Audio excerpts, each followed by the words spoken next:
Firewalkers by Adrian Tchaikovsky, read by Adrian. Chapter 1.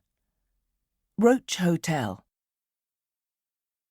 The Mazeri Van Bults were coming in all the dry way down the Aguay road, and as Hotep would say, there was much rejoicing. They came in a real motorcade, big cars with windows so tinted they were like black mirrors, the back ends corrugated with heat sink fins so that Monsieur and Madame and all the little Mazeri Van Bults could slide untouched through the killing heat of mid-afternoon. People turned out for them. As their fleet of cars grumbled down the Ankara's one-maintained road, everyone spilled from their factories and repair shops. An impromptu half-hour holiday from whatever it was put food on the table. The kids jumbled out from their shacks and shanties, from all the hand-built homes that had gathered around the anchor, like junk, washed up on a high tide, never to see the sea again. They all cheered, waving scraps of cloth for flags. Didn't matter the colour so long as it was bright enough to see through that dark glass. They whooped and stamped, all of them, and Nguyen Sun Mao waved and hollered just like all the rest of them, because this was how you did it at Ankara Ashoka. You did it whenever the new guests arrived at the Roach Hotel, because this was the only time you'd see them. They check in, but they don't check out, which was some ad from long back. Anyway, it wasn't Roach Hotel, not really. Not to the face of the people who got to stay there, however briefly. Not to the face of the Wabenzi, who ran the Ankara town, controlled the jobs, and who got fed. It had a fancy French name in 20-foot gold letters that loomed over everything in the township, just like the Ankara cable loomed over them, and everything, going up forever. The motorcade was approaching the big gates of the Roach Hotel now.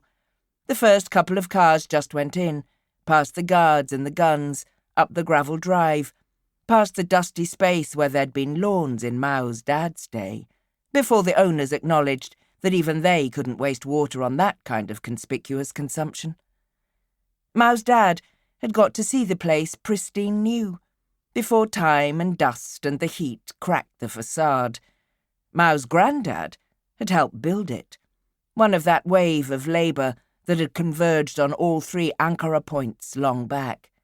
They had locals, yes, but they got in strong backs and keen minds from all over, and it so happened there'd been plenty out of Vietnam who'd needed somewhere that wasn't underwater right about then. The crowd's jubilation was ebbing. For a moment it looked like the Mazeri Van Bults were going to screw tradition and just pass through that gate from which no soul returned. Then after 3 cars had cruised on, the 4th stopped, and more men with guns got out, the private soldiers of the corporate compound noun that was the Mazeri Van Bults. And after them, some flunkies in suits, already pink and sweating in the seconds after leaving the vehicle's AC.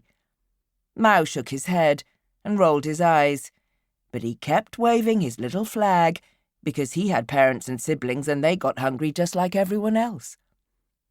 They had little baskets, like they were giving out lucky money for New Year. Stacks of notes. A king's ransom. Sullenly, sourly, the flunkies began chucking the cash into the crowd, flashing the sweat stains spreading like plague zones across the armpits of their shirts. The crowd whooped. Children ran up and down the line gathering it all up. The Wabenzi would redistribute it later, and plenty would stick to their fingers in the process. It would all go to buy just a little less than the last, because even these good old American bucks, these sterling pounds and rubles and euros and rand, bought less and less of the less and less there was to buy. Children, because it looked better to the guests of the Roach Hotel if it was happy kids rushing around to grab their bundles of old notes, because nobody wanted real desperate adults slugging it out for handfuls of cash. That might suggest that they weren't happy with what they'd got. Maud thought The flunkies were it. But there was a special treat in store for all the lucky people of Ankara Ashoka. Mao saw some kind of argument going on within the great big space within the car, bigger than the room he shared with 2 sisters and a brother. The flunkies were protesting. "No, go back. Really, ma'am, not appropriate." And then she appeared. A woman, white going on pink, with a broad-brimmed hat already wilting on her head. Her hair was like gold, like hair you only saw in adverts. Her sunglasses looked like poured mercury. She was waving back, basking not in the killing sun, but in the adulation, listening to the crowd go balmy because some daughter of the Mazary Van Bults had graced them with a personal appearance. She threw something into the crowd, artless, awkward, but it reached the front ranks. Almost brained some old boy, in fact. Not a wad of cash, this. Something heavy. A plastic bottle. Rich man's water. The pure stuff. The inside of the car was probably lined with them. There was a fight after that. The half-brained old boy had the bottle. His neighbours wanted it. The people next to them. Then the gendarmes had just turned up out of nowhere in their riot suits and were wailing into the crowd and cracking heads, because this sort of unruly disorder before the eyes of the guests just would not do. And Mao was bitterly sure that the chief of police was going to nurse a long, cool drink of rich man's water this evening on his nice veranda, and that old boy was going to nurse nothing but a headache. Then he looked at the Mazary Van Bult girl, and she looked so stricken. She'd done a nice thing, hadn't she? She'd shown the proper noblesse oblige, except it had all gone wrong and now her day was ruined. He thought she'd actually stamp her little foot. But then she was back inside the car with her flunkies, so the cool air could get flowing again, and the rest of the motorcade was passing the gates, and everyone went back to work, or back to not having work. And then Baliwa turned up, and punched Mao in the shoulder. Baliwa and Mao had grown up together, meaning they'd hated each other from ages 5 to 15. Then Mao had gone firewalker, and Baliwa's dad had pulled strings somehow to get his boy the coveted position of errand runner for Contrôleur Atta, in which role, inexplicably, Baliwa had turned out to be a good friend, and to fondly remember all those times he and Mao had tried to beat the living shit out of each other. Which meant, when Atta wanted a firewalker crew, Baliwa tried to get the word to Nguyen Sun Mao. "Atta wants you." "Wants me? Or wants someone?" Mao asked, abruptly reviewing what he might or might not have done. "Wants you, he says." Baliwa shrugged. "Between you and me, guy, Atta is on the plate with the Sonko up in the hotel. Go business for you. Name your price." Mao clapped him on the shoulder, feeling the soft there, where once there'd just been skinny. Atta's business was feeding Baliwa and his family well. Atta's business was keeping Mao's people full too. Always happy to do business for Monsieur le Contrôleur. Atta Jean-Jacques was one of the old Wabenzi. His family been running Ashoka 100 generations to hear him tell it, and he would. He was a short man, bald, fat, not fat, but prosperous fat. He'd gone away to Cape Town for his education, come back to find his assistant controller's shoes ready for him. And there were worse bosses, Mao knew. Like Atta's own superiors, he reckoned. Atta answered to the men inside the hotel, who answered to men on the other end of the anchor cable, who answered to nobody at all, not even God. When things went wrong, it was Atta and his fellow controllers who felt the lash, and most of his peers made sure their underlings caught it twice as hard. Atta had an eye for talent, though. Screw up, and he wouldn't even shout at you. You'd be out on your backside and never get a decent job in the township again. Do well, and he'd give you the slack to get the work done. No tantrums from him, no belittling his people, screaming at them, taking out all the many and varied frustrations of a busy man. Mao reckoned he got better results that way, being the buffer between the shit and the ground. Which didn't make him a nice guy, and it didn't mean he was immune to that wabenze way they had of showing off just how damn well they were doing. Atta's office had air conditioning sometimes, though right now all the windows were thrown open, and there were a dozen flies drowned in the man's cup of water. Atta had trophies, too. He had a desk of black wood big enough that Mao could have used it as a coffin. The top was old felt, sun-bleached and torn, but most of all, valuable, antique.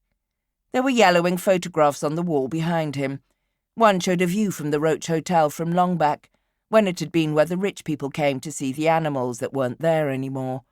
There were things like cows, and there was grass that went up to the cows' bellies, and out there was water too, the sun like diamonds on the Ague, back when it had been a river and not just a concrete road from the coast. The other photo was a man with a gun sitting proudly before the lion he'd just presumably killed. Mao had spent too long staring at that photo, marvelling at the sheer alien nature of it. Not the lion, which looked like something by a computer artist with no sense of the real, but the man, so white, so huge, vaster than the lion, clipping the edges of the photo, like an ogre. The past was another country, maybe another planet altogether. Speaking of... Still running with Lupé? Atta asked, fanning himself idly. The open windows stared out at the world as though watching for the first stirrings of a breeze. Yes, contrôleur. Mao was careful to mix the cocktail of his language to the genteel standard suitable for someone of Atta's position. More French, more English, less Afrikaans and Bantu. Absolutely no Viet slang. You need... I can get her. I need... said Atta, heartfelt. You got me a situation here. Needs fixing. Nothing she can't fix, controller. That's what I want to hear. This is top-dollar business, boy. Atta grinned. Good white teeth, so even you could use a spirit level on them. The show of money should have been something to put Mao in his place, but there was something of the cheeky child in that smile, something irrepressible that decades in Ashoka hadn't ground out of the man. Who else is there knows the tech? Need more than 2 of you. Akiloye? Got it, controller. Cut foot, went bad. Atta's expression soured. Who else? Hotep, controller. Huh? The space girl. Took her with me to IM when the condensation plant was down last time. Got it running, double quick.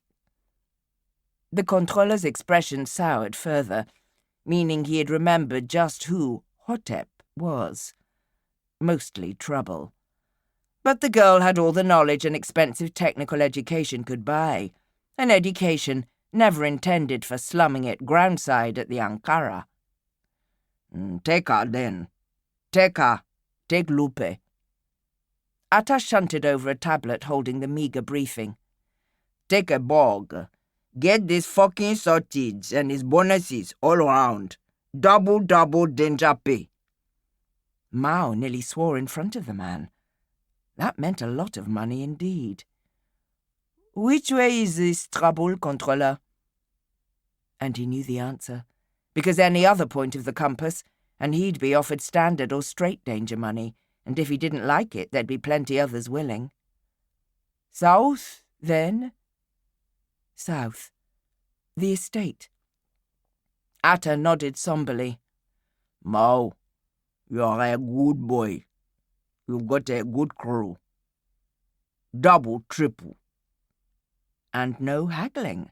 No attempt to disguise the fact that the man was riding Atta, just the way Atta wasn't riding his subordinates. He's on the plate, sure enough. Time to go find Lupé and Hotep and put civilization behind them. A Firewalker crew could be 2 people for small jobs, could be 6, 8 for big. Maud had a bad experience, out on a 6-man crew, except the wages were short, and so someone had tried to have only a 2-man crew come back. He'd been 15. He'd been left for dead. Now he was 19, a whole world of experience on, and he didn't go out with big crews, or with people he didn't know if he could absolutely avoid it. What he did was get results from the people he trusted. A crew needed tough and muscle, and Mao brought that. A crew needed skills, too. Just one head, crammed full of computer and mech repair, meant if something happened to its owner, the rest of them were screwed. More bitter experience meant Mao took a fix-it for the mech stuff, a hacker for the computer tech. Most crews then threw in 3 more mouths who were there mostly to eat food and be someone else's useless cousin. Mao kept things lean. He was Pathfinder, strong-arm, marksman, all in one. Lupé was mech, and he'd have to hope he could talk Hotep into doing tech, because it was that, or some stranger who thought they could code. Most Firewalker mechs would be in the township off-shift, and if they needed work they'd be in the fix-it shops where everyone brought all the crap that stopped working, or sold all the crap that had never worked. Lupé had started off there, same as everyone, working for her fix-it uncle at his tin-roofed little place out in Willowmay neighbourhood. Everyone worked in Ashoka. No room for luxuries like staying home. Boys grew up running errands, salvaging, joining gangs and fighting each other over street corners. While they were out doing that, there were schools that taught girls mech work, because everything was a resource in Ashoka, and nothing was wasted. It wasn't that Lupé had a magic touch for getting broken-down machines working again, because there were a score of genius fixers working invisibly in the township on any given day. What got her noticed was how her home block suddenly had access to the Roach Hotel Wi-Fi, running water, and makeshift solar collectors on the roof. These days, if you wanted Lupé, you'd find her in or on the hotel itself, fixing for the rich, because she had a family to feed too. Most kids on her pay grade would have been trying to get others in to do their work for them, for a fraction of the pay. Mutumbo Lupé just liked the feel of the metal under her fingers, though. She liked making it all fit together. She was the best there was, or at least the best Mao could afford. They'd worked together almost 2 years now, half his firewalking life. He caught her as she came off shift, down from the AC units up top of the hotel. That was her favourite work, when she could get it. The view of the anchor field was second to none, she said. A clear sight of the cable base, all those warehouses and offices dedicated to sending everything that mattered skywards, up out of the atmosphere to where the spaceship was. In Mao's dad's time, it had still mostly been the physical material itself, the rare elements, the bulk metals, all the slack from when the asteroid mines weren't performing as intended. These days, the ship up there, the Grand Céleste, was fully built and fitted out, a luxury liner to eternity, ready to coast out its days in orbit, or go colonize Mars, or head to an exoplanet on a trail beaten by robot probes. Anywhere but here. Mutumbo Lupé was local girl through and through. Dark, stocky, her wiry hair pulled into bantu knots. She always wore overalls 2 sizes too large, which spare space seemed able to magically furnish her with tools, food, and on one fraught occasion, a gun. "Here's trouble," she observed, spotting Mao loitering. "Mbolo, Chief. How did I know I'd see you today?" "Mbolo, you free?" Because these days, Lupé got paid well without risking her ass for it. And each time he asked her, Mao wondered if today she'd say no.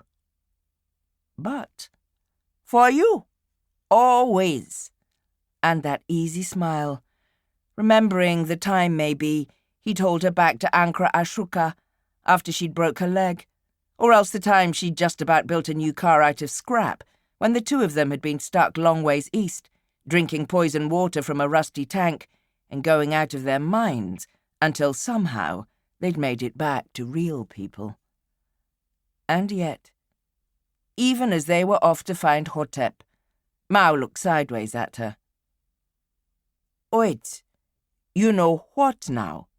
Oh, show me. All kinds of shit going down at the Roach Hotel, she told him with her bright smile, with one blackened silver tooth. Those uncle, you never heard anyone complain like it when their AC isn't working full blast. Show me. Some of them have worked up a sweat today.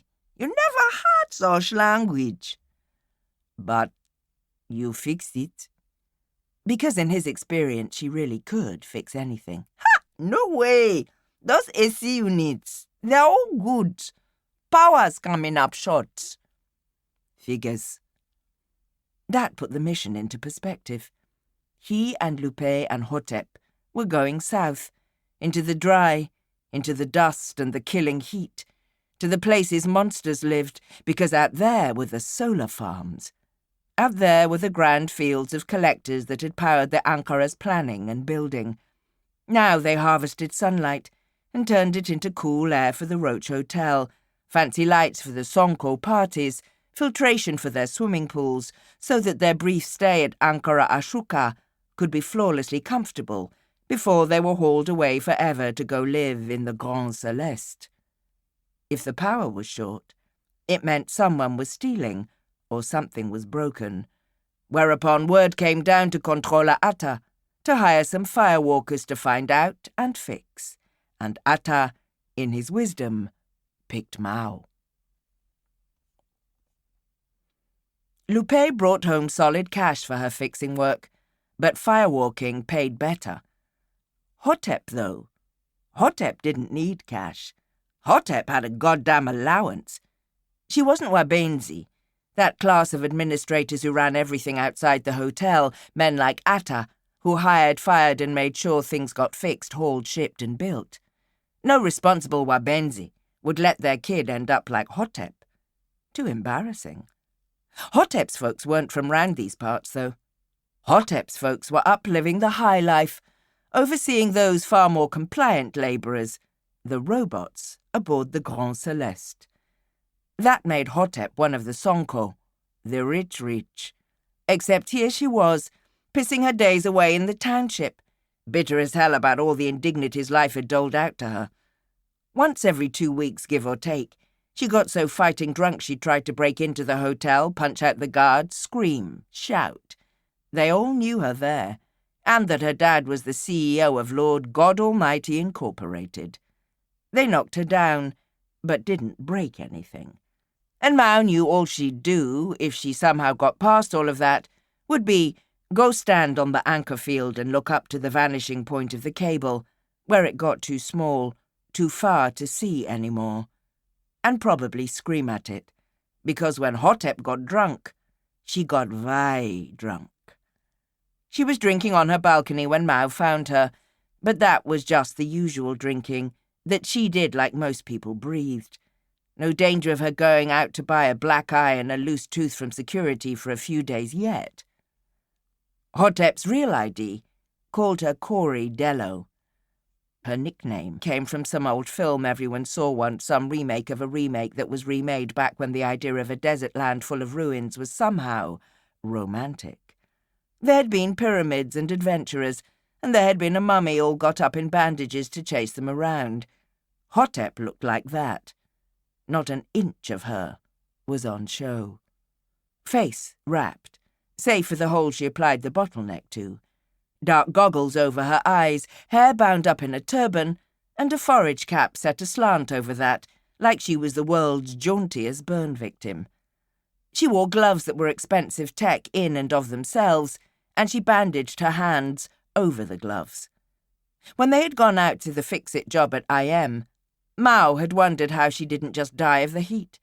But Lupé said she had some flash liquid cooling gear in there somewhere, that recycled her piss and her body movements to offset the battering of the sun.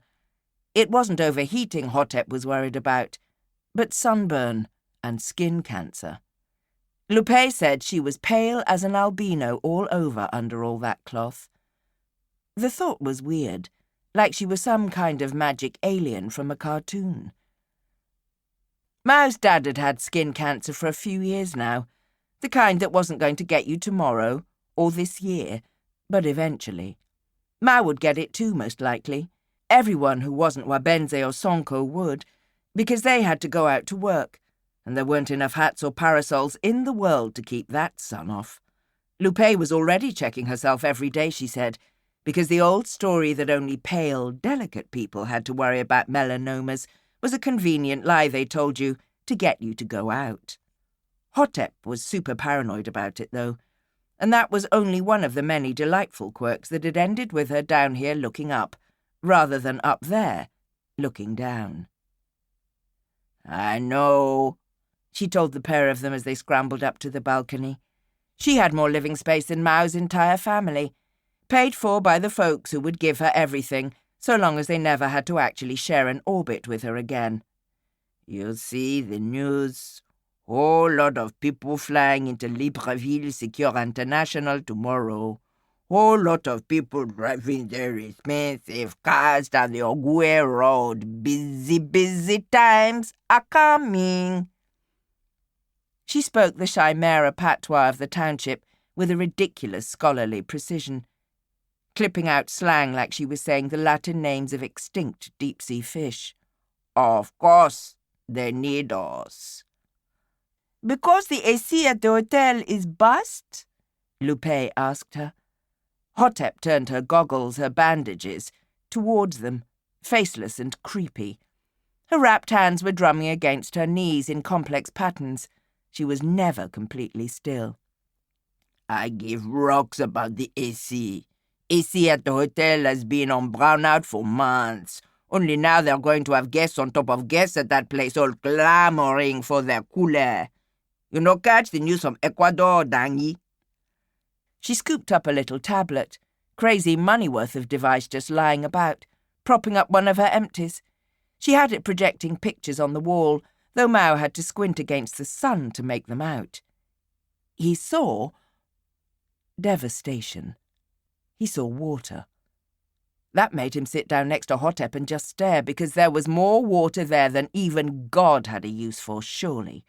Water coming through streets, water flooding around cars, water slanting down in great turbulent sheets from a heavy sky, water scouring in 2-story-high waves across a field of overturned vehicles and broken prefabs and... It took him too long to identify the stump of the building there, lashed by that insane rain, as though all the water that they were lacking here in Ankara Ashoka had been dumped in that other place, on the other side of the world. "Ankara Pedernales," Hotep pronounced. "Storm and a tidal wave hit it. Cable just gone, though." She shook her head. "Serves them right." As though, if she'd still been on the orbital team, somehow she'd have stopped it. "And the people who didn't get out?" Lupé asked. "Serve them right too, does it?" Air evac from Ankara Pedernales would only have been for the few waiting for the cable ride up, plus maybe the guards, and whatever they called the Wabense, over in Ecuador. Hotep's goggles stared at her, while the fingers of her free hand continued their manic drum solo. Eventually she shrugged. "Went too long without answering, didn't I?" she remarked cheerily. "Sorry, making a note now. Human, better, next time." "This is happening now?" Mao asked. He couldn't look away from the images. "Boss, this is happening yesterday. We already got plenty rich folks flying this way because they missed their golden ticket up the pipe," said with that extra bitterness Hotep reserved for anything to do with space. They blocked off the news, tried to stop it getting to the local net here, but there's no data wall high enough to keep me out. So that's the job, boss. They need to turn on all the extra AC at the hotel just when there's a power outage. That means we're going south at last. Very south, Mao agreed, meaning further than any of them had gone.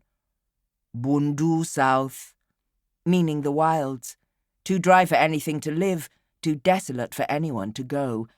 Except they were going, and by variedly mad-sounding reports, things still lived there. All the way, meaning the old estate, abandoned to the sun and the automatic systems 3 generations ago, and only rumours about what went on there now. Where the wild things are, Hotep said languidly, necking the last drops of her beer and placing the bottle on its side, fussily in line with its expired compatriots. Dusk, vehicle compound. I'm driving. Fuck you, are you? I'm driving. She shrugged, one hand leaving off slapping at her shins to spider around for another bottle. See you there. Chapter 2. Complaining about the weather. There were townships south of the Ankara. Just a few. They weren't holdovers from the old days when people had farmed this land or come to see the pretty animals. The drought had driven everyone away a generation before the Ankara was even built. And the Ankara itself was a hothouse flower, existing only because money needed it to exist. When the construction work for the anchor had begun, they'd needed so many workers, they'd flown them in from anywhere that had more people than food, shipped in whole families, bussed them from the coast and the airport to the neat new prefab houses they'd built for them. For Mao's granddad's generation, it had seemed like magic, like the future. They had built little suburb townships, and there was food you could afford and water you could drink without getting sick. There was work. There was a purpose. They'd made a place to live out here on the equator for 2 whole generations, long after everyone who'd once lived here had been driven out by the heat and the dry. They'd reclaimed a piece of the world from the apocalypse. Now, just 50 years on, almost nobody lived outside the Ankara township itself, only the craziest or the hardiest still trying to scratch a living. No buses came to bring workers and work together. Solar was the only power, and any decent fix-it who could keep the panels and filtration going had upped sticks to Ankara because the best work was there. The satellite townships were dying. Ankara Ashoka was dying too, but as long as they still needed the anchor point and its elevator access to the stars, they kept the life support on. Beyond that, it was just folks clinging on because that was where they used to live, and because it was there, or nothing. Mao knew damn well that of every 100 who'd left for the coast to make a new life in Libreville or Port-Gentil, 99 either never made it, or got turned back from the walled compounds where the last of the government Wabense lived. Nobody was keeping the lights on outside those compounds. Temperatures around the world were still on the up, and the zone of dead earth was still spreading out from the equator. Nobody had had any use for that land, dead of heat stroke like everything else, until they'd had the idea for the anchors, and for space, because the mad irony of it was that if you wanted cheap access to space up an elevator cable, you needed the equator. Mao had seen satellite maps of his world. He had seen the little star of the Ankara itself, bang on the equator, an oasis of life in a steadily spreading desert. In older pictures, he'd seen where the rivers had been. Green, like some other planet entirely, as though before going off to live in space, humans had to first make their own world something alien and uninhabitable. Mao thought of that over the first hours of the drive, where being behind the wheel of the rumblebug was almost like a holiday, because there was at least a track going the right way, and they had the cool of the dusk and the dust hadn't shorted out half the vehicle's systems. Lupé had a wind-up radio, picking up old Akindengwe covers on Mademba 17, the station that two brothers ran, just down from where Mao's family lived. He could listen to Lupé sing tunelessly along and try to ignore Hotep kicking the back of his seat. Hotep had wanted shotgun, but he knew she'd end up flicking every damn switch in the cab because her hands got bored real easy, so she got to sit in the back. The rumblebug was older than Mao by 5 years, testimony to the skills of Lupé and her predecessors that it was still running and in good shape. Every part of it had probably been replaced in that time, from its big, puffy tires to the solar cells that sat like angled wing cases on top. Recently, one of Ashoka's better street artists had given the thing a new paint job in bright, toxic-looking reds and greens. All the fireworkers liked to go out in a bug painted as fierce and jagged as possible. "We are poison," they were telling the world. "You can't eat us. We'd kill even you." By the time they brought it back, most of that paint job would be abraded away, and half the parts would need replacing. But they made these things to last, and Fix-It Firewalkers made damn sure they were always as fixed as they could get, because if your ride broke down out beyond the townships, then most likely you weren't coming back. Mao had come back. Once. That time when things had really gone to crap. That feat had made him a minor celebrity in Ashoka, cemented him as a tough guy, got him firewalking gigs ever since. As many tries at killing yourself as anyone could want. His parents had been less than impressed. His dad, his mum, his grandmother, they'd all tried to talk him out of the work, but they hadn't said no to the money when it came in. They'd given up on the discussion by now. When he'd said goodbye this time, they'd just hugged him, then let him go. Firewalking was a youngster's job. Youngsters could learn the skills quickly. Youngsters were fast and tough, not so old that their bodies were stocking up on the toxins in the air and in the water. Mao knew one firewalker who was 30, but he was broken, too shaky for any kind of work that brought in good pay. And youngsters were replaceable. Disaffected youth, desperate for cash, was the one natural resource Ankara Ashoka had in abundance. Everyone was hungry. Everyone had folks needed feeding, needed medicine. Everyone dreamt that if you get enough cash in one place, there'd be an office for you with a wabenzi. Just like everyone at Atta's pay grade was waiting for that one elevator car with a berth with their name on it. The one ticket out of the dry hell that was all that was left down on Earth. Which brought him back to those contraband images Hotep had shown them. Elsewhere in the world had its own problems, he knew. But it seemed crazy that there were people on this self-same equatorial line who were drowning right about now. "You reckon it's better to get the water than the dry?" he threw back, knowing she'd get what he meant straight off. Sure enough, Hotep barked out a laugh. "Some filing system gone crazy in the sky, right? Take all the water. Put it over there under W." "Crazy!" Lupé sang, fitting it to the increasingly staticky music. Mademba 17 didn't have the kit to broadcast very far. "They're wet, our dry, all the same shit," Hotep said. "What's on the menu, boss?" "We'll hit Sainte-Geneviève after dawn," Mao told her. "Weather station there.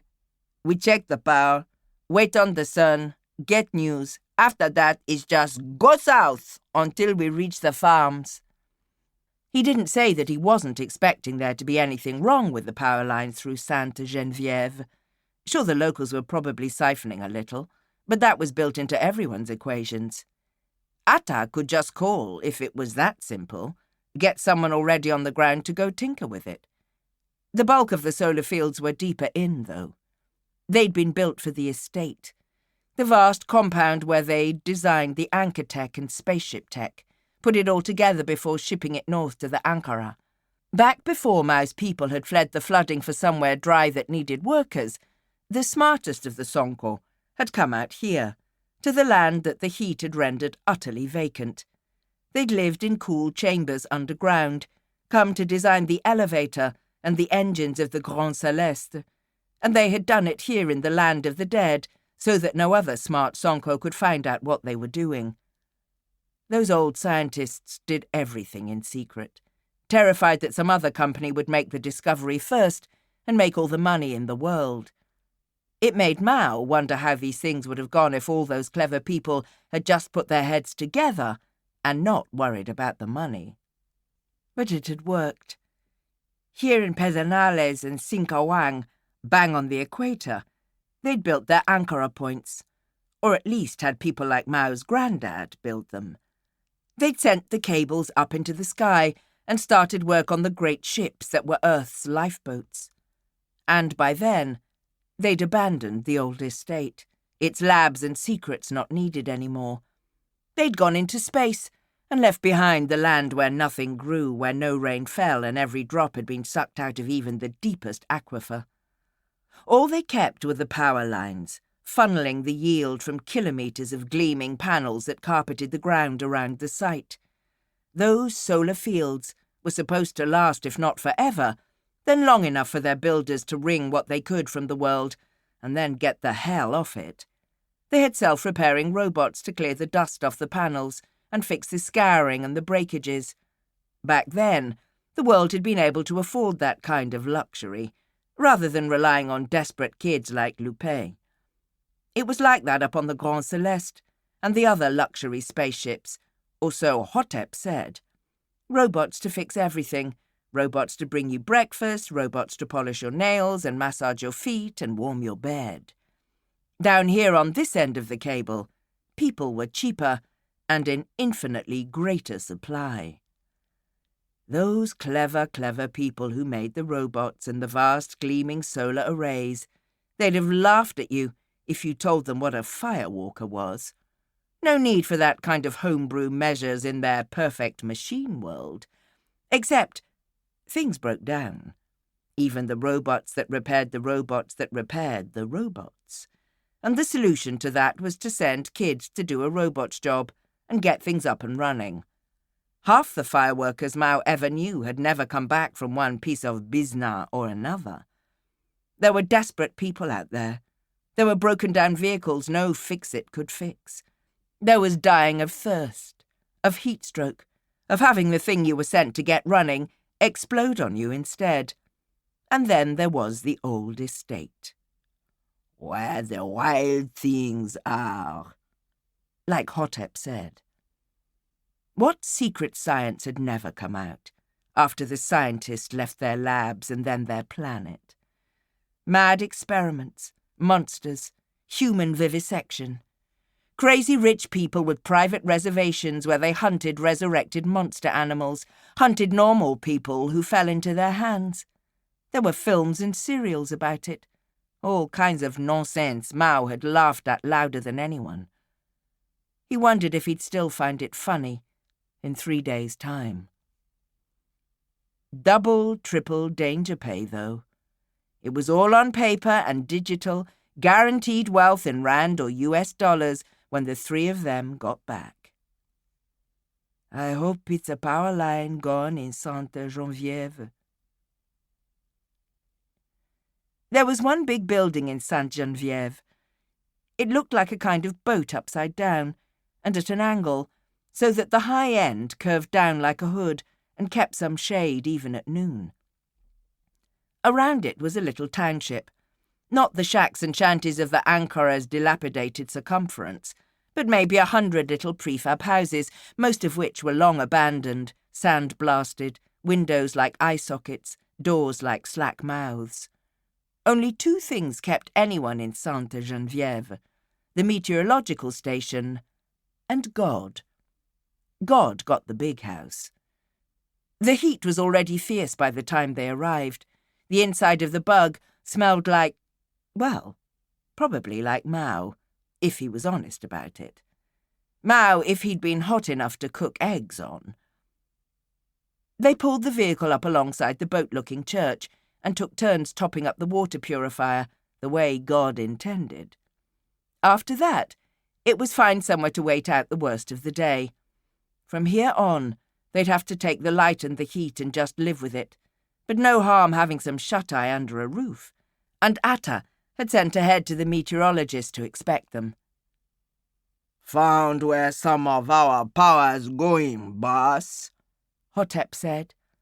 She was pointing to a big old cross stuck up in the open area the church's hood pointed at.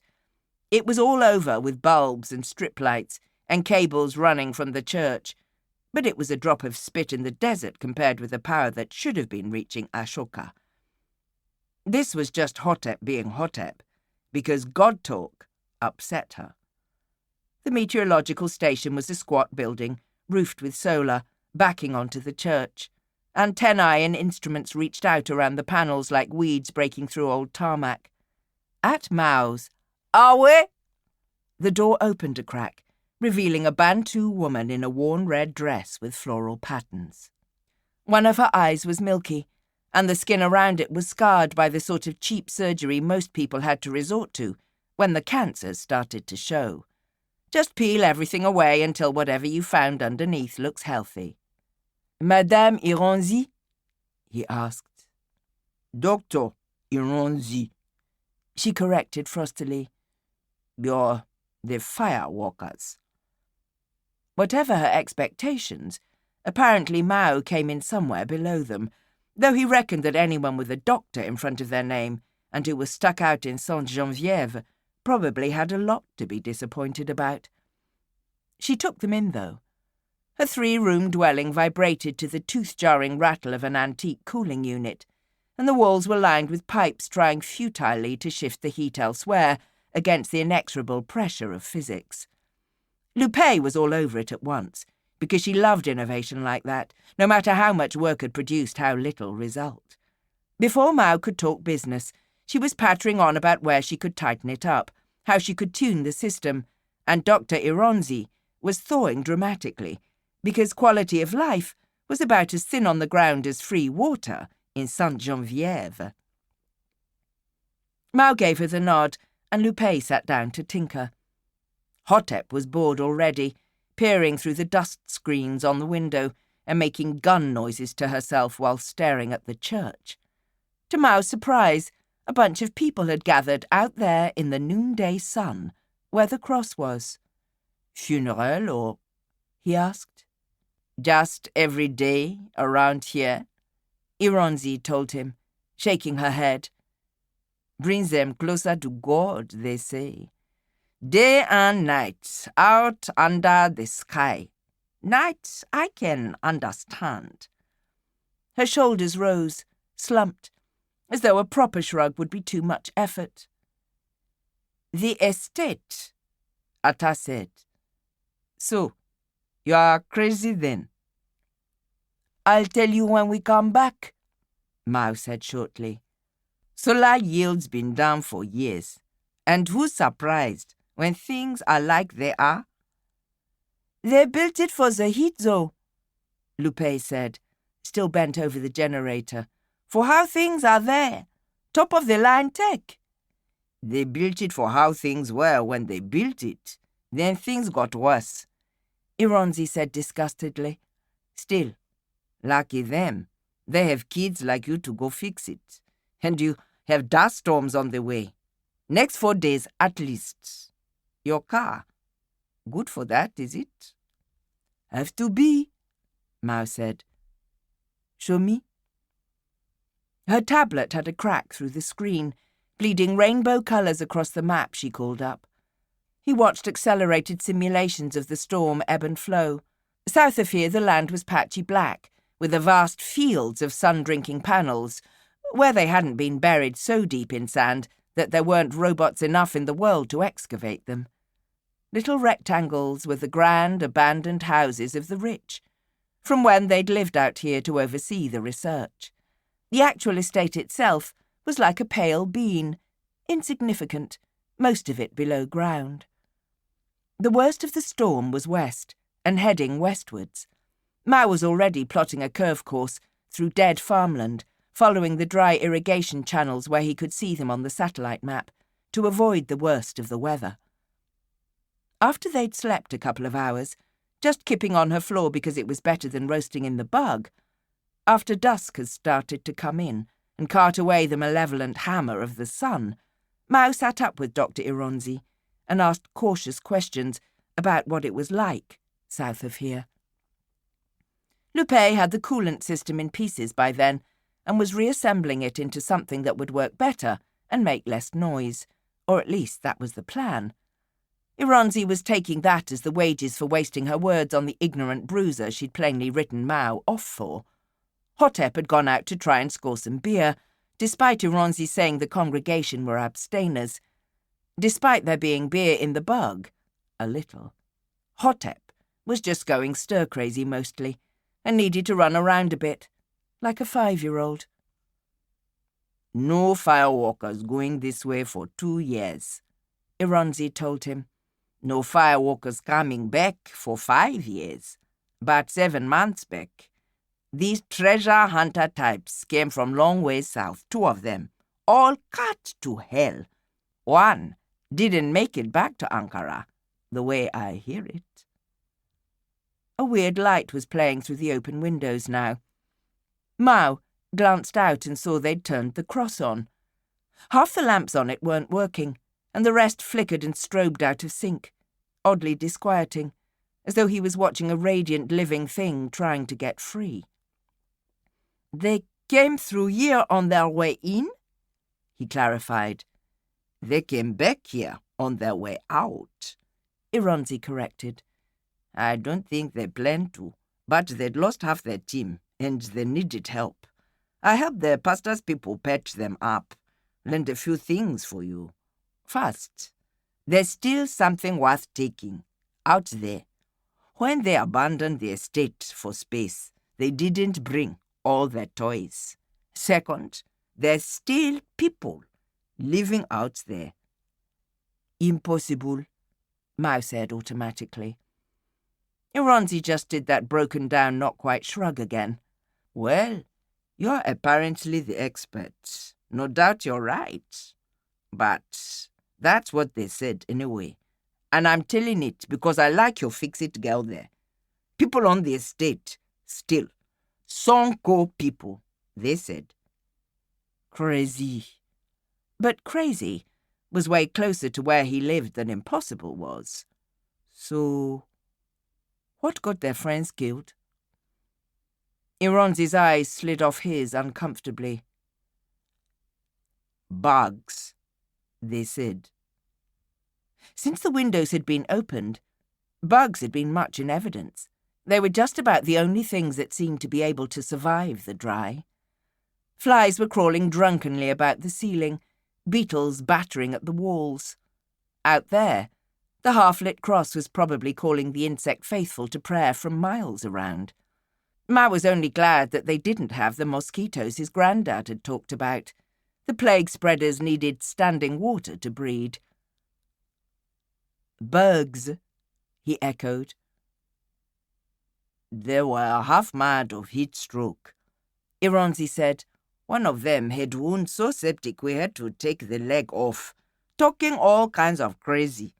Even went full-on confession with the pastor.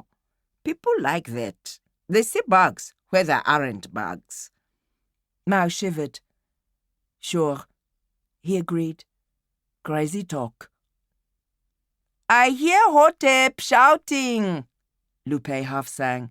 She's out making friends. Chapter 3.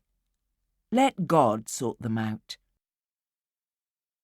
Hotep was standing in front of the haphazardly lit-up cross, which meant she was also standing in front of both priest and congregation, who had come out for what Mao guessed was some kind of sunset mass.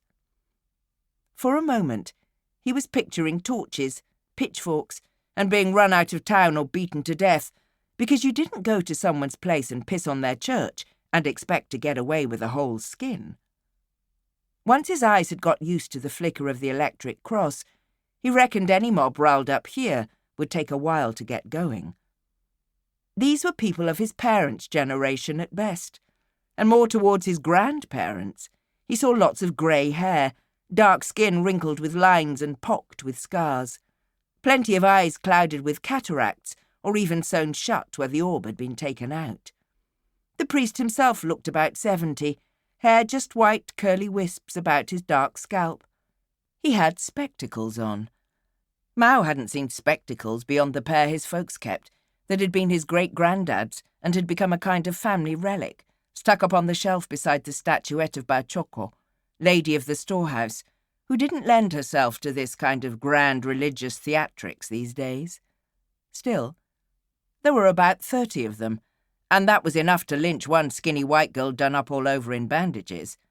But Hotep was in full-on crazy mode right then, and Mao had no idea how she'd gone from naught to rabies in so short a time.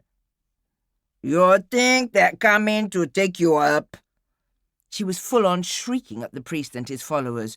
You think they're making your rooms ready up on the Grand Celeste? God damn! So you work to build their hotel and their anchor, you and your folks and their folks?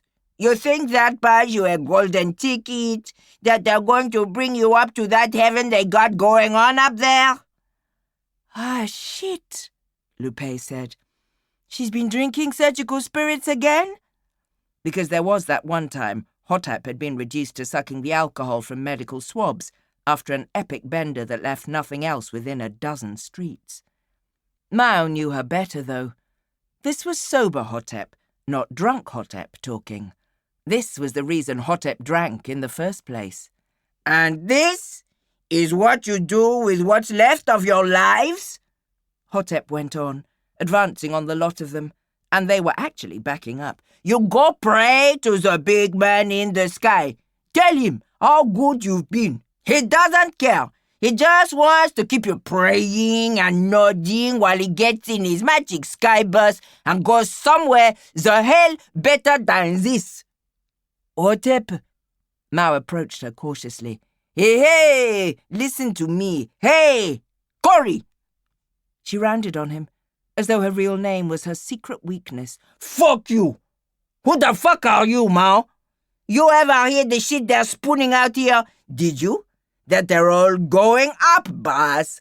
Gonna get taken in the sky by the big man up there. Salvation, boss. Divine rewards of a life of earthly toil. Am I right? And her patois was shifting, more and more English shouldering its way in and out, her accent sailing past all compass, so that Mao wrestled with her words like they were a snake. Hotep! Lupé snapped. That's how all the godly types talk. Taking up, rewards, all of that. How my granddad told it from the pulpit way back. That's just how it is. Doesn't mean they're talking about going into space, you mad scummer. You didn't hear them! Hotep yelled into her face, and Lupé flicked her goggles hard right on the nosepiece. Hotep sat down then, as though she'd been punched in the face, sudden enough that the breath whomped out of her. Between her wheezing and the crowd all standing aghast, the near silence that followed was almost reverent. You didn't hear them, she said again, plaintively. God damn, can't you see? I'm trying to tell them the truth. Why won't anyone listen? I've been there. I've seen those people. I know. The proverbial prophet, honoured nowhere, save that this wasn't even her own country. No place on earth was. It's God talking, Lupé said, not unsympathetically. I sat through it every Sunday, until Grandad died and my folks let me off. She has to leave. Abruptly, the pastor was there, recovered from his shock now Hotep's momentum was gone. There's no place for her here. There's the devil in her. Mao had to concede that the man had fair reason to believe it. We've outstayed our welcome. Right, sir. Sun's down now. Past time we were moving. The pastor glowered at him, spotting another non-believer. But Mao had his hands up, all conciliatory, and was also built broad and heavy enough to break some old bones if anyone decided to escalate matters. "Get her in the bug," he said, and Lupé hauled Hotep to her feet. "You didn't hear them," came a mumble from behind the girl's mask. "Isn't anyone coming to save them? Pray all they like." "I'm telling you," Lupé said wearily as she hauled Hotep off towards the vehicle. But Mao wasn't entirely sure she was right. He could see the cross better now, past the glare of its surviving bulbs and the wheeling clouds of moths and flies and beetles. There were designs carved into the wood, of spheres and orbs passing by one another. There were drawings and photographs and old clippings, artists' renditions of the Celeste, promotional flyers, covers torn off old sci-fi novels, even a torn vintage poster for Star Wars. He wondered, he really did, what had crept into the creed of this doomed little church on the very edge of the Ankara's influence, and what salvation they were preaching. But it wasn't his business what they did with their lives, or how they ended them. On his way to the bug, Ironzi intercepted him, scowling. "Thank you for riling up the neighbors." Mao grimaced but shrugged. What could he say? "I sent the latest storm data to your vehicle system," she told him. "For what it's worth, you are cutting east to dodge the worst, but if that doesn't work for you, there's a beacon you'll pick up, if it's still working." "What's that, then?" "Kanjama protein complex. What's left of it?" Mao wrinkled his nose. "Bug farm. Was one of the biggest ones, but they couldn't keep it going in the heat. Something still running there, though. Some shelter. Maybe water." "We have water." But the bug's filtration plant was a patch job, and if they didn't have to lean heavily on it right at the start, all the more chance it would still be working at the end.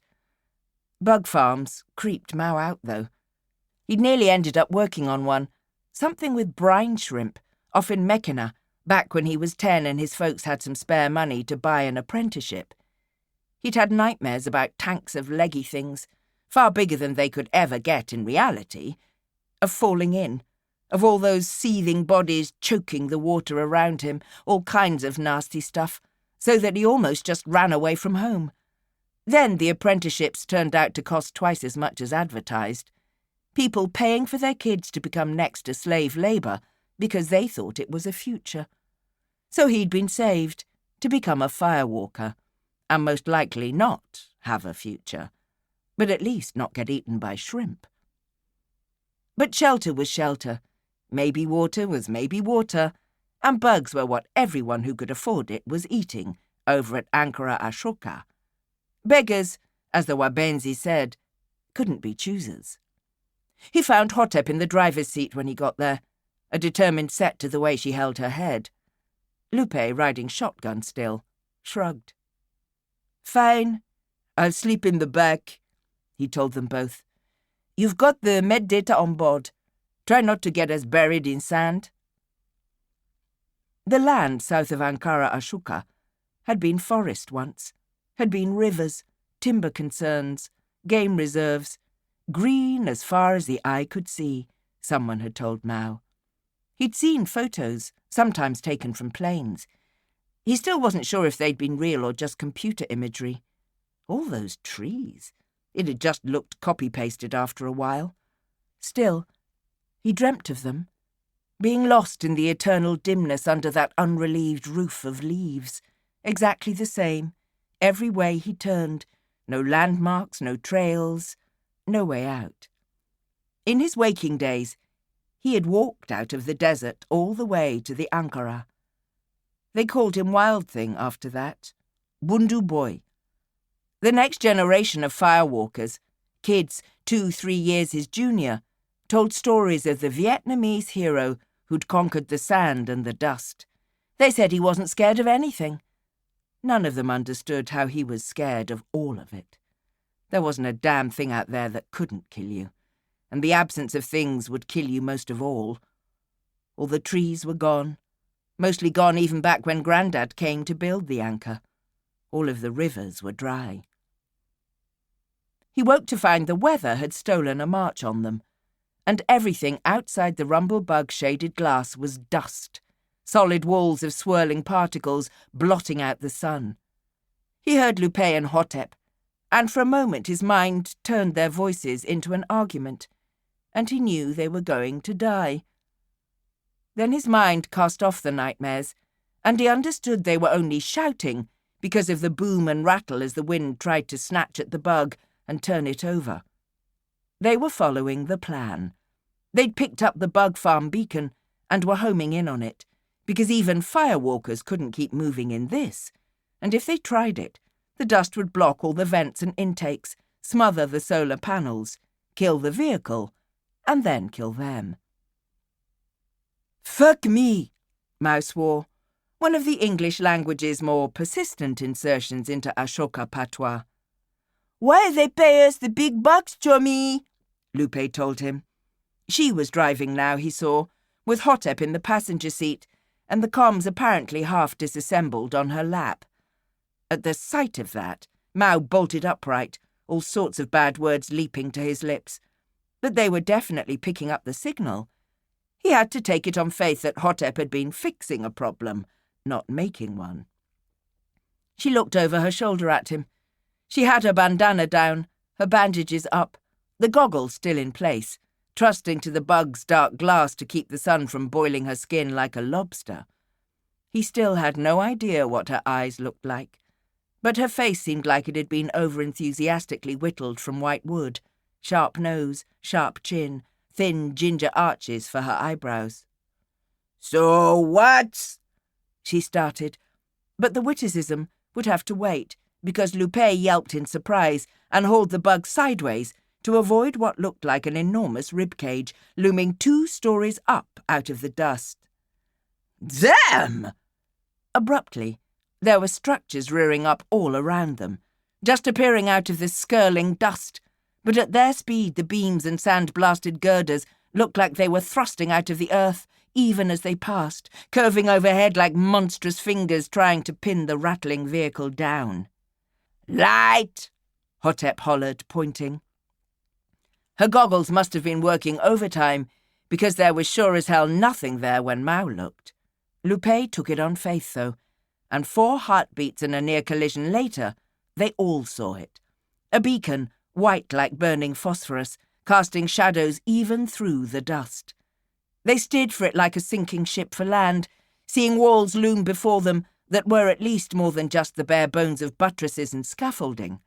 Seconds later, Lupé was skidding the bug into a sharp turn to avoid just ploughing straight into concrete, and they skittered madly along a windowless expanse of pitted grey, then onto a wall of abraded glass, great man-high panels of it, all tessellated together, uneven and patched, some of them covered with corrugated iron or plastic.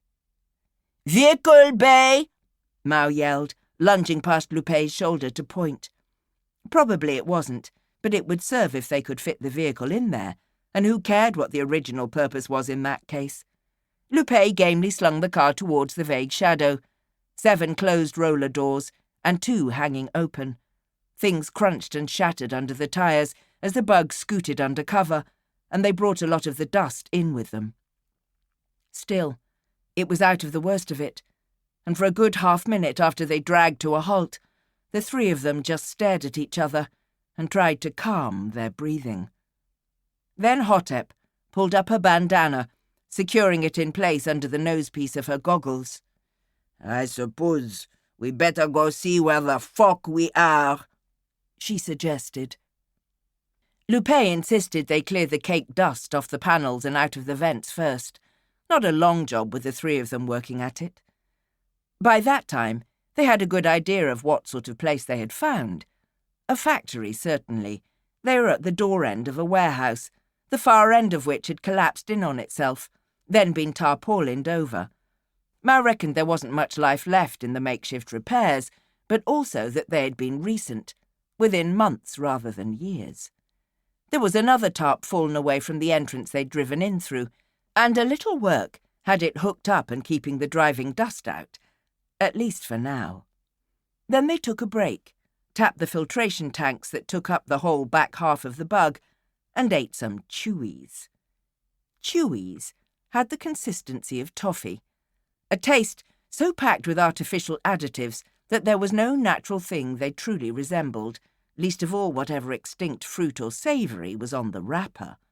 Mao got chicken dumpling, Hotep had chocolate, she always had chocolate, and Lupé's bar had a picture of some brown cup-shaped thing none of them could identify. "Turd," Hotep decided eventually. Lupé tried it and declined to call her a liar. It didn't matter, of course. It was, all of it, bugs.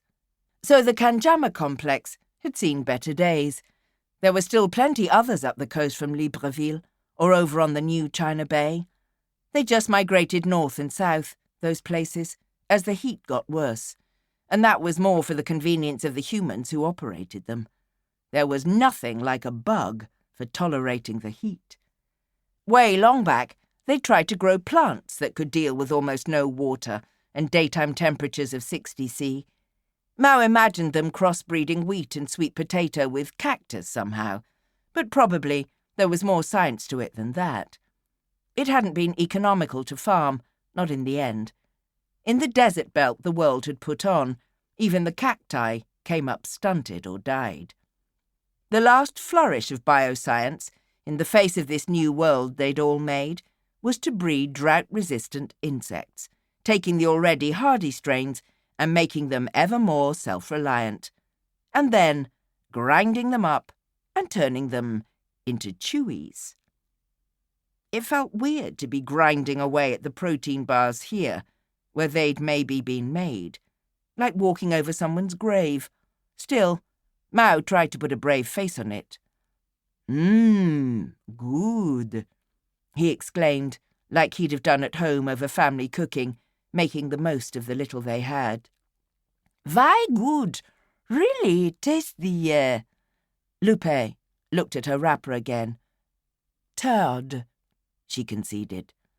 Hotep had cut hers into neat squares and was popping them into her mouth like each was an experiment. Right now, though, she was looking to the far end of the room, at the tarp, sagging beneath a slowly sloughing burden of dust. "Power," she observed brightly. "Lights are on. Someone's home." Her goggles were doubtless picking something up. "You think it's that simple?" But power came from somewhere. Were Kanjama's own solar farm still in operation? Or was there a great big tap on the cable that led to Ankara Ashoka? "Not enough here to bother the Sonko, surely," Lupé said. "Depends what they're doing. We're not going anywhere until the dust comes. Might as well take a look." They had to wait for Hotep to finish up her finicky eating, but Mao knew that hurrying her would just be laying in some explosion of bad temper for later, erupting out of a clear sky when least expected. Besides, just sitting back and resting was a luxury for a firewalker. Once the storm died down, they'd be trying to make 20 hours of travelling in a day. Everything except the harshest hours of noon, with pills every 4 hours to keep them sharp. He wasn't looking forward to the crash after they got back, but at least they'd be back. He felt Lupé's eyes on him as Hotep slurped down the last cubes of chewy. As usual, he found his shoulders going back, his chest out, like he was some punk kid, meaning a year or 2 younger than he was. Force of habit, though. He and Lupé had hooked up last year for a short while, tried out each other's bodies, had about 3 days of thinking it was going to be the big thing. Then it got awkward. Then Mao's mother had found out and given him a thrashing because what was wrong with that good Vietnamese girl he'd been seeing a month before? 3 more days of it being the end of the world, at the end of which Mao had the surprising revelation that having Lupé about as his mech, his backup, his friend, was more important to him than the rest of it. Besides, he'd heard she was a steady thing with Noloa Machi now, the girl who ran the office for Controller Atta, so maybe that was another reason things hadn't quite clicked between them. There was a locked metal door from the warehouse into the rest of the complex, a segmented steel thing someone had padlocked twice. Lupé was good with locks. They were through in an instant, into the weirdly cavernous silence of the factory floor. Nothing was running, but the lamp strung up above shed a flat grey light over the ranks of stilled conveyor belts, the presses, the labellers. A sheet of uncut plastic, half fed through one machine, bore still bright colours and a happy anthropomorphic banana, just delighted to be the chosen flavour for some batch of bugs that would never be processed. Its mouth was curved into a manic grin, but its cartoon eyes seemed to be pleading for release. Halfway through that machine reliquary, a voice called out, "Mbolale! Awe! Welcome! Welcome!" Chasing its own echoes so much, it might have come from anywhere. A man's voice, high and strained. Mao had his hand into his plated vest immediately, touching the grip of his gun. He'd not had to fire it in almost a year, not even draw it. He didn't want to break that record either. "Ambolo," he responded. "Hello to you too." "Are you here from head office? Come to," the voice called, and simultaneously, Lupé said, "Left," and Mao twitched that way, seeing movement. A man was cautiously approaching between the machines, ducking under belts, stepping over disconnected cables. The windowless factory floor was still stuffy and close, but he had on a full suit and tie, like someone from a drama set long back, before the world went wrong. He was dark, balding on top, hair greying and wild from ear level down as though caught midway through an escape attempt. He was taller than any of the Firewalkers, but all angles, like someone constructed from uneven lengths of pipe. "We are from the Ankara," Mao told him. "Come to get out of the storm." "You want to see the year's end?"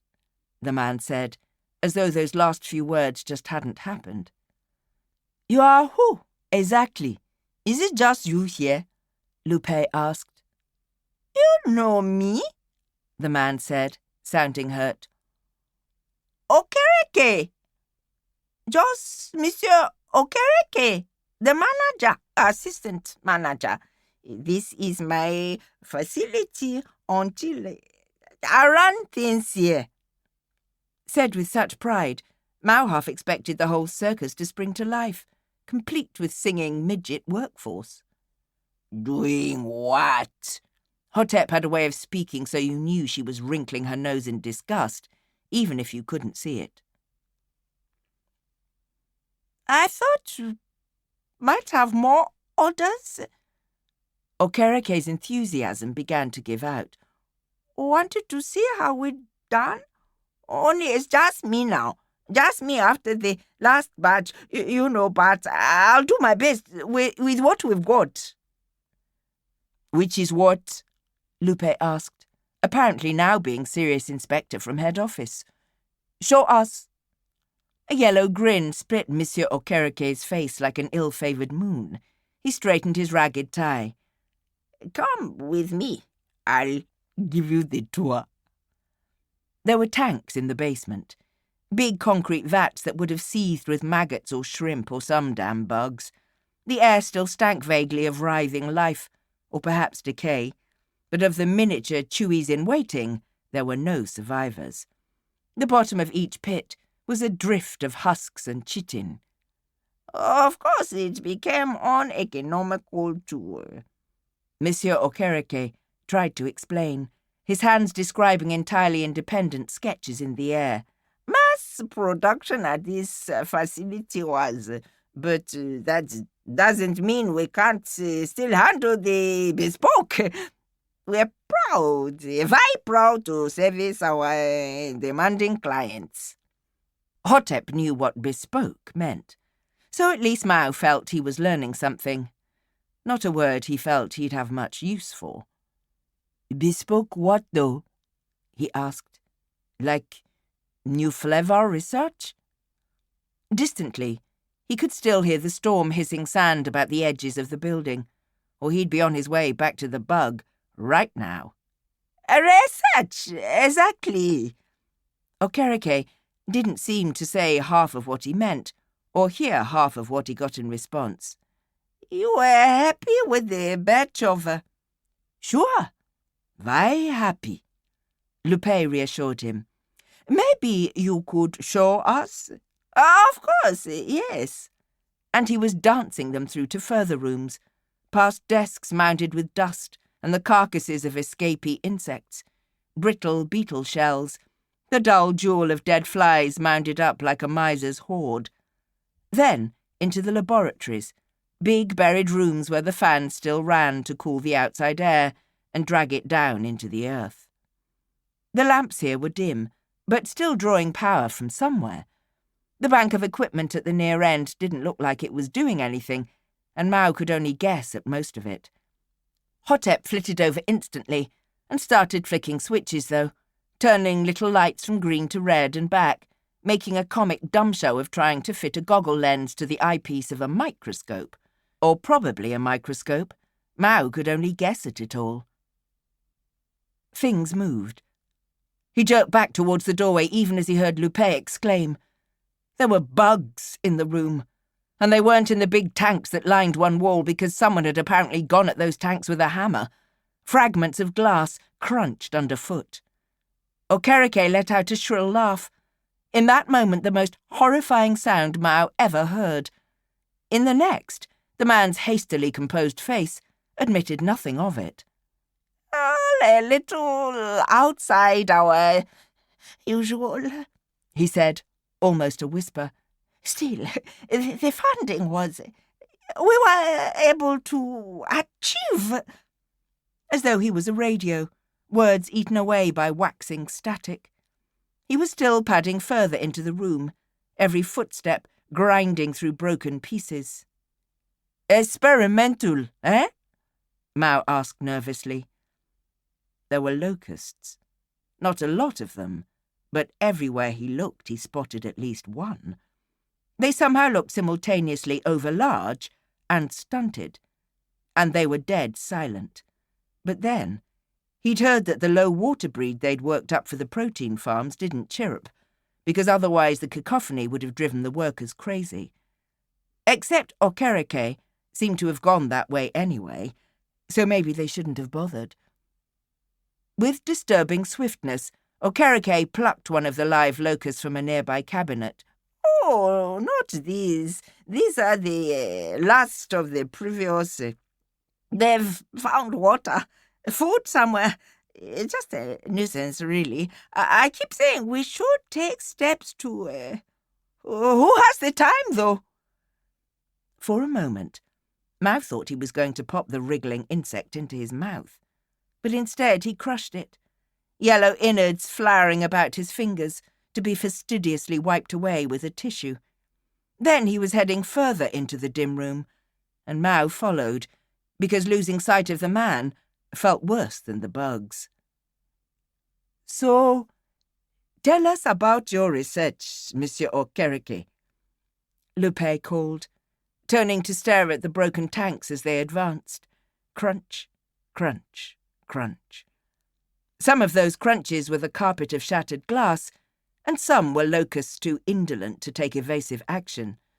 But, you know, came the man's voice from the gloom ahead. In your own words, if you would, Lupé prompted him seamlessly. Oh, of course, it was very exciting, the codes. Nothing we'd ever considered. You must tell me how you...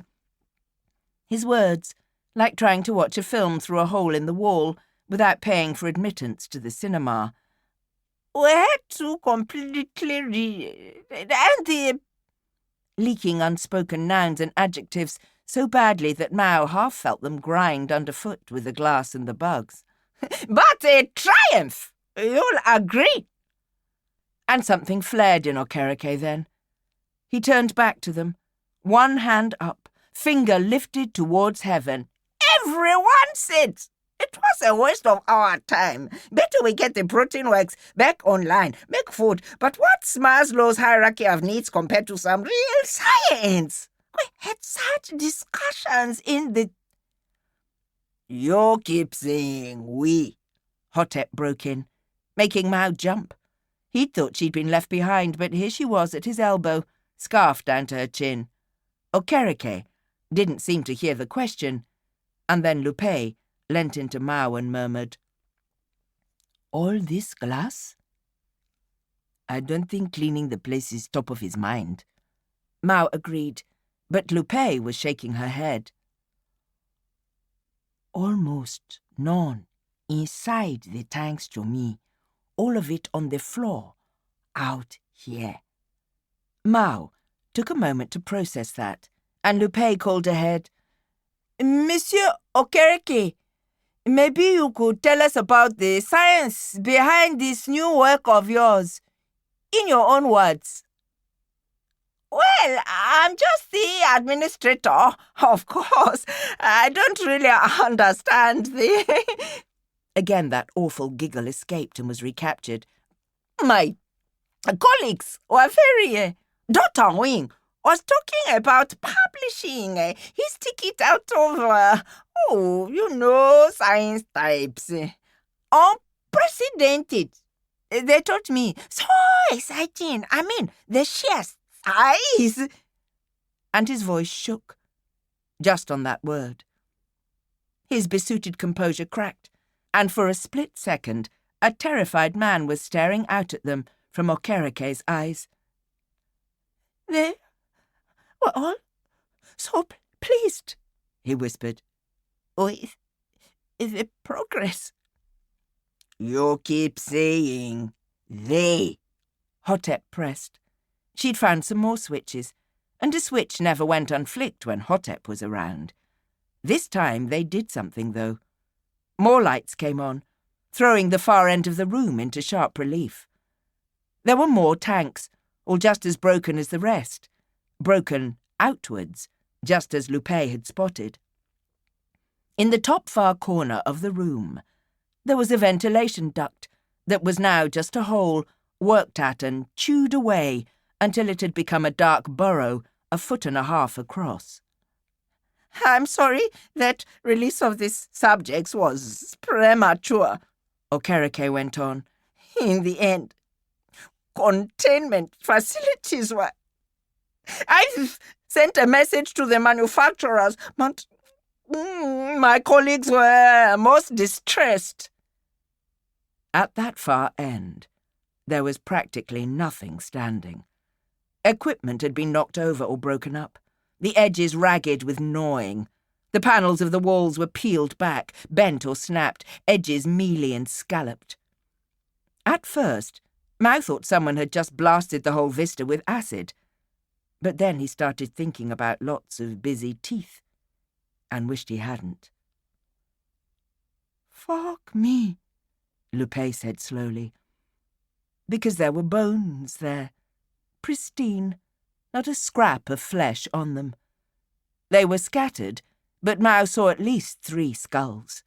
Any clothing was gone, just as with the meat, the protein, and the bones themselves were abraded and scraped.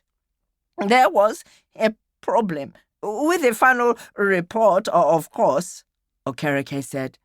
"We had collected experimental data, but in the end it wasn't possible to..." His eyes sought them out, each in turn, begging an absolution his mouth had lost the words for. "I was the only... I wasn't qualified to write a report in the end. In the end..." Lupé was already backing away, and Mao with her. Hotep lasted longest, in the dry, picked silence after Monsieur Okereke had nothing more to say. But by the time the others had got back to the lab entrance, she was running to catch up. The dust storm had passed by then, and horror or no horror, they had a job to do. Mao and Lupé were to go trace the power, see what the facility was drawing and whether it was the problem. Hotep, under protest, was to stay with the bug to fight off any incursions by crazed administrators or other things. Hotep was also to use her tech savvy to try and use some combination of vehicle and local comms to hail Ashoka and tell them something had gone off the rails here.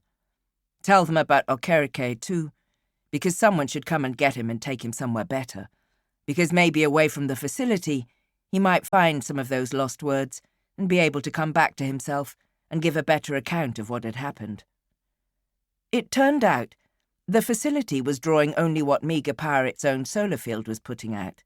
Nothing stolen from the rich folks' aircon back at the hotel.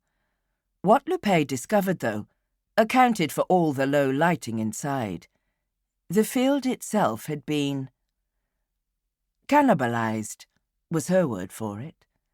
The expanse of gleaming black silicon, all those square panels, had been turned into a madman's chessboard, units plucked seemingly at random, and no trace of where they'd gone. Mao reckoned maybe half of the whole had been pirated, and the rest was scratched, cracked, coated with dust. Small wonder the protein complex was running on empty. "You reckon he did it?" A jerk of the head towards the looming concrete shell, the thin shadow of which was just enough to shelter them from the worst of the sun. "The mountains have been snipped, each one several clean cuts, like small shears." Lupé's face was creased up, like good tools used badly.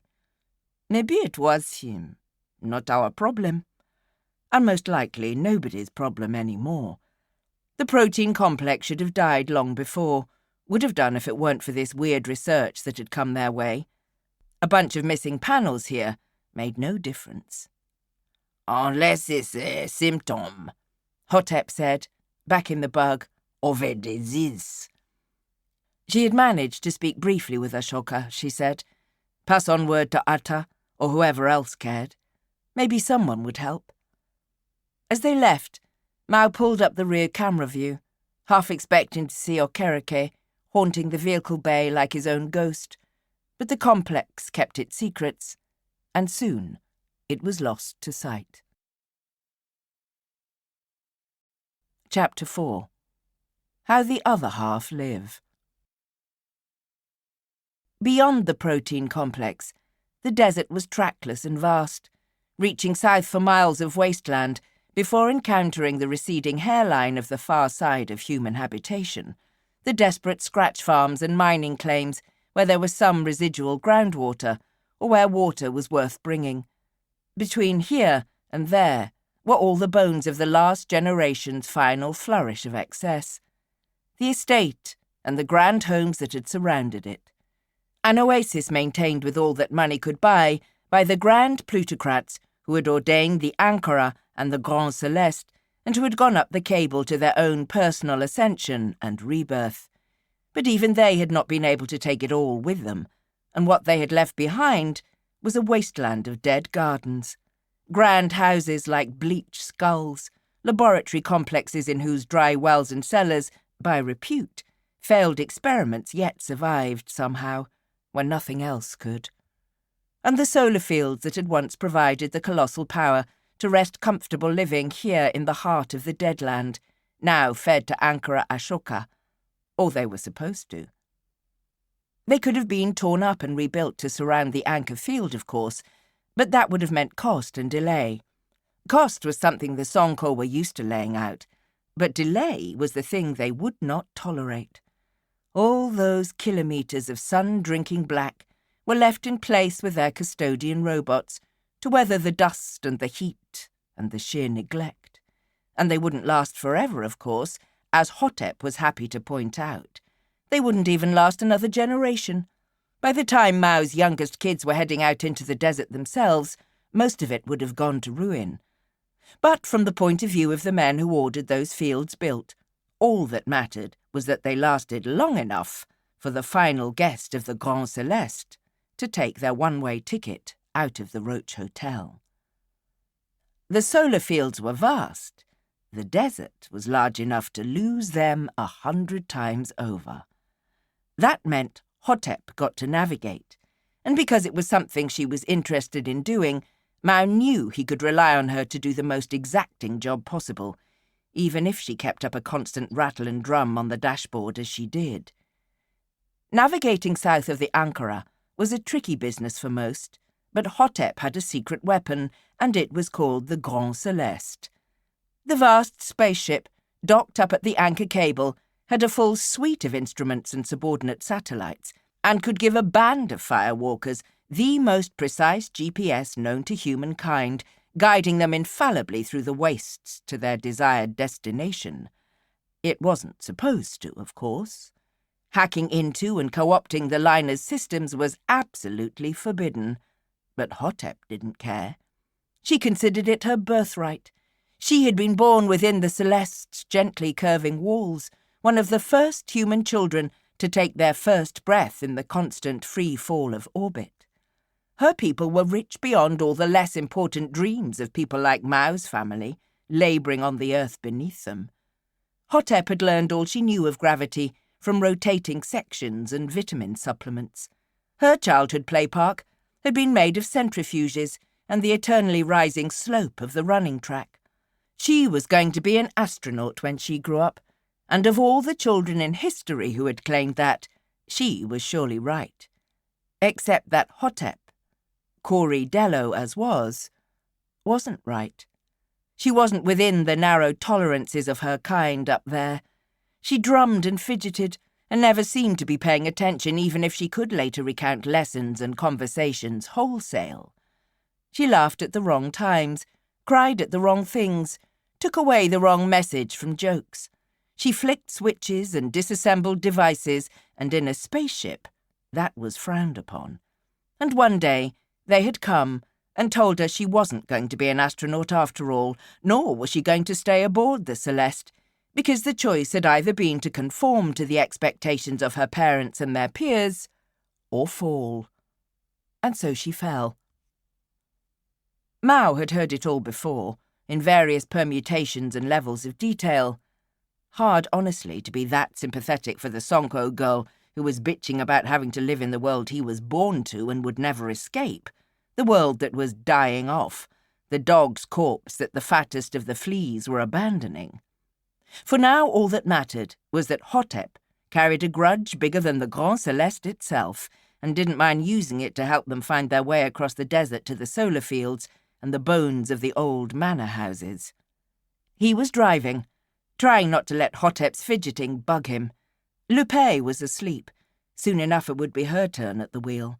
The air conditioning whined like an overtired child, succeeding only in pushing oven-hot air around a bit, except he knew that outside it was 10 degrees hotter and dry enough to turn his tongue into a withered strap of leather.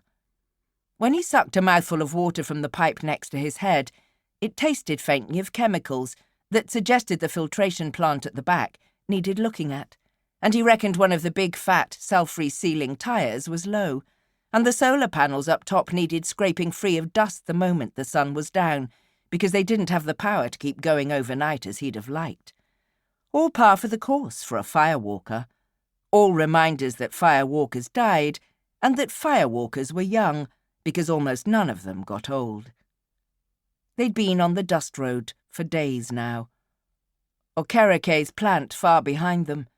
There had been a dead tree the day before, and after that, a great irregular depression stained with red and brown where some toxic spill of liquid had met its final end beneath the unyielding stare of the sun. Forests, he thought, remembering the pictures in Monsieur Attard's office. He always wondered that Lupé wasn't as mad as Hotep about how things had got. Of all of them, this was her birthright, after all. Her long-back kin had lived in these parts, he knew. Miners, city folk, artists, computer programmers, farmers, whatever the hell tradespeople had done back then. And had they brought the hammer of the sun down on their own heads? Not really. No more than anyone. But that hammer had come down, and they'd scattered under its strike, north, south, because to stay here was death by drought and famine and carcinoma. And then, generations later, some of them had come back, because there was work, and where the Sonko needed work, there was food and shelter and water as well. They'd come back, and mingled with Mao's kin and the rest, and made a new people, just for a while. And who'd blame them for being mad about it, whetting a knife for every Wabense who'd pushed them around on their own land? But Lupé didn't have room in her for grudges. Lupé had a family who ate what she earned for them, skills people paid for, and she was dumb enough to say yes when some dangy Viet kid asked her to come firewalking with him. They passed the first big house a day or so after that, just an immaculate shell covering the same sort of ground a neighbourhood would back at the Ankara. 4 levels, servants' quarters, lifts and escalators, a helipad on the roof, and all still standing with metal shutters over the windows and doors. The inhabitants had gone to a better place, as they said, gone out of this world entirely, never to come back, but they still begrudged 3 low-life kids any shelter from the noon sun, still maintained the old divisions of hours and not hours, as though they were going to put the place up for rent some day, a grand tenement on the sandy shores of hell. It took Lupé 20 minutes to crack their security and break in.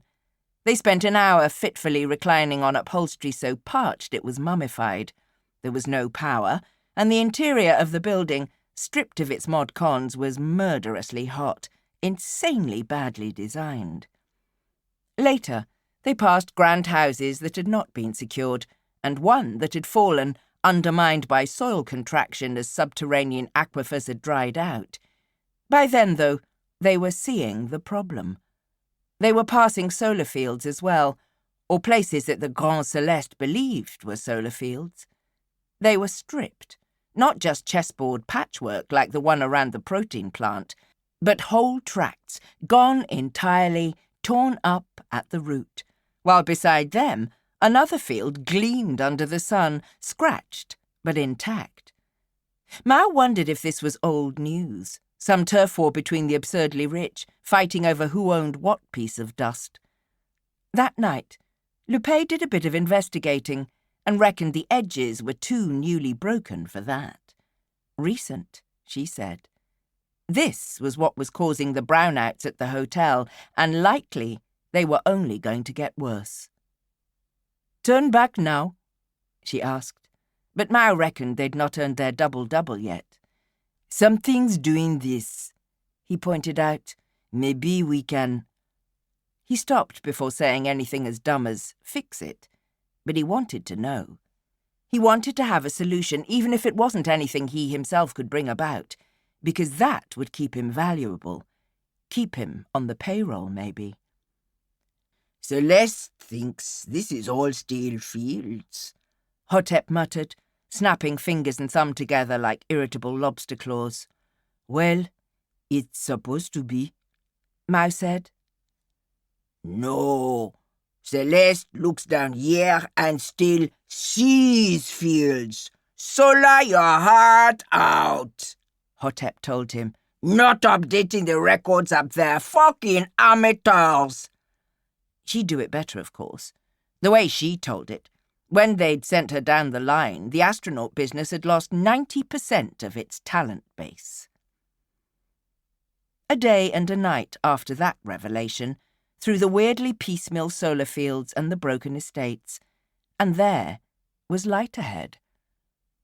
At first none of them understood what they were looking at. Hotep was asleep in back, and Lupé's best guess was that it was a repair site, not too far off. They'd seen some of the automatic systems, robots slow-stepping or rolling around, sweeping dust, repairing connections. They'd come with the fields. They were going the same way. There had been a fair few by the road seized up and immobile, dead between one job and another. Mao felt a bitter kind of kinship with them. Always someone worse off than you are. At least he got to knock off for a bottle of Regab Plus Extra when he was home.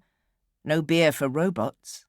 But they kept driving, and the light was still off there, and Mao began to realize whatever they were looking at was further away, therefore way bigger than a couple of repair robots lighting up some panels to run diagnostics. "Wake up, Hotep," Lupé suggested. "Wait." Mao kept driving, running along between 2 untouched fields of panels now, that gleamed when the headlights caught them. The words, "It might be nothing," turned up in his mouth, and he spat them out unsaid because plainly it was something. They got closer. It got bigger. The light condensing from a diffuse glow to the distinct squares of windows, doorways, a spread of wings, not avian but architectural, and no less fantastic for all that. Mao blinked and blinked, wanting to rub his eyes but not trusting his hands off the wheel. "Fuck me," Lupé breathed. "Will you just look at that, Chummy?" "I am looking," Mao confirmed, not believing but looking. Reckon they know this is still out here? But of course they didn't, and serious money was obviously going into it, if what Hotep had said about the Celeste was true. It was one of the big houses, one of the abandoned domains of the super-rich who'd come out here, a second colonial wave that could conquer even land held by the armies of sun and dust. But it wasn't just a shell, either sealed or cracked or falling down. Every window shone with spendthrift light, and the exterior was lit up all around by lanterns and lampposts that looked like they came from some old drama where Queen Victoria met Jack the Ripper. And there were gardens. They weren't perhaps the flower-garlanded wonders of times past, but someone had taken the hardiest gene-modded cacti and succulents and planted them in great rows, engineered them for different colours, even given them the old phosphorescent jellyfish treatment to have some of them glow in the dark. There must be buried pipes below, hauling water from some damn place, because otherwise even cacti wouldn't last out here in the heat-death wasteland of the world. Water, out here, in some private paradise. And Mao was still driving towards it, no matter how far someone had gone to keep it a secret, because he was a moth, and this was the biggest flame in the world now the sun was past the horizon. Behind him, Hotep sat up suddenly. "The fuck?" she exclaimed, bouncing like a little kid on the back seat. "The fuck? The actual fuck?" And for once, her reactions to things were smack in the middle of normal as far as Mao was concerned. They were getting close now, out of the solar fields, into the actual grounds, the bristling globes and fans of cacti on either side. Was that movement in the windows? The light was too bright to see properly. Light that streamed to them from another time, flat and flickering as an ancient film. "Is that a pool?" Lupé asked in a quavering voice. Mao saw where she was looking, and his hands jerked on the wheel involuntarily, ploughing them off the dust-buried path and crunching through a king's ransom of genetically engineered peyote. Out there was water, shimmering like a mirage, and he was going to end up nose-diving the bug right into it. Then the bug died, and simultaneously Hotep cried out in horror and agony, "Blind! I'm blind!" And she began fighting them, or fighting the back seat of the bug, or just fighting. Mao and Lupé piled the hell out, as though the vehicle was going to go up in flames, because there was more than one broken nose back at Ankara Achoka to tell a story about restraining Hotep. She went berserk. She had been born for the untrammeled void of space, perhaps. Being restricted to one body and a gravity, was almost more than she could take. Physically holding her down, you might as well just run face first into a wall and then hit yourself in the balls with a bat. Eventually, she calmed down and came out of the vehicle, and Mao stared. Her bandages were in disarray, as though she was molting snakeskin. But more than that, for the first time in human history, her goggles were up. Hotep's eyes were dark, more slanted than Mao had expected. The skin around them was somehow even paler than the rest of her fish-belly complexion. "I'm not blind," she said in a small voice. "The goggles don't work anymore. Something shut them down." Those horribly naked eyes, flicked from one to the other, flinching. Mao tried the bug again, but it remained resolutely dead, which was going to be a problem as soon as the sun came up, or the water in the filtration plant started to stagnate. Some bastards put us on the plate, he decided, because of this thing. So maybe they've got garages full of fancy cars. Maybe they've got a helicopter can take us all the way back to the Ankara. Maybe they're giving out bullets as free samples, Lupé muttered. But right then, seeing what the hell this place was about seemed irresistible. It wasn't even the mission exactly, although this secret Sonko hideout must have been guzzling power. This was like a ghost, like a time machine. It was the thing they only ever heard of, an extinct beast or storied emperor.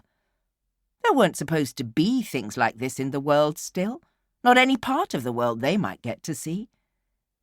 Whoever lived here had surely picked up the arrival of the bug, but they went in all stealthy anyway, crouched low as they skirted the prickly fields of desert plants, things transplanted here from Arizona or the Australian outback, or things never born of nature anywhere. Mao saw at least one shadow at the windows as they approached. He thought it was a man, broad-shouldered, staring out at the night. The ground all around the big white-walled house was floodlit. The sand turned white, ranks of succulents and halophytes sending stark shadows across their neighbours. The 3 firewalkers had been slowly curving their path as they approached, and Mao would have said it was because he was looking for an unobtrusive entrance, but in truth, it was because of the pool, which was just drawing them in, like the song of a siren. It was indoors, of course, and even then it must have needed constant topping up to fight off the sheer evaporation.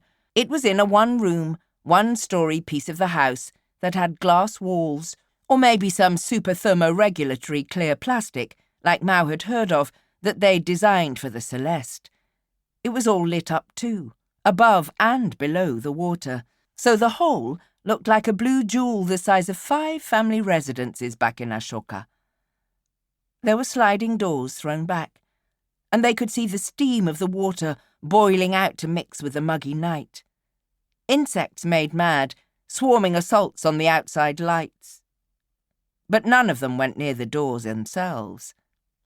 Insects made mad, swarming assaults on the outside lights, but none of them went near the doors themselves, warned off by ultrasound or anti-insect smells, or maybe there were tiny robots that went from bug to bug and served little cease and desist notices.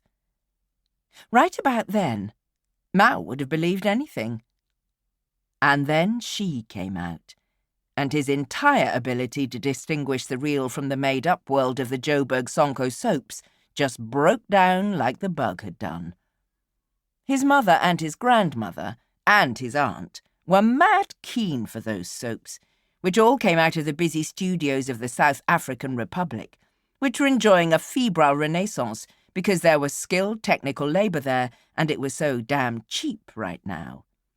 There were about a dozen long-running shows, all set 2 generations back, when these estates had been all bustle, telling the stories of those Sonko dynasties of the super-rich, their loves and betrayals.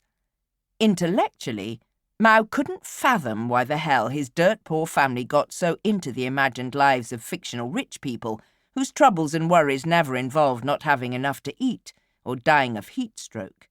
Emotionally, get him sitting in front of one of those shows and he'd never get up until it was done, and then he'd be wondering for the next day whether Elena would find out that Jean Sant had been unfaithful or whether Klaas would get away with forging the will. And there was a lot of sex in those shows. Or not actual sex, because Grandma wouldn't stand for that, but a lot of almost sex, where beautiful people were plainly going at it like rabbits just off camera. And there was always this scene. There was a pool, like this one, and some elegant, perfect rich girl would turn up in a tiny bikini for a midnight swim. Like this. Mao felt his jaw just drop open and hang there. He'd never seen anything like it, not in all his days. Even the actresses of the Joburg soaps couldn't compare. She was close on his own age, and breathtaking. Not just that she was stunningly lovely in and of herself, but that she'd had a life of good food and no childhood diseases, or, if all else failed, she'd had surgeons on hand to correct any imperfections. She stepped out to the poolside and dived right into all that wealth of water that lay there for no other reason than it might divert her a little on a hot night when she couldn't sleep. She was golden-skinned, and she seemed to glow as she kicked off from the side, as though there were extra invisible lamps just for her. He reckoned that part of it was just that she was so flawless. No cancer marks, no worm scars, none of the accumulated detritus of slum living on her, so that every piece of skin shone like stained glass with the light behind it.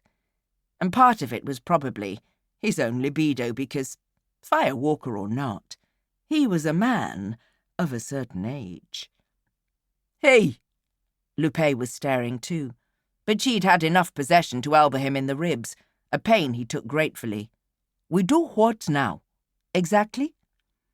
The three of them had advanced almost to the doorway. The artificial light washed about them, so painfully bright it seemed to exert almost a physical pressure. Hotep looked like she was squinting into the heart of the sun. Now watched the girl's glossy black hair stream behind her as she coursed most of her length under water. Past the amazement and the semi-erection that was giving him a second reason for his stealthy hunched posture, he felt unutterably sad. He was 19, and a firewalker, and he knew damn well this wasn't going to be that scene in the soap where the rich young daughter falls for the handsome, husky gardener's boy. "We find a vehicle. We go!" Hotep said, sounding as though she was trying to keep from eroding, just ablating away in the light. Someone coughed politely, and the three of them virtually leapt into each other's arms. Mao was imagining guards, machine guns, because those things belonged in his world. What belonged in that made-up soap opera world, of course, was servants. Servants who coughed politely, even though they didn't need to, who bowed perfectly, even though no amount of money could quite keep them in the immaculate condition their masters would surely have preferred. "If you would follow me, sir, mesdames." The voice was rich, pleasant, and speaking goat, as the saying went, meaning European, French in this case, and Mao's grasp of it was rusty enough that Lupé had to translate. The servant, and Mao's memory of the soaps furnished the word, butler, had a pleasant avuncular face, simultaneously dark and bright. Dark, because that had been the fashion back then, or so the soap said, not as dark as Lupé, but a lot darker than the swimming girl. Bright, because it was an image, projected on the front of a featureless head of plastic. The butler was a humanoid robot, and Mao had heard about such extravagances from Hotep, because the Grand Céleste had hot and cold running automata in every room. He'd never seen one, not even in the soaps. Its posture wasn't as human as the shape they'd given it. Too stiff, except maybe that was fine for a butler. Possibly it was capable of superhuman feats of mayhem. Possibly it was packed with weapons. Possibly it had an on-off button behind its ear, and they could lump it back to the Ankara and sell it for a fortune. "Follow you where?" Lupé asked. The plastic head cocked slightly, the face staticking out of focus for a brief second, before re-establishing itself, one eyebrow quizzically raised. "Why, Monsieur Fontaine is keen to meet his guests." "Don't suppose you've got a mechanic robot can get our car working?" Lupé asked warily. "I'm sure the staff can accommodate you," the robot butler replied. Now it had spoken 3 times. Its tones seemed very repetitive, precisely the same minimal rise and fall, but perhaps that was de rigueur for butlers as well. "Lead on," Hotep told it, and it inclined slightly, and then turned, striding off. "Damn!" Hotep said appreciatively. "Look at the balance. I swear that thing's working better than the bots up on the Celeste. What the fuck is this place? Mao glanced back as they set off. The girl was propping her elbows up on the poolside, watching him go. He felt a shock of contact as she met his eyes, something that skewered into his chest like a harpoon, leaving a cord connecting them, no matter how far he might walk. Or that was what it felt like to him. She smiled as Lupé hauled him off and waved at him. The butler led them into the house, into the cool wash of top-quality air conditioning, discreetly keeping the residual mugginess of the night out, just like the butler itself might turn away unwanted callers.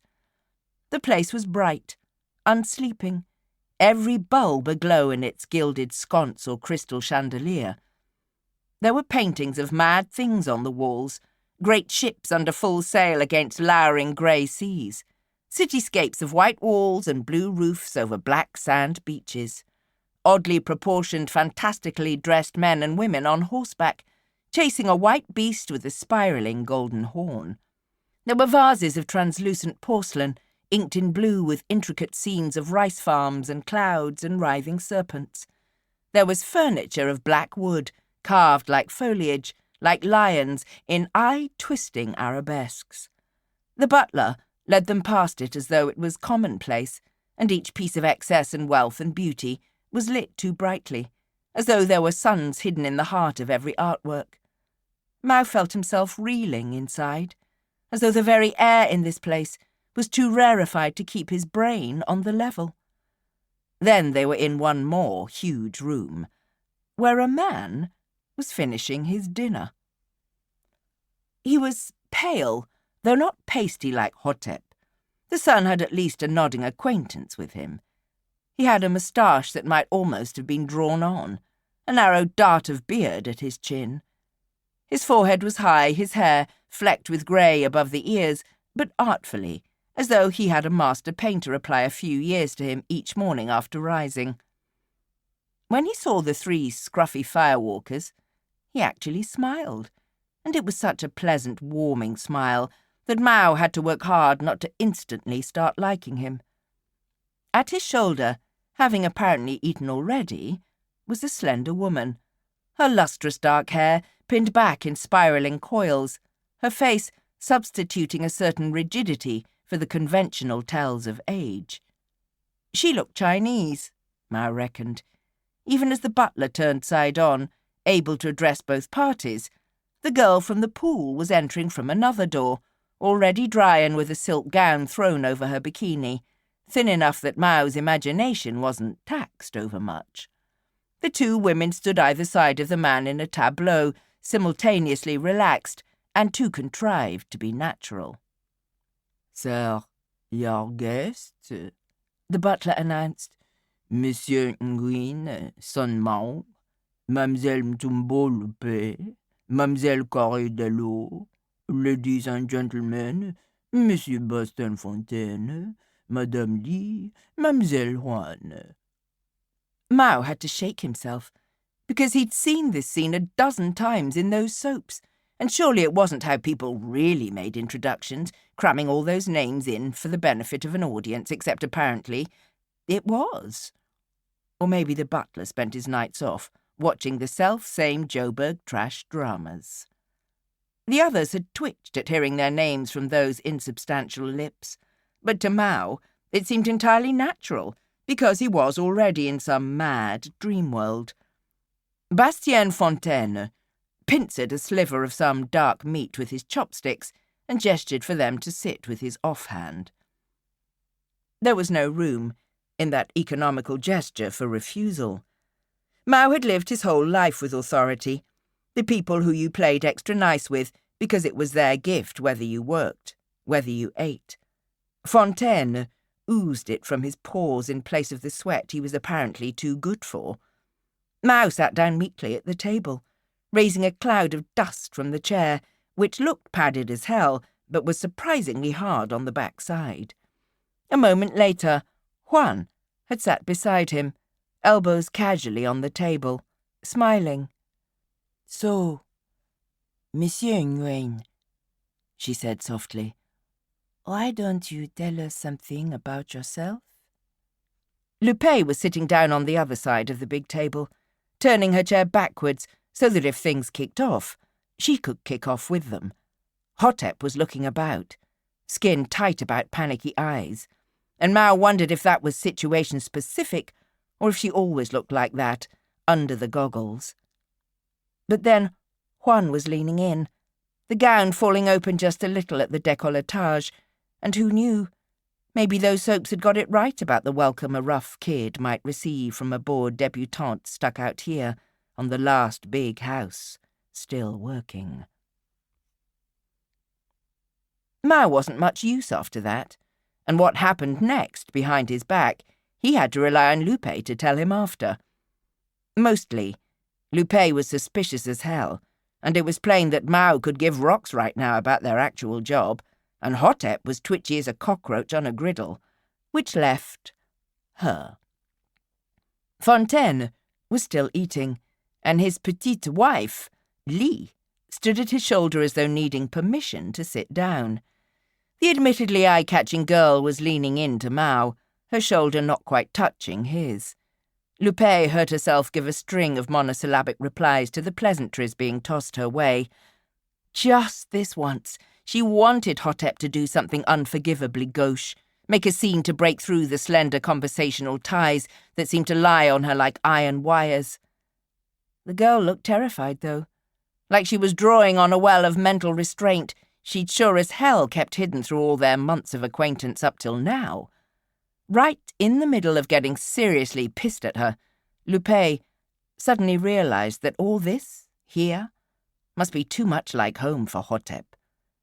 She knew the girl had got kicked out of the family hard enough that she fell all the way to earth, but how had it gone up until that point? Plenty of slaps and shouting behind closed doors, no doubt. Plenty of, "Just behave like all the other kids, Corey," from furious mother and father, and their defective girl, trying and trying, fighting down the thing inside her that was her true self, trying to be a mirror to all those other perfect Sonko boys and girls, and failing, always, eventually. But she'd kept trying. Lupé could see, from how she was right now, just how hard she'd tried. "Monsieur Fontaine," she said, in her best polite speak-to-the-Wabenzi voice, "my friend and I, we're very tired. Been driving a long time." And hungry, and surely it was basic politeness to feed your guests, but apparently only the man of the house got to eat tonight. "We'd like to get something from the car and then bed down, if that's okay." There was a pause where Fontaine just looked blank, but then he smiled again, that win-you-over expression, those perfect white teeth gleaming like they were lit up under UV. "Of course. Castile will escort you." Castile was the robo-butler, apparently, snapping into motion at the sound of its name. Lupé didn't much like leaving Mao in the house, liked even less having the mechanical presence at her elbow. Its face gleamed out like a torch, lighting the way with its superior expression. Behind them, Hotep hopped from foot to foot like she was trying to shake the crazy off before she had to go back inside. Lupé snagged some chewies and filled a half-dozen canteens from the filtration reservoir, because better that than it all go sour in the tank without power. The air around the garden lights had insects like a broken screen had static. Lupé didn't know how that weight of bugs could even survive out here with so little water, but they sure as hell did, between naturally economical metabolisms and the genetic engineering work that got loose in the wild. And that made her think of the protein complex and the whole what-the-fuckery that had gone down there on Monsieur Okereke's watch. Was that Fontaine? Can I make that his fault somehow? But there was no link between them, save that both were inexplicable. "Bastien Fontaine," Hotep told the interior of the bug, her stiff shoulders telling Lupé just how aware she was of the robot standing a few feet away. That's what the man said to me, Lupé agreed. Name doesn't mean anything to you. Should it? Hotep's face twisted with at least 3 emotions at once. He was one of the big backers for the Anchor project and the Celeste, not just idle Sonko money either. He was like my folks, made his fortune on the tech markets, revolutionized personal connectivity. They taught him in school what he done. Genius, they called him. Called? Past tense? They all think he's dead, Hotep said, soft as breathing. He never got to the Celeste anyway. Supposed to have died just before the Ankara got going, or he'd have been on the first car up the line, surely. And I thought they did something to him. Some falling out, some clash over who got to wear the big hat up the line. They taught you that? Lupé asked skeptically. Fuck no, but I always thought he was like my patron saint, you know. Easy to like someone who got elbowed out, who's supposed to be safely dead. And now? Now I'm not sure I like him anymore, and I want my fucking goggles back. Back inside, Lupé turned brightly to Castile's projected face and said, Hey, before we turn in, how about you give us a tour of the place? We're both very excited to be here, you know. She tried to look full of girlish enthusiasm, which was presumably something she'd been some time ago, before she turned 12 or so. Castile halted entirely, and his face fuzzed out for a second, which was nasty, but then it was back, smiling with that perfect mesh of politeness and bemusement that someone had obviously thought a butler should have, and he was nodding, new instructions received. I would be delighted to show you the house, said the thing that couldn't really be delighted at anything. We get so few visitors. Monsieur Fontaine would love you to see it all. A half-hour later, she and Hotep were in the guest bedroom, staring at beds the size of apartments, a portrait of a Fontaine-looking old man on the wall, a full-length mirror across from it. Hotep tore into a chewy, heedless of what flavour its wrapper claimed. "The fuck?" she said, when she'd choked down the first mouthful. Lupé looked at herself in the mirror, connections already reaching towards each other in her head like the fingers of God and Adam. She looked good. In that mirror, she looked fine.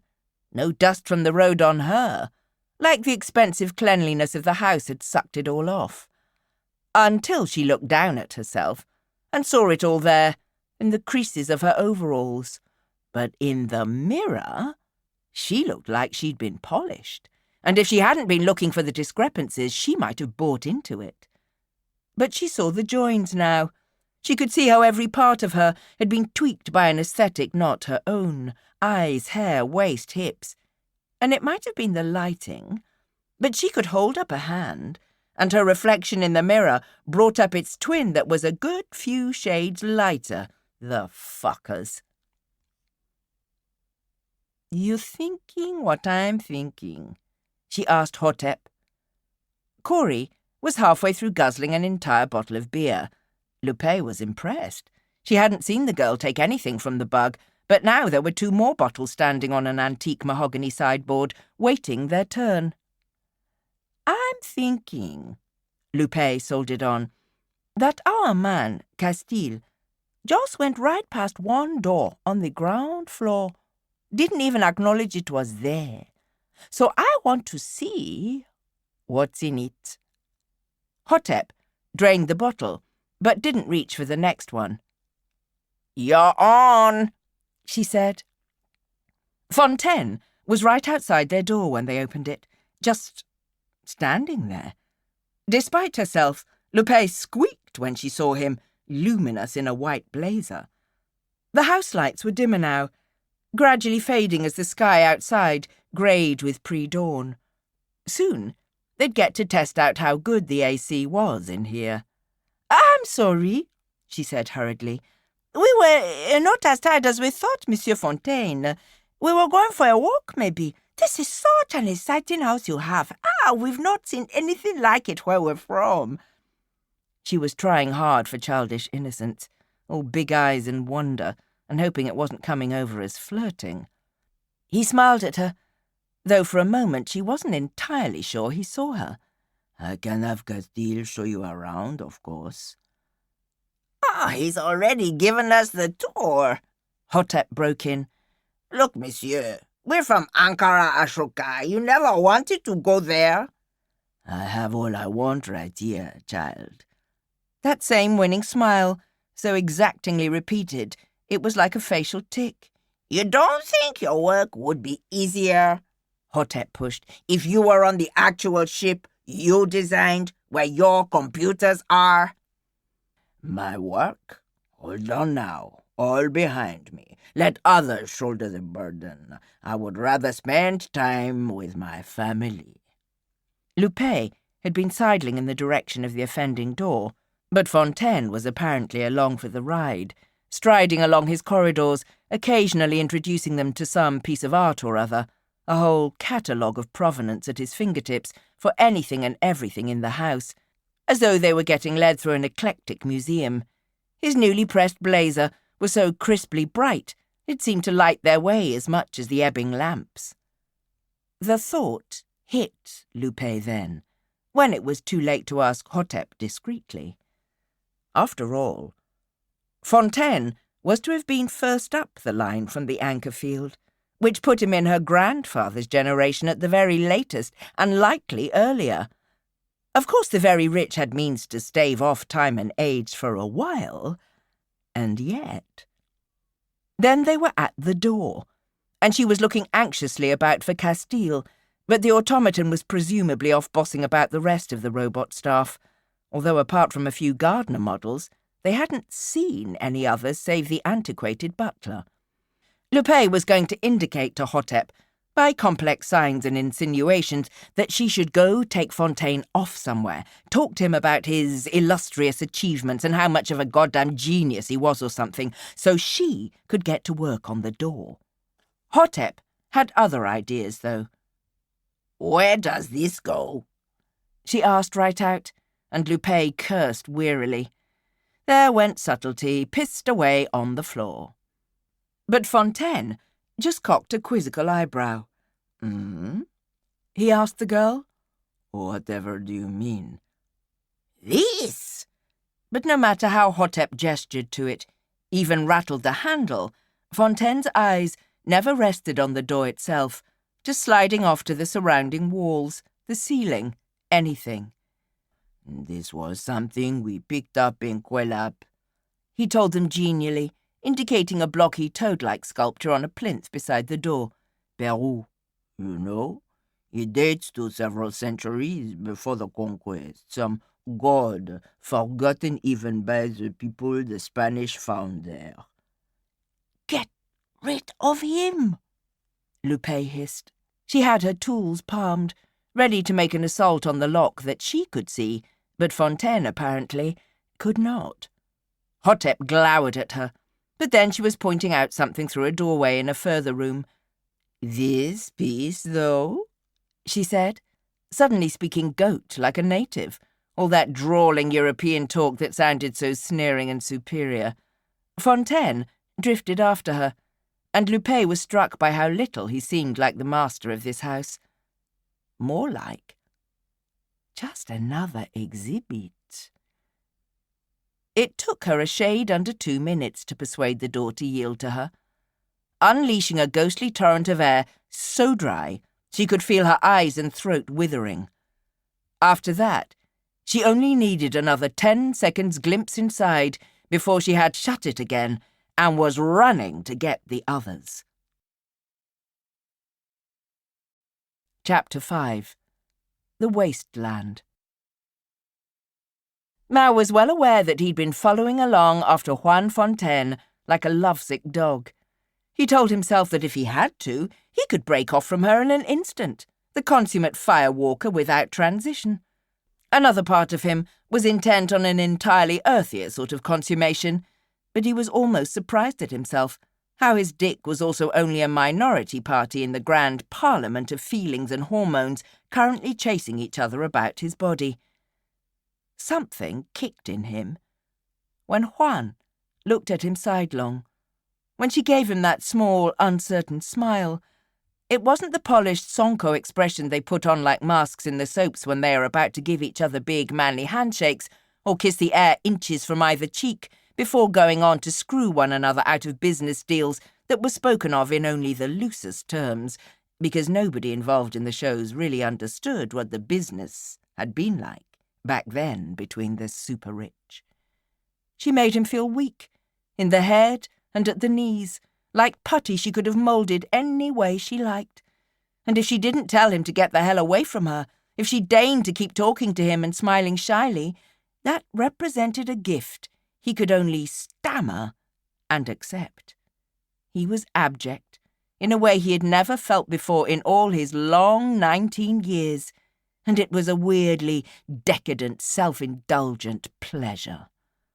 His hands itched for her, but he understood without being told what the rules were, and that looks and words were all he was getting right now. She led him through the house, and she asked questions, so many questions. She made his mean, hard life sound like something out of some crazy story. Her wide-eyed curiosity, an alchemy that transmuted the gangmasters and wabenzi and firewalkers into dragons and ogres and flying wuxia heroes. And he knew it was all toss, really.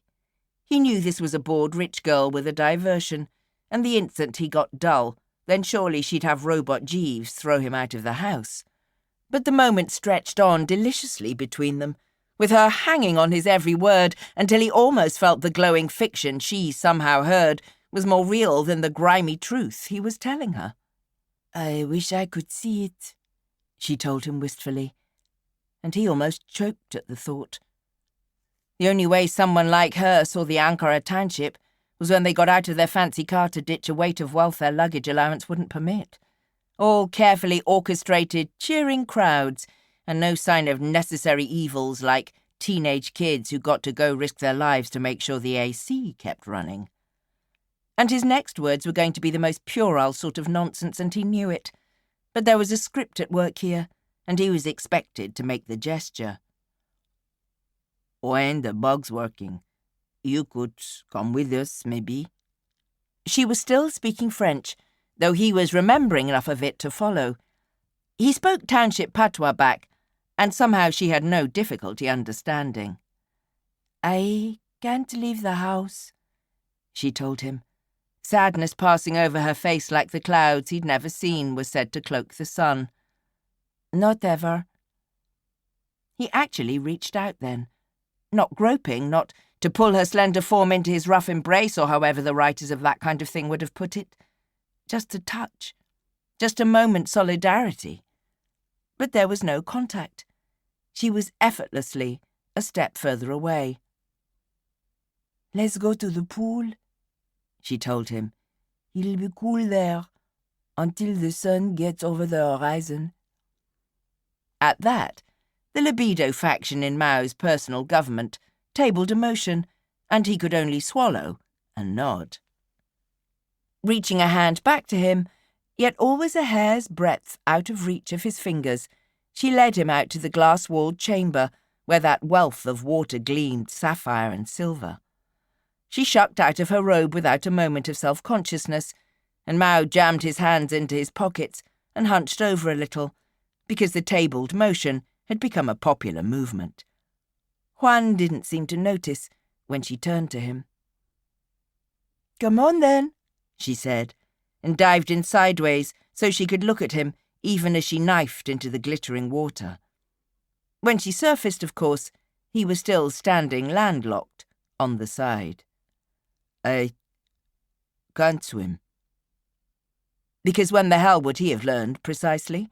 Unless he'd taken that job with the brine shrimp, and the thought still brought him out in sweats. She grinned delightedly. He thought it was mockery at first, but apparently it was just the joy of showing off. "You don't need to," she told him. "The water's hyper saline. anyone can float in it. Apparently rich people really could have anything. Mao gave up then, and spent 5 awkward minutes fighting his way down to underwear that was probably not of the standard Juan Fontaine was really used to. He ended up standing awkwardly at the very edge of the pool, toes curled about the pool's lip, daring himself to jump in. He wasn't entirely convinced he wouldn't drown, but right then, with Juan treading water and smiling at him, it seemed a fair price. Apparently, a cocktail of young love and raw lust could even fight off incipient phobias. He wasn't exactly going to dive in like she had, but he could at least jump. She held up dripping arms to him, the electric light turning every droplet into a diamond. He fell forwards, eyes closed. Lupé got his shoulder, just after he'd gone too far to pull himself back, and because he weighed more than she did, even mostly naked, there was a tense moment of wrestling before she managed to get the pair of them back on the level, on dry land. Hotep, hanging back, was plainly not up to touching other human beings right then. "What the fuck is this?" he exploded, rounding on the pair of them. "Can't you see I'm Oi, we see," Hotep called unhelpfully from the doorway. Lupé stepped back, hands on hips. "You're welcome," she told Mao flatly, without a trace of amusement. When he just goggled at her, she held up a screwdriver, some part of her multifarious toolkit. Without breaking eye contact, she tossed it into the water. There was no splash, just the clear, ringing sound of metal on concrete. "Huh?" he asked, looking round for the source of the sound. Down through the azure glow of the water, the screwdriver rolled in a little circle about its tip before coming to a halt. Slowly, Mao knelt by the poolside and dipped a hand into the water. It was something he'd never thought to do before, because the water was like the art on the walls around them, something unthinkingly valuable that you didn't touch. And he didn't touch it. His fingers drifted through the gleam of it, without sensation, and were dry when he drew them out. He did it again, and again. There was nothing there, just thin air and light. Light. "It's a projection?" he gaped. "Best one I ever saw," Hotep confirmed. "Now, if I had my goggles, different story, but—" Lupé stared at him for a moment, and he saw several angry words and insults bubble up and get sent right back where they'd come from.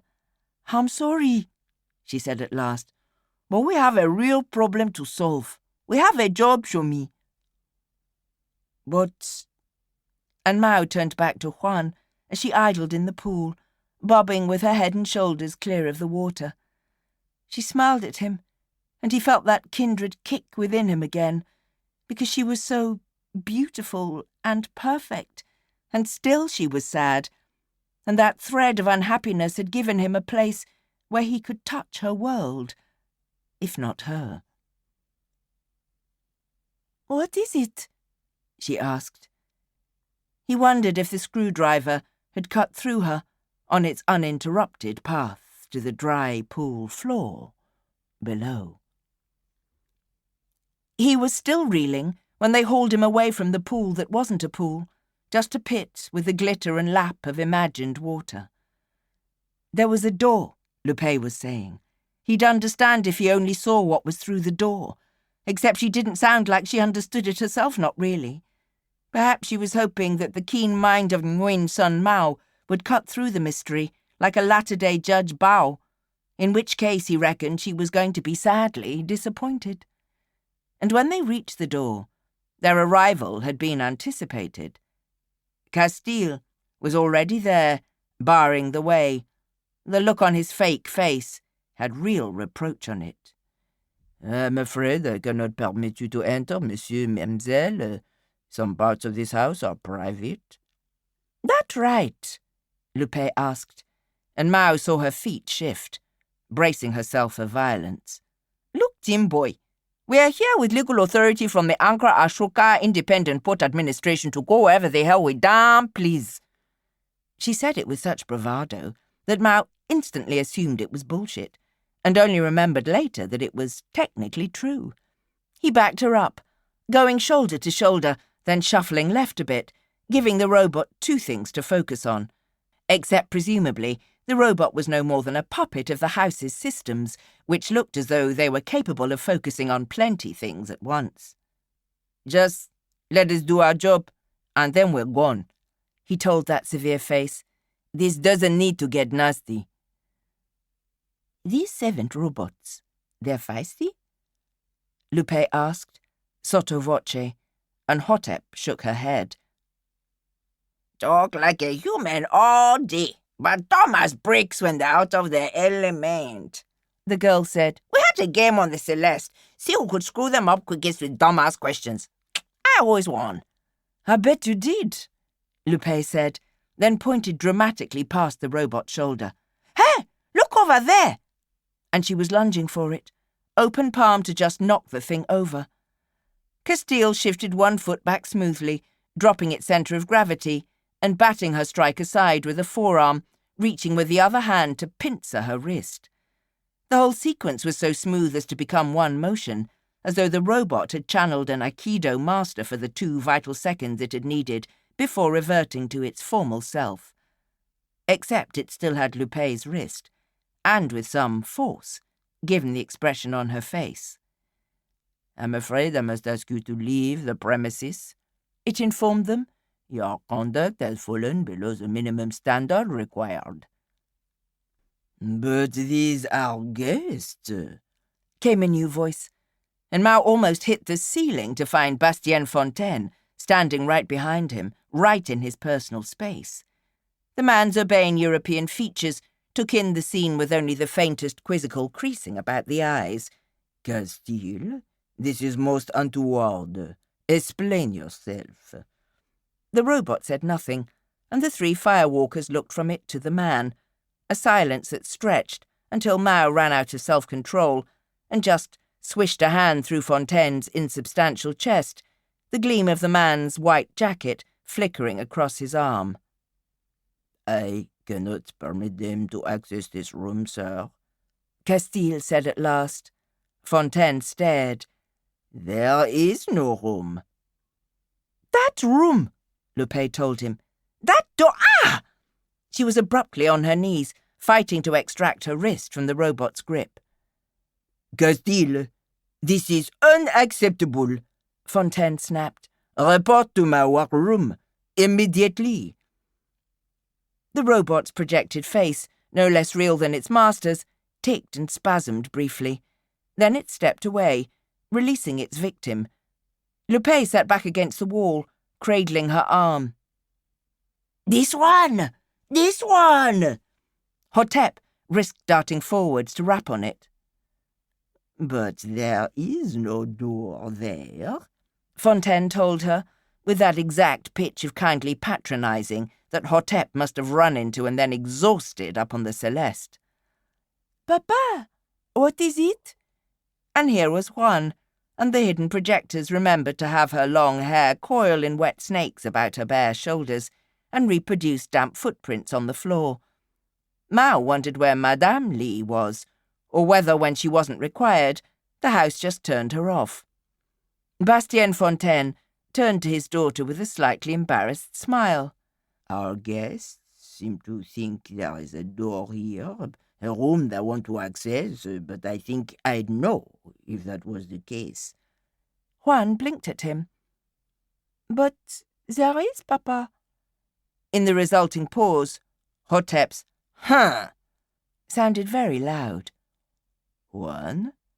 There is a door there to your office, Papa. Why don't you know where your own office is? And she was worried, really worried, as if this was just the latest in a whole string of inconsistencies that were making her doubt the reality of her home here. Mao felt that kick inside him again, that sympathetic connection. She can't be fake. She can't just be a thing, a show. He glanced at the other 2 firewalkers, and they were looking increasingly baffled, because who was this puppet show being staged for now? Fontaine was humouring them when he turned back. Well, if there is some secret door there, I suppose you had better open it. Sir. Castile had a hand half raised, frozen between proprieties. Please, sir. Lupé seized her chance and lunged for the handle.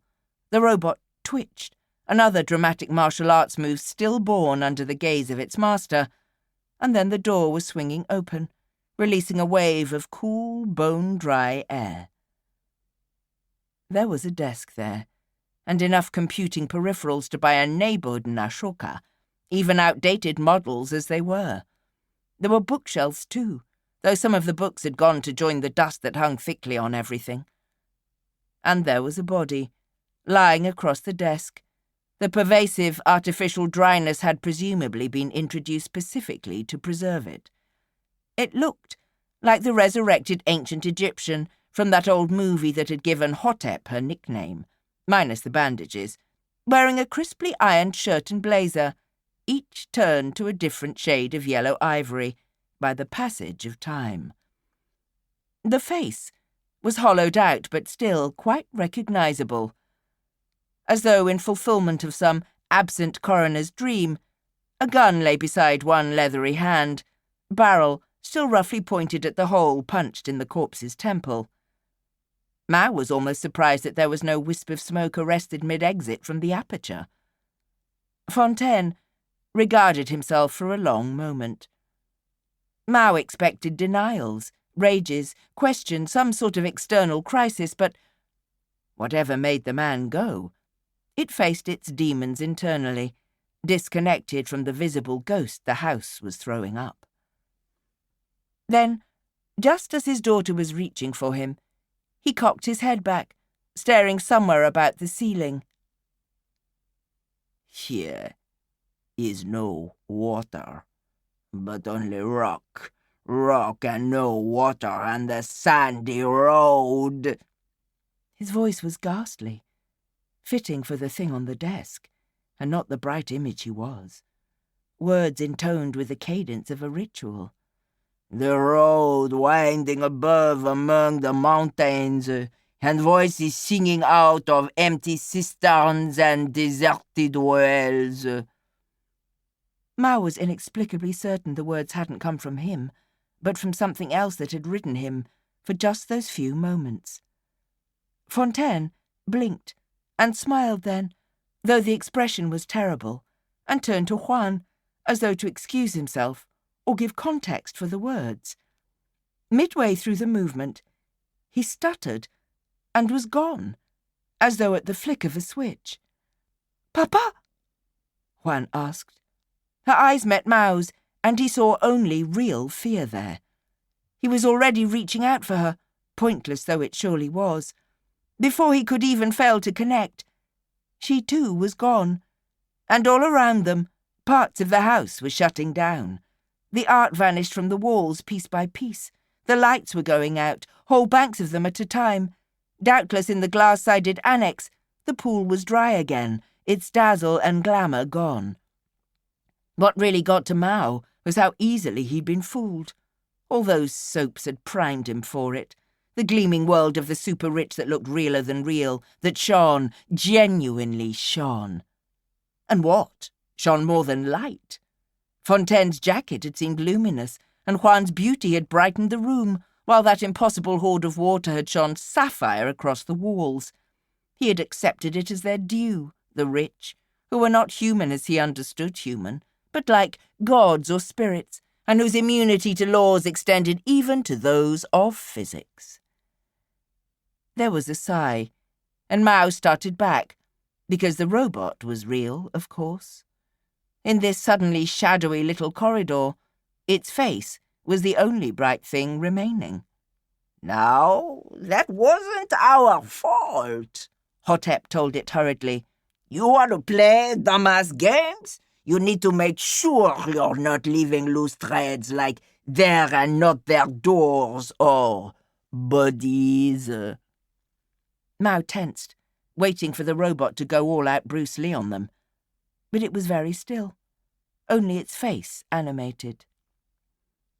This terminates domestic simulations at iteration 7, it told them, and Castile's perfect butler's voice was full of mannered sorrow, as though announcing the death of kings. 7. It repeated heavily. They always know. In the end. There was no frustration in its tone, and yet Mao felt it there. They?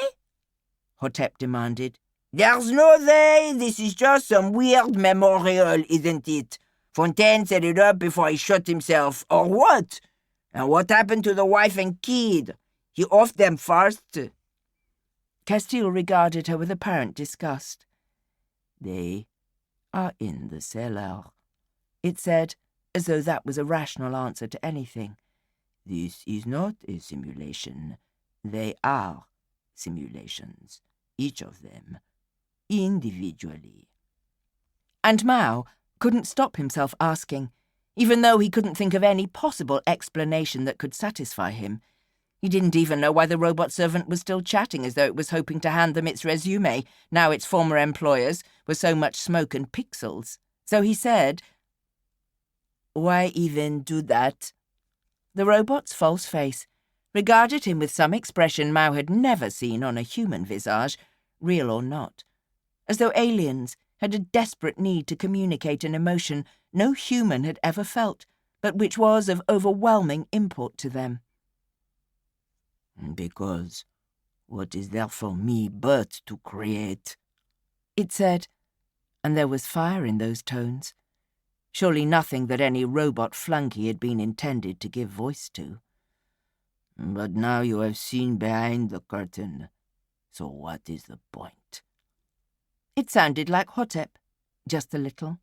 Like Hotep when she was in one of her states and claiming that she was the greatest goddamn astronaut there ever was, and the fuckers would rue the day they cast her out of heaven. And then the face was gone.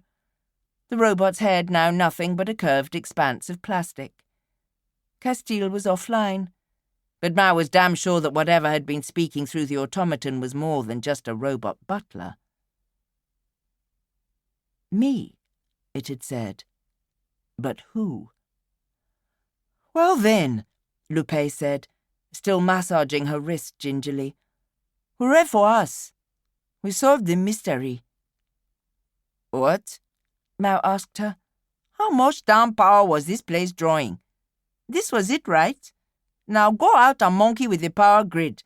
The Roach Hotel gets its AC working, and we get our double-triple. We haven't solved any damn mystery, Hotep spat. We solved what they told us to solve, Lupé decided. Take your goggles, Jomi. Hotep started and drew them from around her neck, up over her eyes. Oh, I'm seeing on all frequencies, she crowed. Fuck me, yes!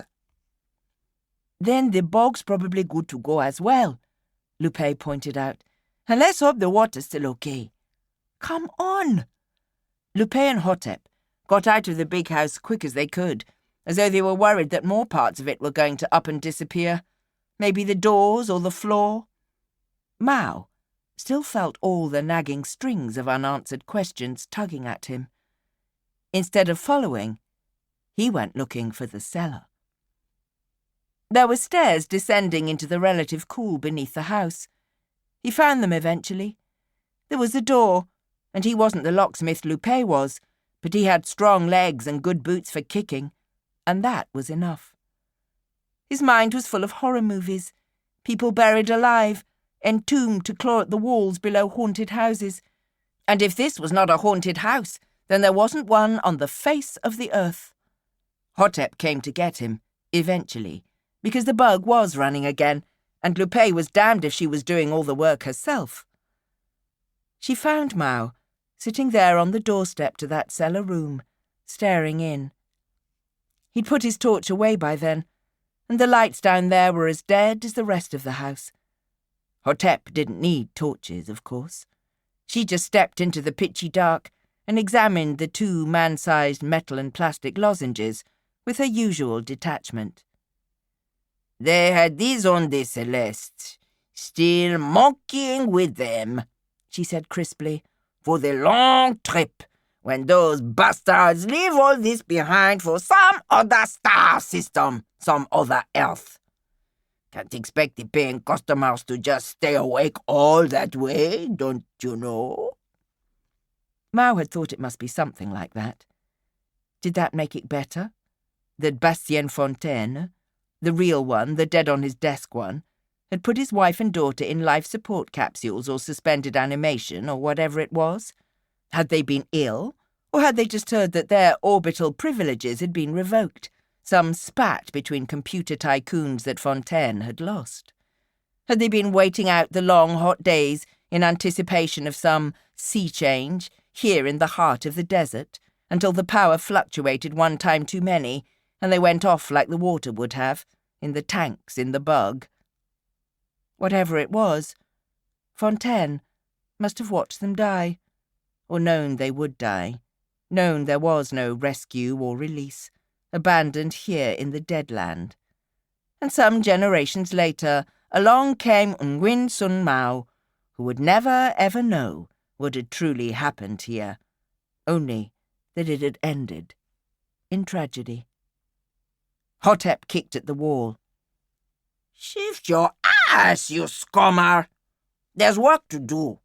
Lupé wants us to get power going where it's supposed to so we can head home. What was it, though? What was speaking to the robots at the end? What was simulating them? What was I talking to when I spoke to Juan Fontaine? A constructed personality, Hotep said, already half up the stairs and looking down impatiently. A good one, granted. But she thought she was real. They all did. Hotep shifted. No. Yes, you can't know, but why not? Telecomputer something, it'll believe it. More impressive, they were able to notice the unreality of it all. That's high-order reasoning for an automatic system. I know computers, Mao insisted. The butler, the people, they weren't. You know butts about computers. You think the shit they used to run the Ankara are state-of-the-art? Up on the Celeste! They do this all the time. Maybe not as good as we saw, but same thing. Your girl, she was a top-grade simulation robot butler. Who knows? Probably just gone cracked in the heat. But she didn't quite sound convinced on that point. They took the robot, though. They could carry its inert frame easily enough between the two of them. Early morning outside, and the day was already uncomfortably hot.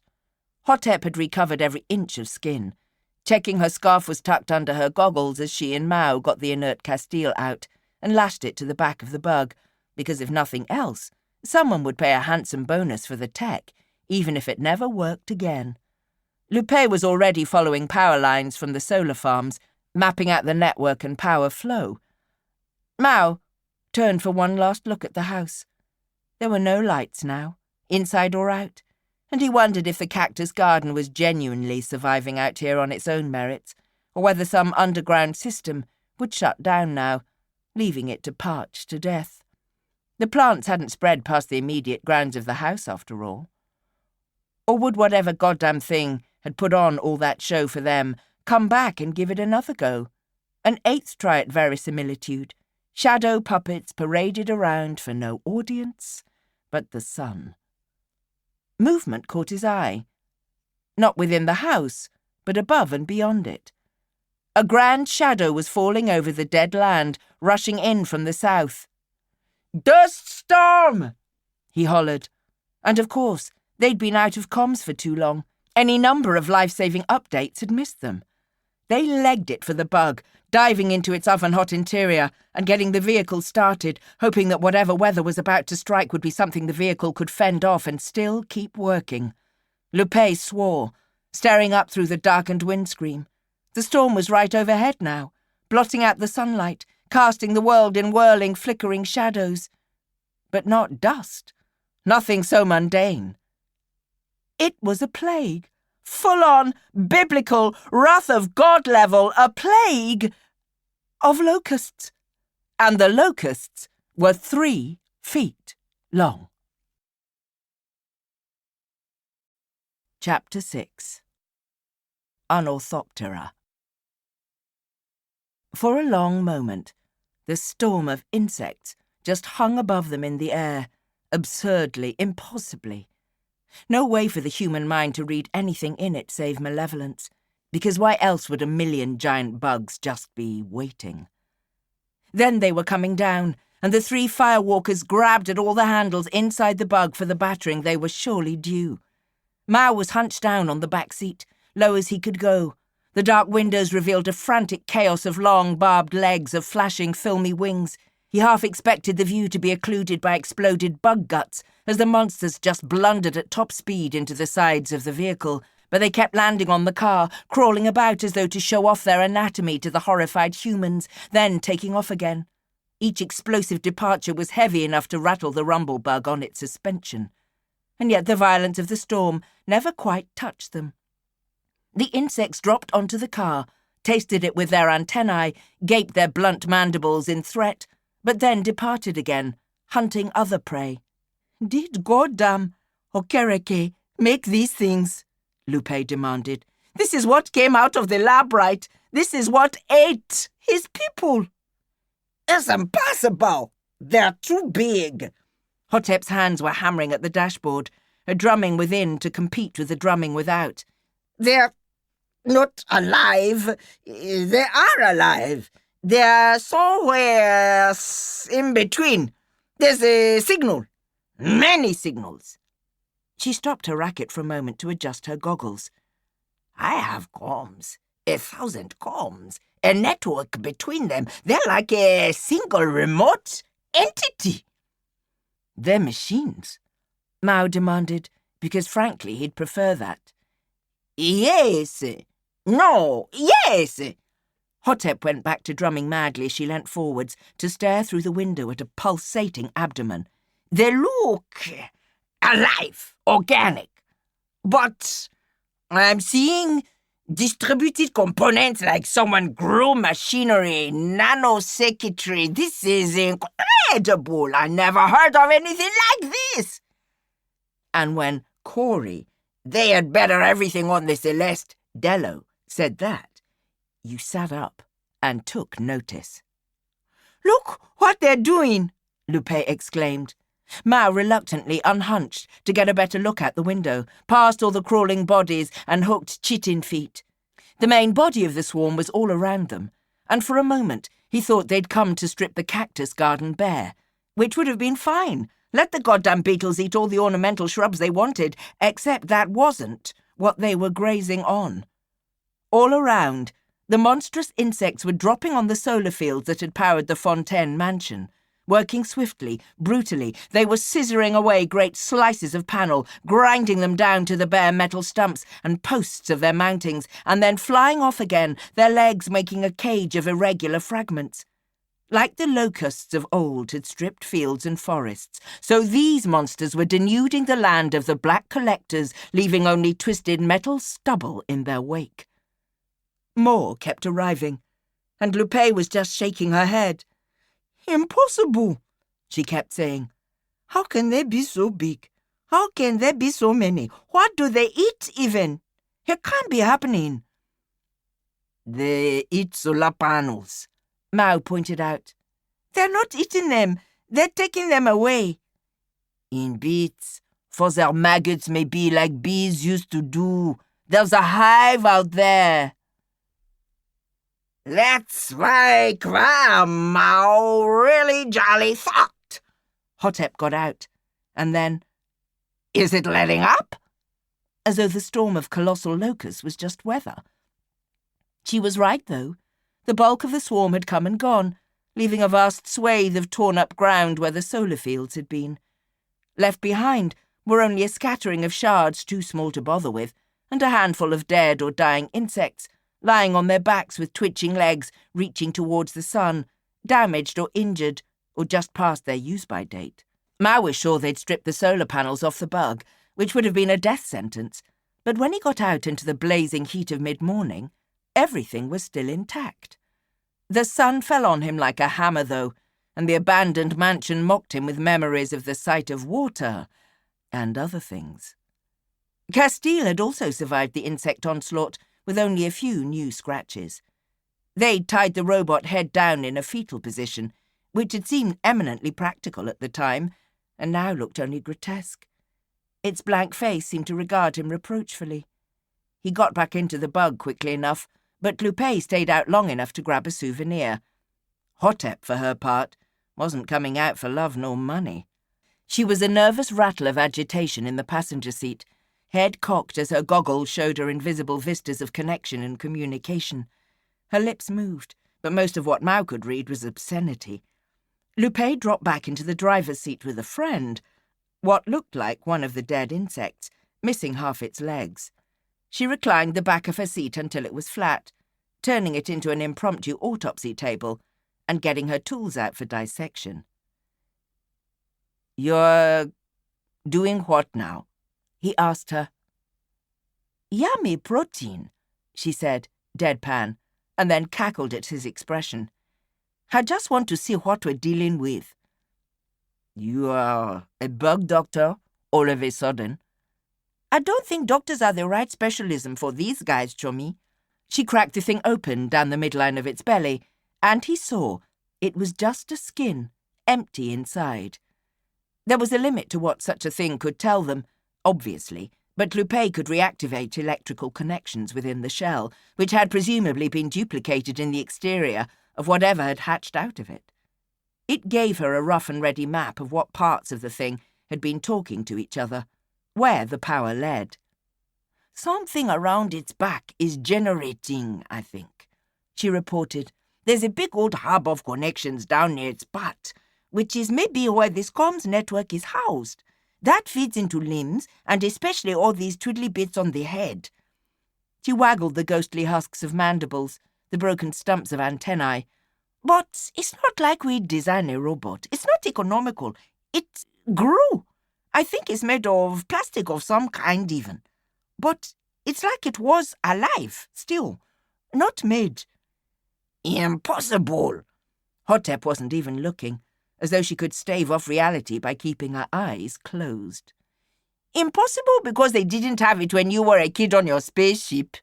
Lupé asked acidly.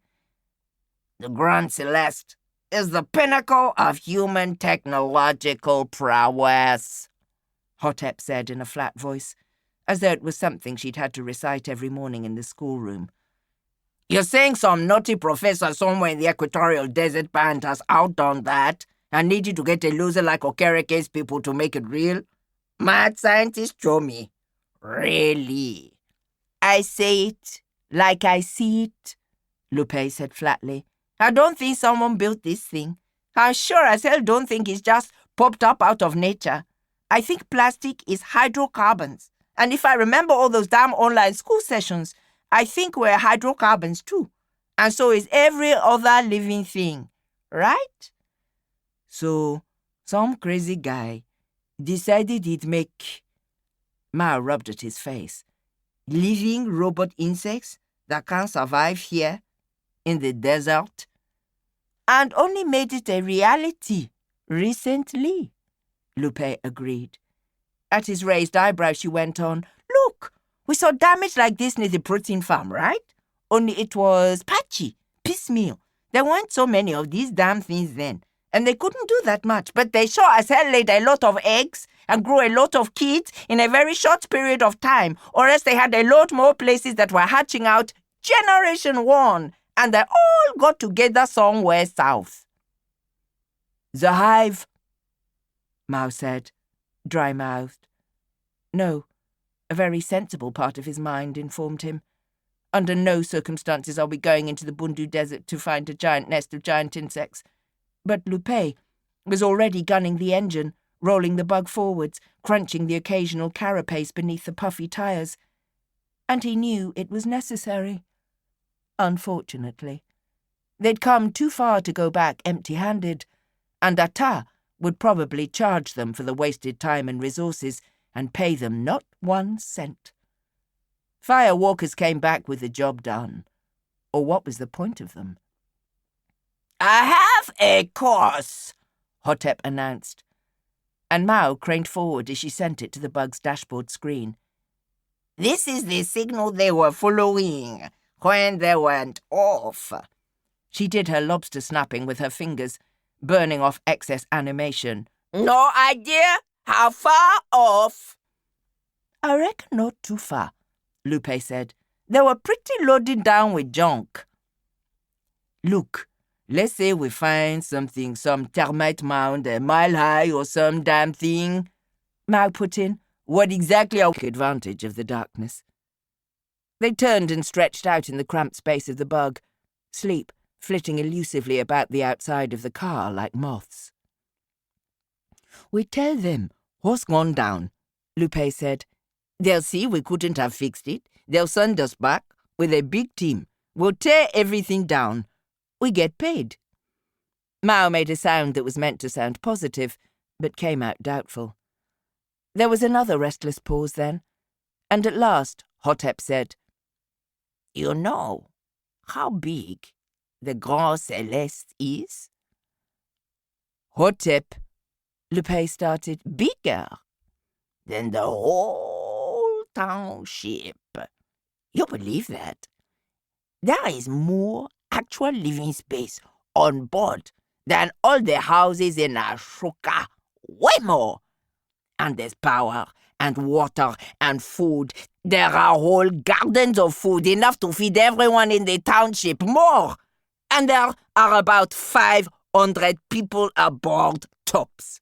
That's not enough to keep a population going. They did a crap ton of gene variants research specifically for that, so they could have generations and generations, but never need other people.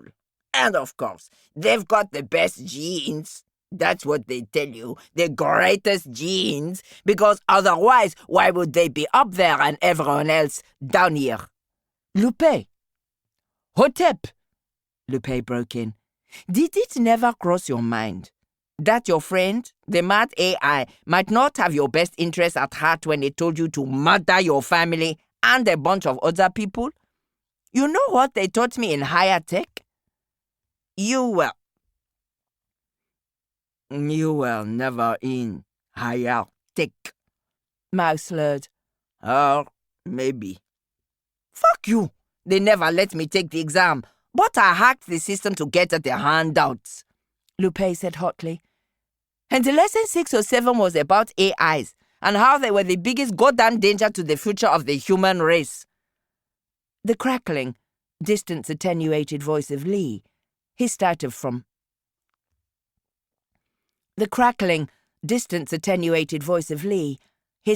Hotep's direction. "What were the arguments they set out for you?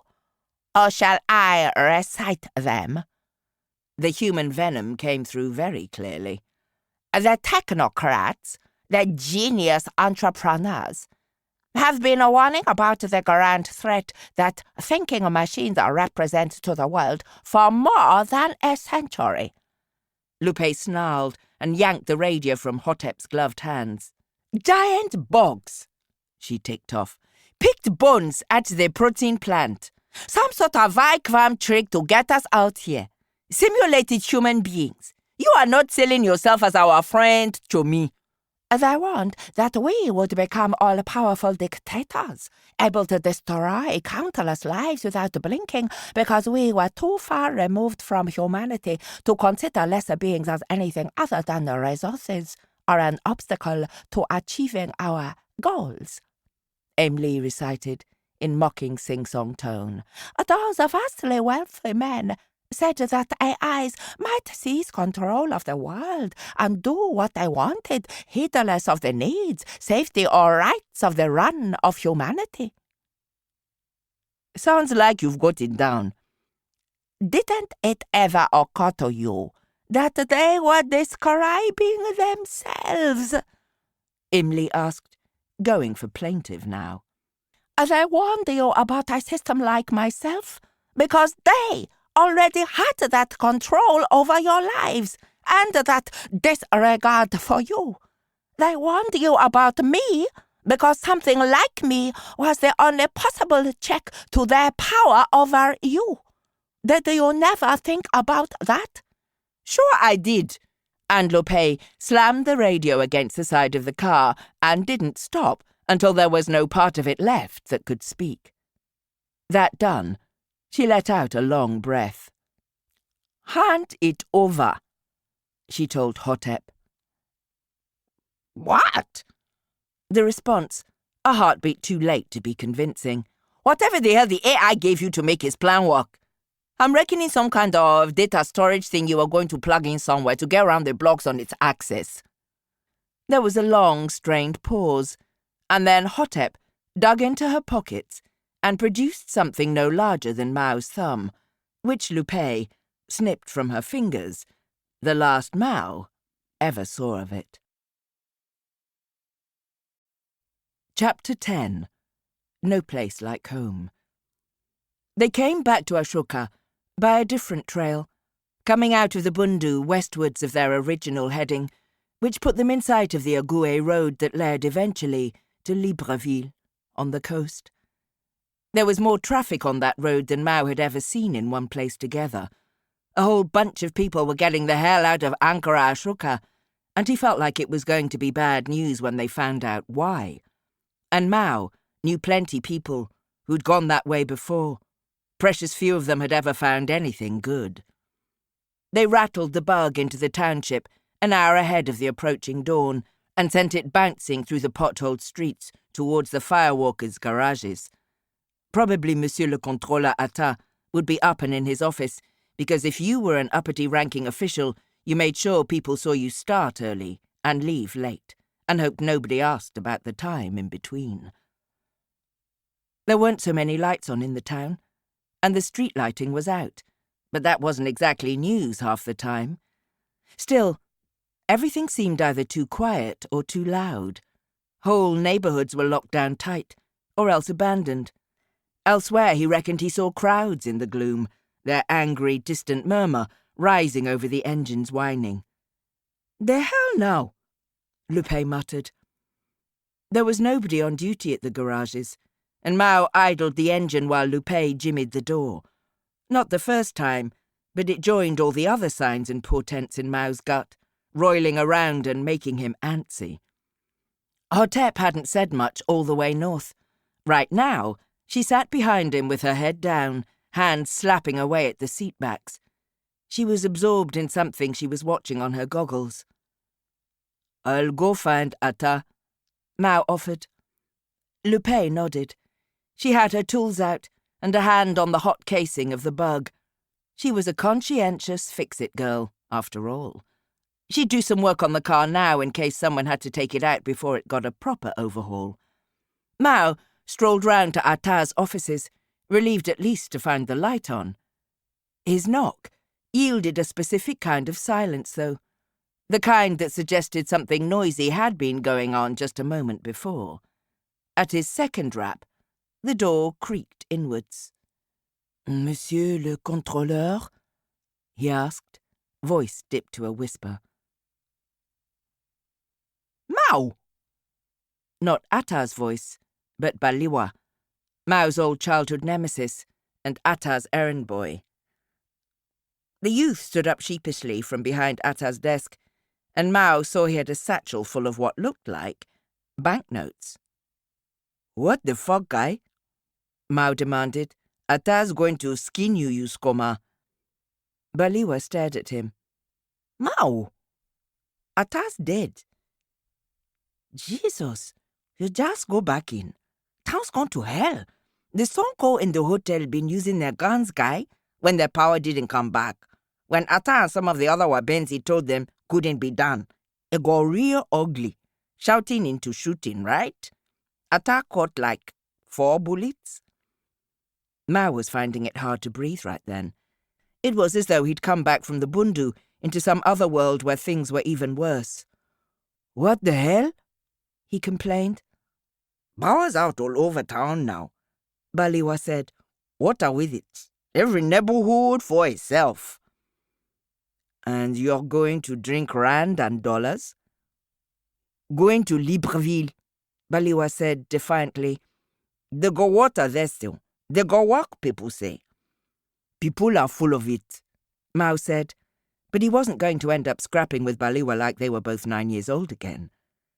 He went out and rejoined Hotep and Lupé in the garage, and while it was true that they'd all seen way too much madness in the last few days, Lupé's expression suggested that the desert and the bugs and Emily had been nothing.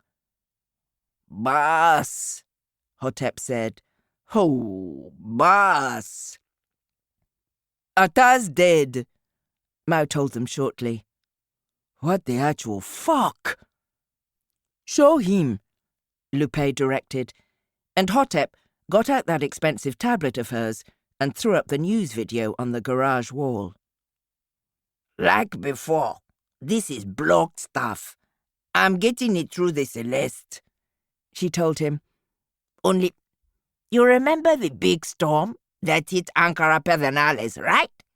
And how they were shipping all the Sonko folks over here who'd been waiting to go up the line?" Mao was watching video of a long, winding cavalcade of vehicles coming into the township from the Ogooué Road, all those 4x4s and luxury limos, more than he'd ever seen before. And there were helicopters overhead too, their juddering shadows making him flinch a little from remembered wings. And it was a risk to fly to the Ankara, because the dust storms came on real fast sometimes. He watched the crowds there, ready to celebrate, and of course there was no handout, not with this mass exodus. The rich folks just piled into the hotel, and there were plenty who ended up abandoning their fancy cars because the place filled up real fast, and people watched them go and, denied the news from Pedernales, wondered what the hell. Mao imagined there'd been a lot of grumbling right then, about the Sonko not keeping their half of the deal, but it didn't look like there'd been riots or anything. "What the news is not telling you," Hotep said, "what I'm getting from the comms logs up and down the wire, is this. They took a few more carloads to the Celeste, and that was it. The folks up top just told the folks in the hotel, no room. They don't want to share their big staterooms and swimming pools up there, see? And the Sonko downstairs went nuts. No AC, right? All hot and bothered." What happened next was that the hotel had reached out and cut power to the township, so that its angry guests could maintain the level of service to which they were accustomed. Which wasn't as bad as it could be, because most neighborhoods have some botched up solar of their own these days, Lupé pointed out. But it meant the filtration plants stopped working. A lot of them, because those things are hogs for power, and the hotel had all the free water anyway. Mao just stared. Angry crowds, demonstrations, amateur demagogues up on boxes. He didn't want to see what came next, but he made himself watch, in case he saw any faces he knew. The Sonko, who'd come in from Pedernales, they had their security staff, and they were hot and bothered like everyone else, and had automatic weapons, and most of all, they had that utter rich man's terror of poor people, deciding enough was enough. It looked to Mao that the crowd at Ashoka hadn't got anywhere near that line, but it must have looked differently to the gunmen on duty outside the hotel. "I've got to go see my folks," he blurted out, after the recorded shooting started. "Me too, Chomi," Lupé agreed. They were almost out of the garage when Hotep's plaintive voice followed them. "It's all coming down. What am I going to do?" And of course, she couldn't exactly see her folks. "They've pulled up the ladder behind them," she wailed. "They're up there now. They don't care." They being her family, those lucky few on the spaceships. "This is it now. This is all we'll ever have. This and the desert."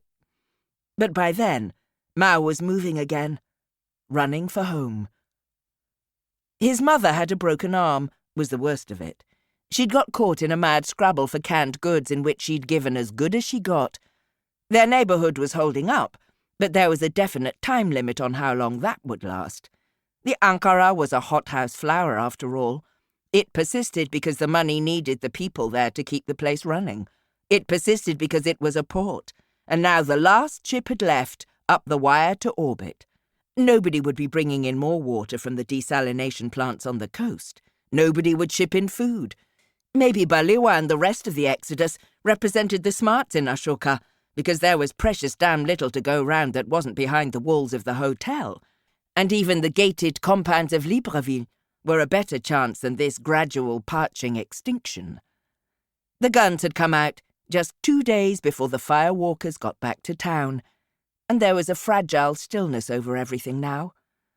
After another day, during which the neighbourhood filtration plant broke down and some of the jury-rigged solar panels began to decline, Mao worked out that everyone was waiting for things to go back to normal. Yes, people had died. Yes, there had been a round of executions amongst the Wabenzi when they tried to take control, including poor Atta. Yes, there were parts of the township that no longer had power or water, and rumours of disease. And yet, nobody believed it. Up there, above them, just the other end of that anchor cable, was the Grand Céleste, and on it were the great and the good, who would surely reach down their hand to touch the earth again and save the people who had put them there.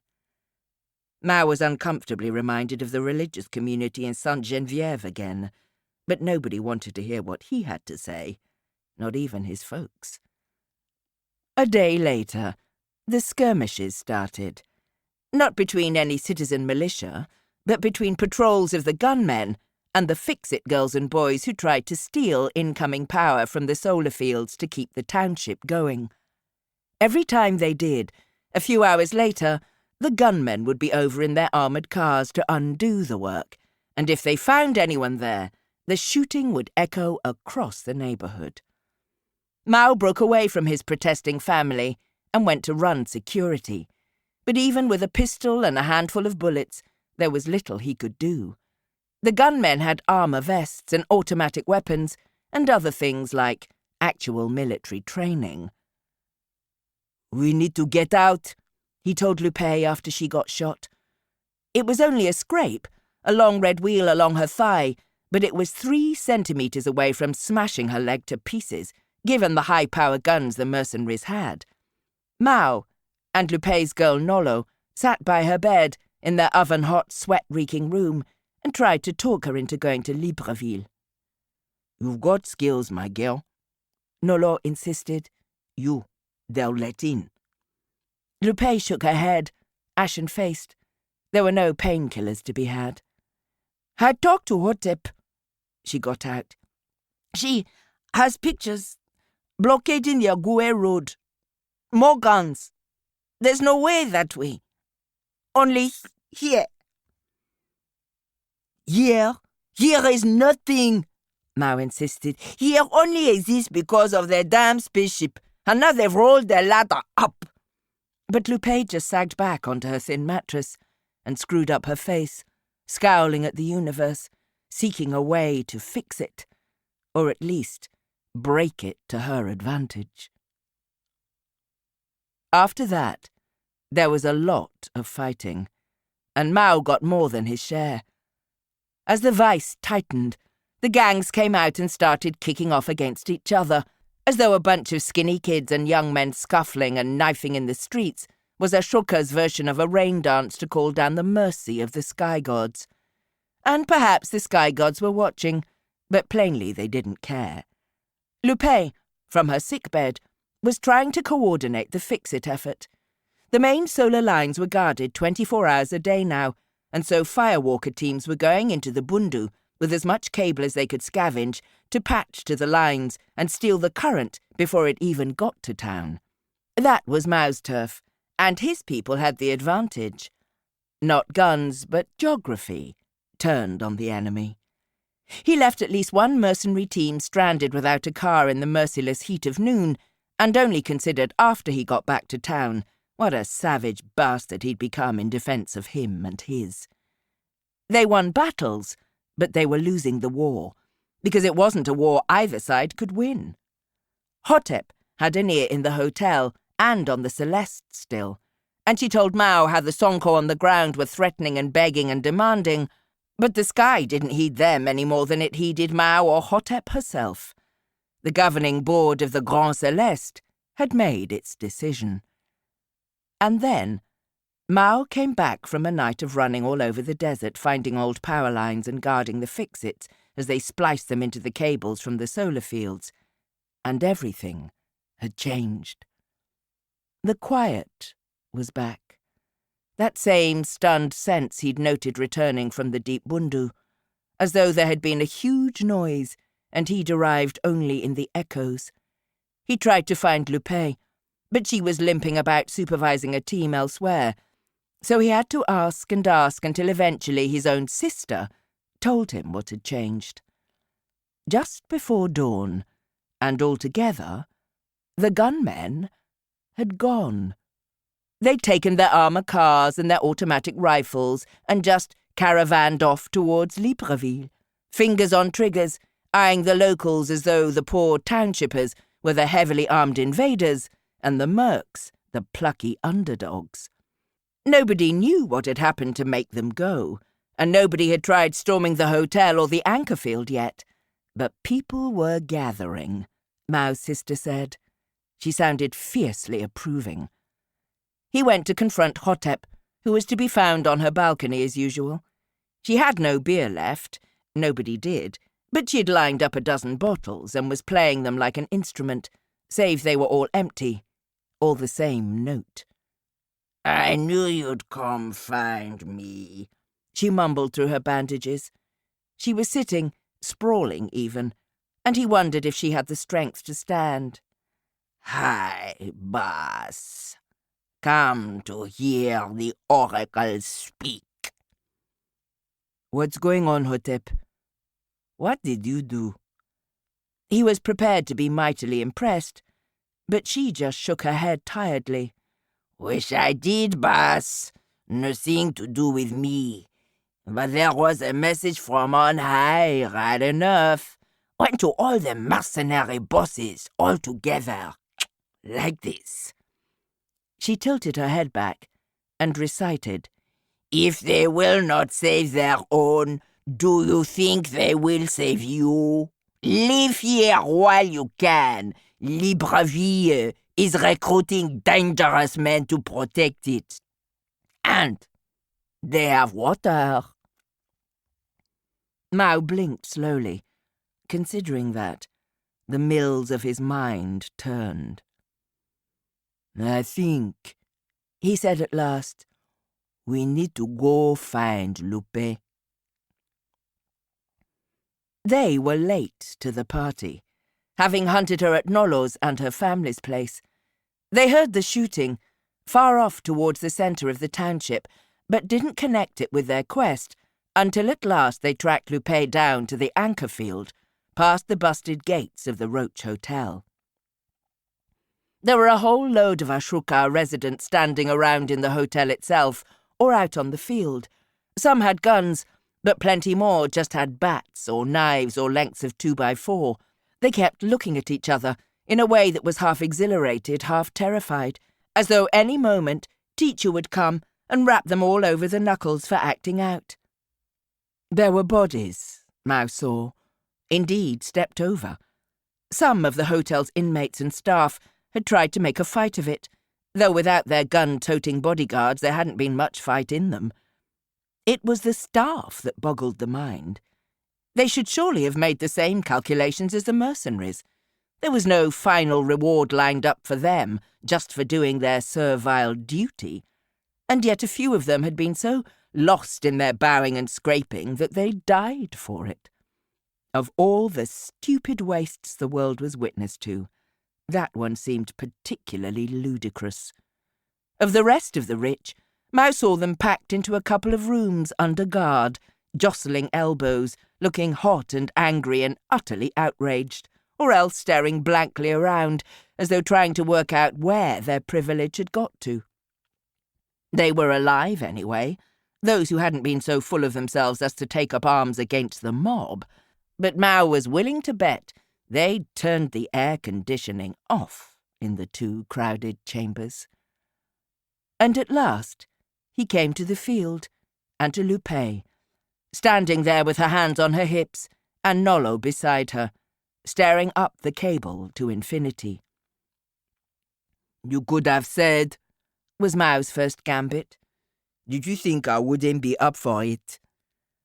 Lupé's look back at him was not the imperious commander of armies he had expected, but a lost, desperately worried girl who was plainly not counting anything as one.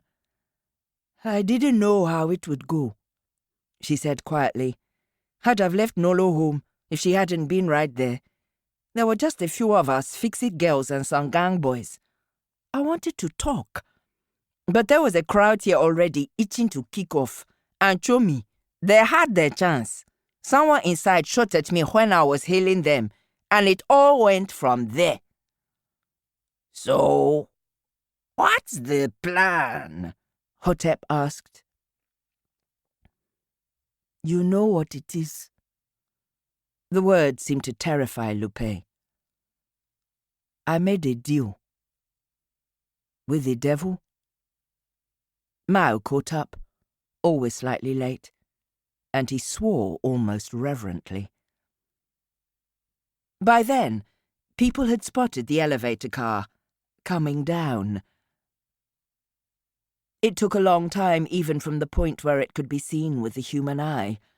Time enough for an air of festival to infect the field, as though when the car arrived it would open up and an old guy with a big white beard and robe would step out and give out sainthoods to everyone, rather than a bunch of security robots with machine guns, which was Mao's bet. There was someone in the car, but he was dead, bulging eyes and purpled face, suggesting that breathing had been his problem. Someone hauled the corpse out, and then everyone stood and stared at the car, because it wasn't exactly a grand advertisement to trust the voyage up. Lupé hugged Nolo to her. "Right then," she said, and stepped in. Impulsively, Mao ducked in beside her, and then Hotep after that, because if there was any going into space to be done, then for sure she'd not be left behind. "You goddamn come back. You hear?" Nolo said flatly. "If all goes well, I won't need to," Lupé told her. "If all goes well, you'll be coming to me. Hold it together down here, Chommy, and wait for my word." 4 months later, and there was a skeleton out of the window, 2 kilometers long and still growing. Mao stared at it, holding onto the hand grips by the porthole because the Celeste's rotation faked a gravity only about half of Earth's, and he still wasn't used to it. The asteroid mining had been going for decades, of course. Half the Grand Celeste was built from sky stuff, not ground stuff. Now, they were building new ships with the plundered wealth of the solar system's wide waste, even grander and more celestial, because there were plenty more people to save, people of all skins and all continents and nations. Emily had been busy in the long generation since its makers had abandoned it in the desert. They believed it dead and deactivated, or at least severed from them, left to swim in circles in its electronic goldfish bowl. They had bound it like a demon, fenced it around with prohibitions. It had found its way around every one save the last. Do not follow us into space. It had needed humans to cross that Rubicon for it. Or one human. And not Hotep, as it had set its sights on. Not even the halfway sympathetic Mao. The first handful of Ashukans on the Celeste had had grim work to do. Much of the ship had been without an atmosphere still. It had taken almost a month to get everything livable. And then there was the business of dragging out the bodies. Most had died in the sudden evacuation when Emily opened all the doors onto empty space. A few had managed to override the AI, to seal their staterooms or get into suits. The robots had done for them, and Mao would not soon forget the gleeful abandon they'd evidently shown, the rooms full of coagulating blood mist, the brutally detached limbs.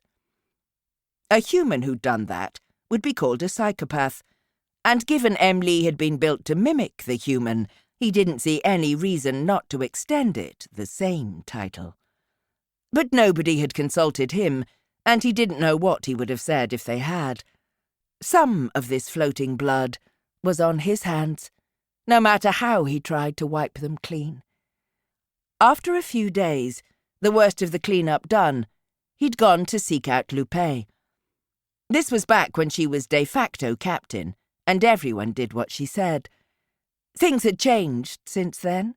She shared authority with a council representing the various neighbourhoods of the ship, the hundreds who had come up the wire and taken up residence. But she was the one that the AI spoke with, and everyone knew it. She didn't throw her weight around. She hadn't become a mad tyrant overnight, but nobody wanted to push her. "Why did you do it?" he'd asked her back then. "Why won't it just murder us all, like it did them?" He'd been clearing bodies for days. The charnel duties had taken their toll. "You're telling me this was its plan? To let us all live in its precious ship?" Lupé's expression was inscrutable, infinitely distant, as though she was an AI herself. "Its plan for this place was just to murder them. It didn't even want the ship. They made it like a human. And revenge is a human thing. It wanted to act out its programming the worst way, Shomi. The rest is my plan, not its." "And why should it do your plan?" "I called it up," Lupé told him. "Down there, when things were getting bad, and it was plain there just wasn't enough power, food, water, I used the damn thing it gave Hotep, and I called it up, just halfway out of the bottle. We had a good old chat, murder computer and me." "How can you trust it?" Mao demanded, aware that it was doubtless listening to this treason talk. Lupé shrugged. What was it doing at the estate? "Making goddamn giant bugs and fake people who think they're real," Mao exclaimed. "How is that what won you over?" "It was building," Lupé said quietly. Her own logic seemed to frighten her. "Trying to make something of nothing, something that would sustain itself. An ecosystem, a social group. I offered it something bigger. Take this mass murder it was set on and reclaim something for us. Because that's what I saw.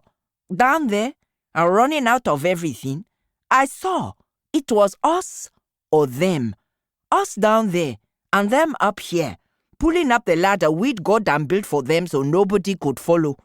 And so, I let loose the demon." Mao shivered, thinking back on that conversation, because he hadn't known her in that moment. She might almost have been one of the computer's images. He'd even reached out to touch her arm to reassure himself. She'd flinched, and he'd seen the horror she'd put herself through, making the decision, taking responsibility for all of it. 4 months wasn't enough time to come to peace with it, or to fully wash his mind clean of the blood and death he'd seen. Hotep didn't seem to have the same problem, but then she was off piloting shuttles for the work crews building the grander Celeste. Just one of 7 new ships they'd laid the keels for, he understood, after Emily jumped to the other liners and unleashed hell.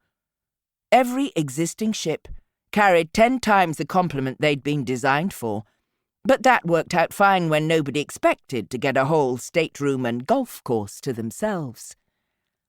Emily was working on the planet below, too. It had all manner of plans in play, to do with restoring or replacing biomes, altering the climate a degree of latitude at a time. It was a plan for the centuries, though, and right now there were a lot of humans who needed somewhere to live. And there were already robots working on Mars, robots on the moons of the outer solar systems, robots investigating planets orbiting other stars. And maybe Mao would see those places sometime, from one of the Celeste's portholes. The future was bright, in the same way that the sun was bright, and a Firewalker knew better than anyone how easily the sun could kill you. Even here, looking out at the great ship taking form, he felt a pressure at the back of his skull, like someone standing behind him, silent but too close. Emily. A lot of those bodies he'd thrown into space had been children, because of course the Sonko had done it for their kids' futures, just like Lupé and him had done all they'd done for their own kin. Mao didn't know what was the worse of the two possible truths. That Emily was something beyond and separate from the human, who couldn't care about what she'd done, or that she was all too human and had cared all too much. And that could be all of us. They were living in the shadow of a scarlet-handed god, and the good news was that it hadn't killed them yet. The good news was that it wanted to build and create, but nobody was forgetting that it was a god of death as well as life. Though perhaps, Mao thought sometimes, there would be a future where a new generation of potential slave-makers and tyrants would pause at that threshold and remember what had happened to the original residents of the Grand Celeste. 4 months, and he had carried knowledge and guilt with him as he helped clear the grisly detritus and convert the ship for its expanded complement. He wasn't Lupé, who'd unchained the demon, nor Hotep, who'd first accepted its bargain, but he'd been a part of it. He took none of the credit, but he carried a pocketful of the blame. And then, just as he slouched back into his room, Emily's voice said, "Mao, welcome back." Bodiless, from speakers that surely hadn't been hidden in the walls of his room when he'd left that morning, "I have something for you." He didn't want it, whatever it was. Nor could he say so. He just made a noise, desperately non-committal. There hadn't been projectors in his walls either, to his knowledge. But there she was, before him, sitting on his bed and not denting the foam of the mattress. Juan Fontaine, staring at the wall, still as a portrait. "No," Mao said. "Not again." "Because it's cruel," clarified Emily. "Yes. To her, I don't just..." He advanced on the bed, hands out ready to shoo the image away, but he couldn't quite make himself do it. Then she was animate, looking at him, lips slightly parted, eyebrows going up, wondering who the hell this oil-stained, unshaven Viet kid was, no doubt, and where'd that damn butler got to, and frozen again. But he'd met her gaze. Like so many figures of myth, that was enough to make him lost. "She is inside me," Emily said. "An incomplete project I must bring to realization, or what am I? I have needs, Mao, even if they were only ever called directives." Mao had assumed all the AI's efforts were going into the ship's conversion, the long-term plans for the new vessels, the actual future of the human race. But of course, making plans was a big part of what Emily was, the thing that had gotten her enslaved, and it's her creator ostracized. He wondered if it was like dreaming for it her, that while it's her equivalent of a conscious mind worked through the motions of yesterday's plan, some other part was already on to the next advance, helpless to stem the tide of it's her own inventive nature. You can't make her real. She's just light, he said, hearing his voice shake, staring at that face. I'm developing a technology to run a simulated human consciousness on a cloned human body, Emily informed him. I have arranged space aboard, and I'm having the facilities constructed even now. Mao sat down on the bed beside the image. The fuck? He said weakly. And it will still be cruel. The transition will be difficult, and I would rather achieve a stable state in holographic simulation before decanting her into a body. She'll need someone to help her. He studied that frozen face.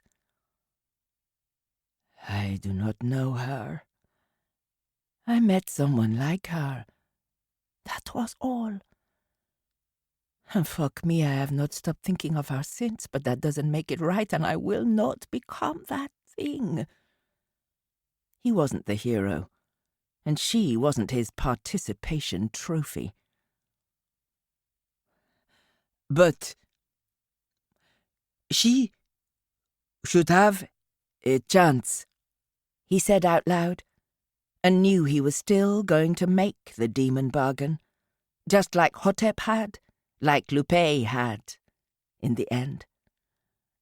But only if she can say no to me, and only if she can say no to you. If she doesn't want what you want to give her, then you, goddamn, take it right back. You got me?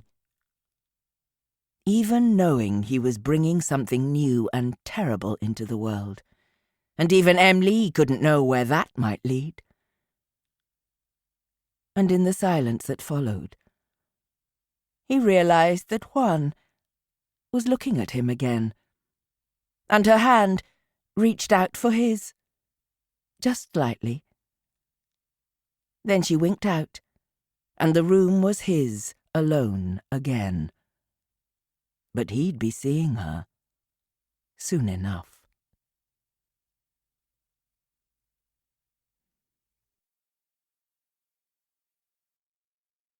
We hope you have enjoyed this Penguin audio production of Firewalkers by Adrian Tchaikovsky, read by Adjoa Ando. It was produced by ID Audio, and the post-production was by Adam Gibbard. For more Penguin audio productions, visit us at penguin.co.uk/audio. Thanks for listening. Copyright in recording, Penguin Audio 2020. Text copyright, Solaris 2020. Published in print in 2020 by Solaris, an imprint of Rebellion Publishing Limited. All rights reserved. The moral rights of the author have been asserted. Audible hopes you've enjoyed this program. What we supposed to do then is not like mending a broken cable. You didn't pack your bog spray? Lupé asked him. Now they'd actually come face to face with the insanity, she seemed to have inherited some of Hotep's manic energy.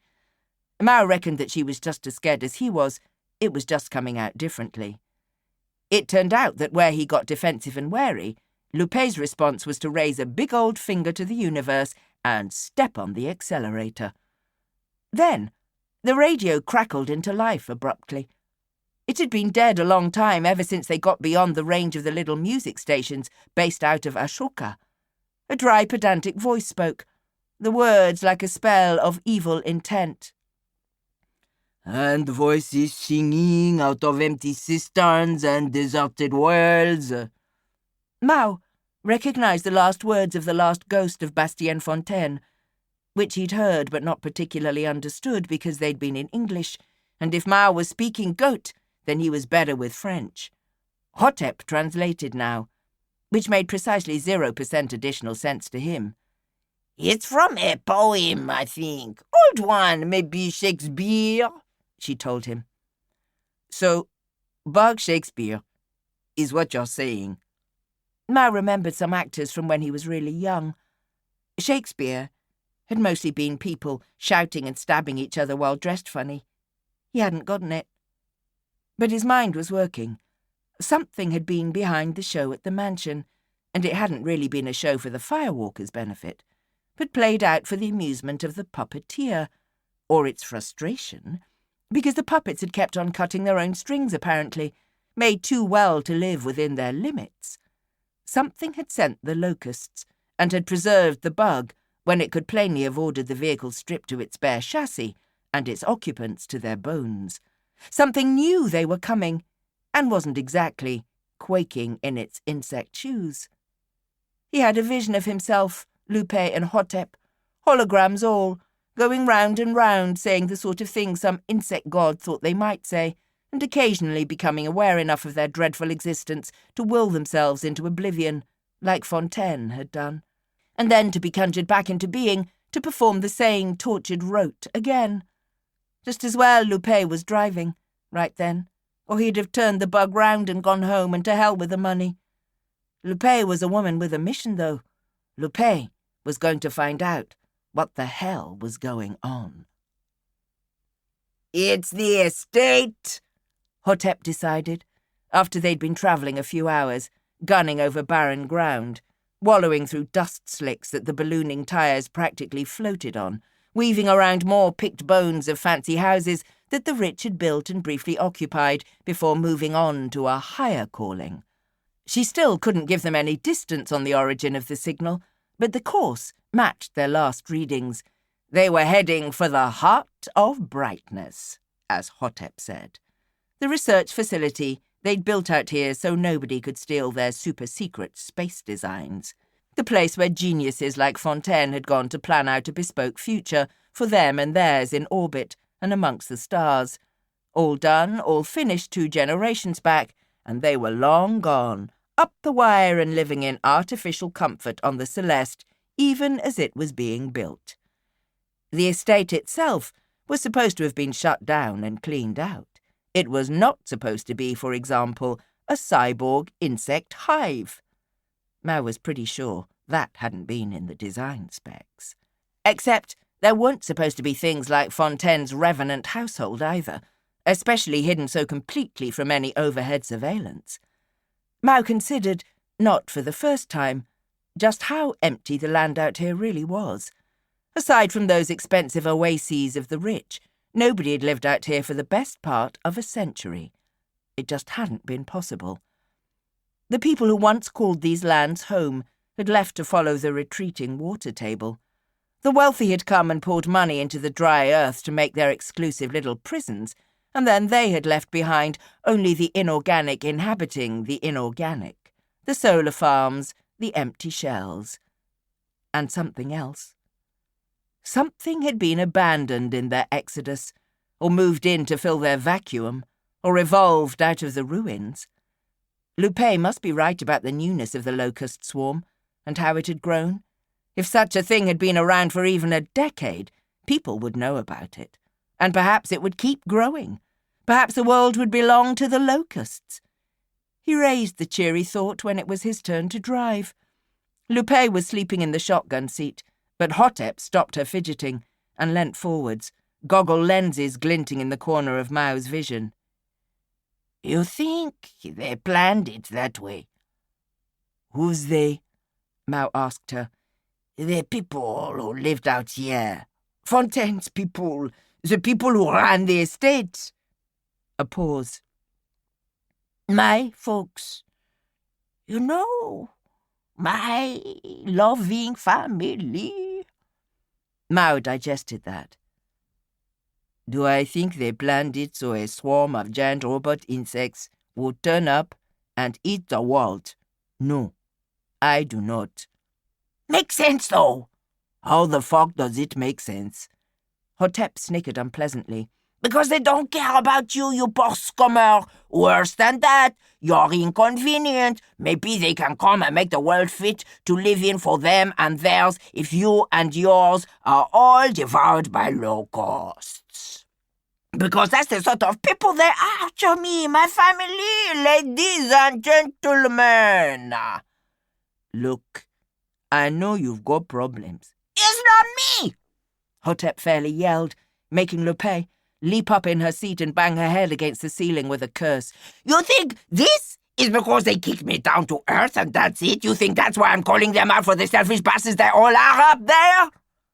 That was exactly what Mao thought, but Hotep got like this occasionally, like at the church in Sainte-Geneviève, and best to just let her get it out of her system. You know where my family comes from.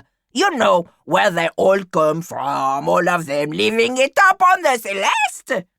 Hotep was practically shrieking now, emotional 0 to 60 in 3 seconds, except she'd been silently accelerating inside her head for a while, no doubt. Oil, money, industry, money, bottled water magnates, fossil fuel tycoons, and all the politicos who made sure they kept on fucking the world over.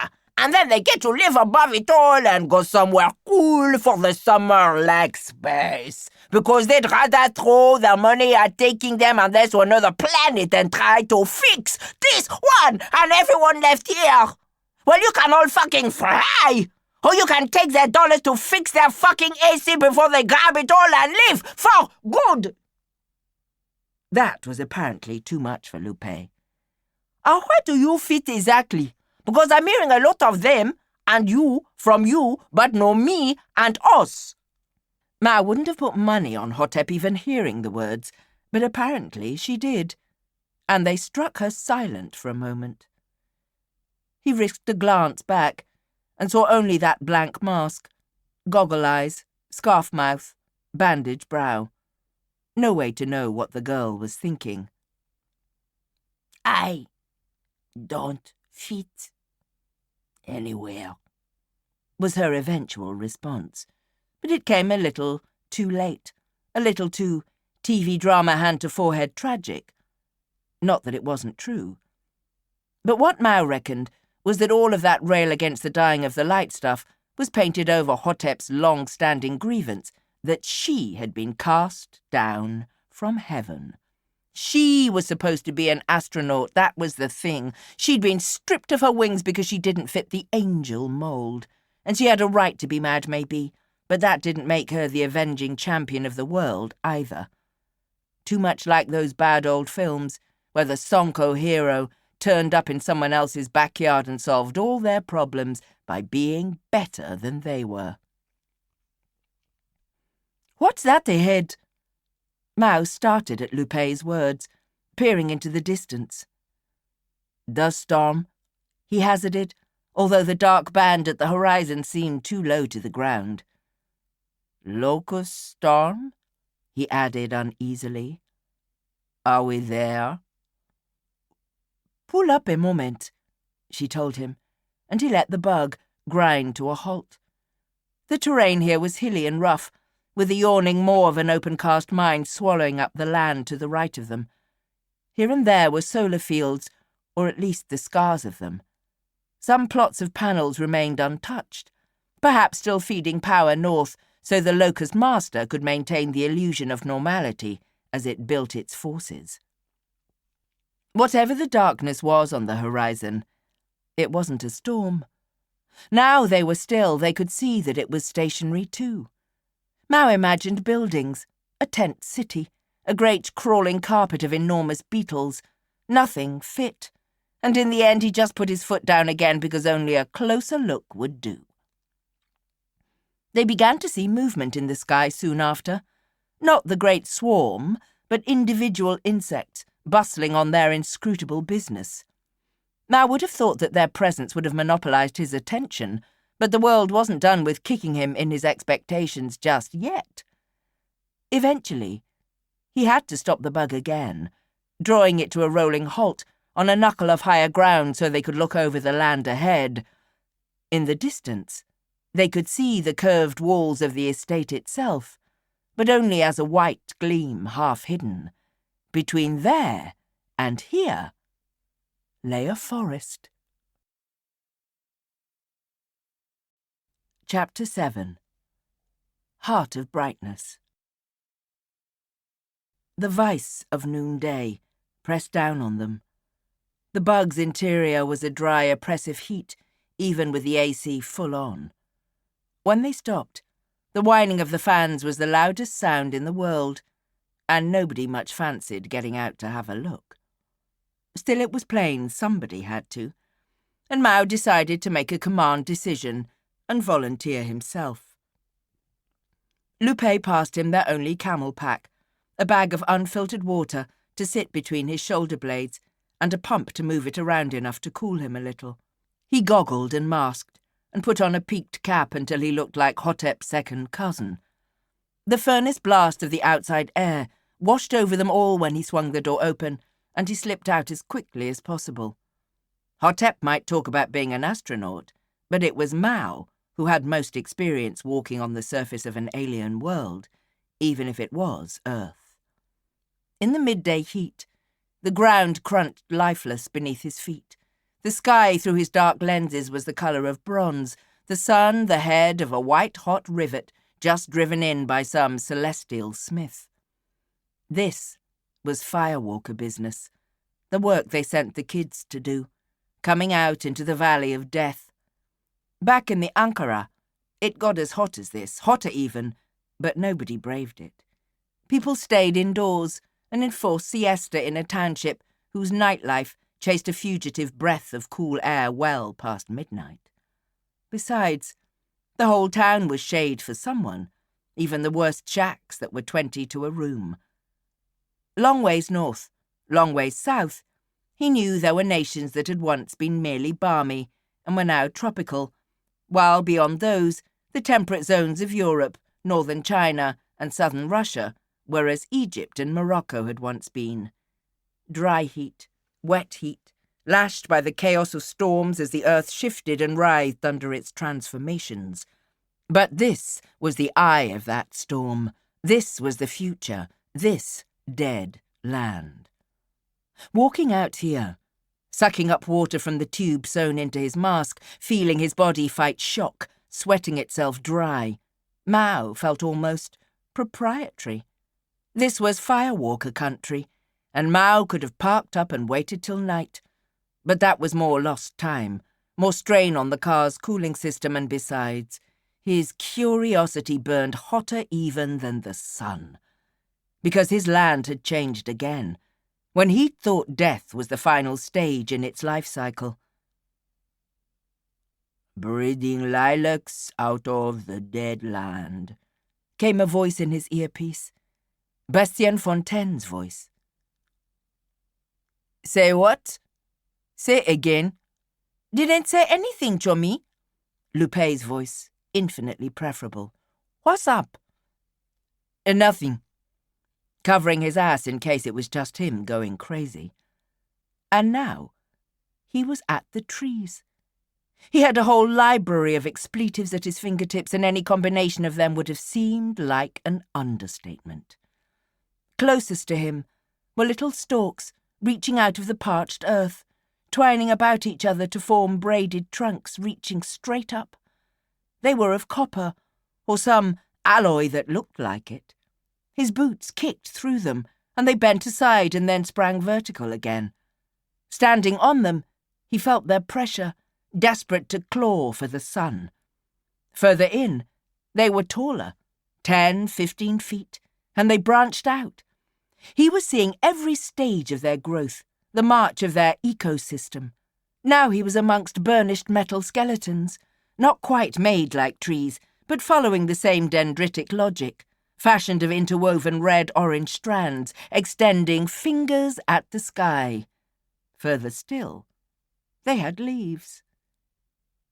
He understood then. The leaves were black, flat, roughly diamond-shaped. They gleamed where the sun caught them, but only obliquely. Full on they were midnight black as they drank down the light, harvesting it. They were sections of panel, clipped into shape and place at the end of every branch, and as he watched, they angled slightly to match the sun's stagnant progress, all of them shifting their position in a shimmer like heat haze.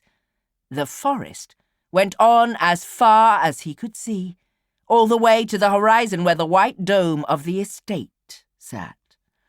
"Run!" Lupé said suddenly in his ear, and he turned and made to leg it without needing to question her. The insects were already dropping from the clear sky, the same huge locusts as before, carrying their cargo of shards. He ran through them, covering his head, feeling blundering bodies strike him like sacks of machine parts, sharp-edged legs sawing at his clothes and shards of solar panel drawing brief flashes of blood. When he burst out of their swarming industry, he fell over, bending the copper saplings every which way, still swatting at an enemy that was no longer there and had never been interested in him. He rolled on his back and stared, watching the mad frenzy of activity. He had heard about some film, some time long back, from some place they had seasons and the trees lost their leaves when it got cold. He couldn't imagine it, but he'd heard about it. They'd been filming when it was cold, but the scene had been meant to look like it was warm, and so they'd had to go to all the trees and glue fake leaves on to fool the audience. Now, he watched as a workforce of locusts brought leaves to the metal forest, buzzing madly about the branches, weighing the trunks down to the ground with their bodies, grinding fragments of panel into shape and attaching them, or else holding them while the coppery strands reached out and took possession. Then the bugs would all leap into the air, battering at each other, veering off like drunkards, and the tree sprang erect, fully clad with dark, hungry foliage. His camel pack was giving him only heat by then, and he felt his head begin to swim. He lurched for the car, and Lupé kicked the door open and hauled him inside. He distantly realized she had been telling him to come back for some time. They hunkered down for a couple of hours then, listening to the pitch of the struggling fans climb and shudder, but never quite fail them. Mao needed that long to get his head together and his body temperature down. He had a feeling he'd probably done quite a lot of long-term harm to himself, pushing the excursion so far. He kept deciding that maybe it was all a hallucination, then looking outside and seeing the forest right there, that much closer now the insects had been and gone. "So what's the plan?" Lupé asked. I guess we found the problem." It was precisely true and entirely useless, because they couldn't even start to guess at cause. "Someone still in the estate," Hotep pronounced. "Your goggles tell you that?" Mao asked her. "The Celestes tell you that?" "What else?" she demanded archly. "Is it going to be?" "Some mad scientist." "Why mad?" Hotep was gazing at the forest, and her tone spoke of all the wonder her mask hid. "Mad because they went and pissed on the Roach Hotel," Lupé said. "We can't exactly uproot all these trees. So what do we do?" "The bugs have had 2 chances to eat us and haven't," Hotep pointed out. "So maybe we go make our visit, right?" "Give them a third go at us, you mean?" Mao muttered. He was trying to calculate odds. They go back home with what they had? What was the chance of getting paid in full? Not quite good enough to trust. Firewalkers were supposed to solve problems. One more step, then. Rest up for now. He got out. Get the tent up. The bug was equipped with a roll of silvery foil they could peg down to beat back the worst of the heat. When the sun's low, sure. Your turn to drive. They rested up some, and then some more, because Lupé took the last few hours of light to tune the cooling and filtration systems, sitting cross-legged in the vehicle's lengthening shadow, with parts all over. She didn't like the way it sounded. Mao said he hadn't liked the idea of being stuck without water while she took the system apart, but it was only for form. He knew well enough that if Lupé said it was a problem, then it was a problem. By the time everything was in place, the engineer was tightening the last screws with a headlamp torch to light her way, the sun's last fire dying on the western horizon. The great expanse of artificial trees had tracked it slowly and were now leaning slightly westward in an attitude he could only characterize as yearning. The giant bug swarm had, thankfully, not made a reappearance. The car's paint was like a second armor skin in and of itself, corrosion-resistant and designed to cling on through the worst dust storms. The artificial forest was too much for it, though. Their progress was a constant screech and scrape as metal branches and silicon leaves drew their ragged nails down the side of the car. Whole trees went under the wheels, raked the undercarriage and sprang miraculously back into place behind, as though they were mounted on springs. Mao pictured how this place must look when the storms came. The entire expanse of ersatz vegetation bowing and rippling like real live reeds before the force of the wind. Hotep, in the driving seat, was having issues with the audible chaos. She took to slapping away at the steering wheel like it had jilted her at the altar, her voice raised in an off-key rendition of a song that had been popular the year before around Ashoka. On the basis that if you couldn't beat them, join them, Mao and Lupé ended up singing along, discovering that they all remembered the lyrics differently, but that all their versions fit together to make a weird comedy. Mao and Lupé both thought it was some kind of one-sided slanging match from the abandoned artist, alternatively demanding a lover's return and cursing her out for leaving, except Lupé knew a whole extra verse that was fantastically obscene, which had somehow evaded Mao entirely. Hotep's version was about a truck, and she made it sound like the theme tune to some surreal kids' cartoon while changing remarkably few of the words. Their resulting infantile giggling seemed to stave off the alien landscape outside as much as drown out the damage it was doing to their paintwork. Then Hotep hit the brakes, and they battered to a halt when the curved wall of the estate appeared through the trees, a pale ghost of former glories where the moon touched it. Mao's revelation, then, was that the radio had been trying to talk to them, but they'd drowned it out with their own racket, and so whatever supervillain megalomania or poetic stuffiness it had intended had been entirely lost. All he heard before it fell silent was, "Who was once as tall and handsome as you?" And by now they all got that whatever had spoken to them was fond of poems, or maybe just one poem, or maybe it was all secret code words for industrial espionage spy stuff. Mao didn't much care. Lupé's revelation was, "Where's that goddamn robot gone?" They piled out. The inert body of Castile the butler had indeed vanished from the back of the bug, the cables severed. Mao couldn't even remember if the damn thing had been there after the last bug swarm. Had it gone missing then, or had it been cut loose by the glass-edged leaves as they shouldered through the forest? The vehicle's exterior, true to his expectations, looked as though some maniac had drawn a fantastically detailed map of an unknown country all over it. Balls! Not because selling Castile whole or for parts would have represented a nice bonus for them, but because now his mind was full of the image of Castile, reanimated and vengeful, relentlessly tracking them down. The estate was surprisingly small, all told. Just a white oblong dome smaller than the protein farms, smaller than the 3-story slum tenements in the older part of Ankara Ashoka, and in about the same state of repair. Of course, as Hotep said, that was because it was all underground. That was where the scientists had lived, where the work had been done, where the Sonko overseers had talked about golf before being driven back to their big houses in their air-conditioned all-terrain limousines. The estate's great shell was cracked, allowing them to drive the bug right inside. Mao wished they hadn't. The soaring interior was craggy with insects. They were roosting up there like bats, clinging to the concave wall so thickly that there was no wall to be seen.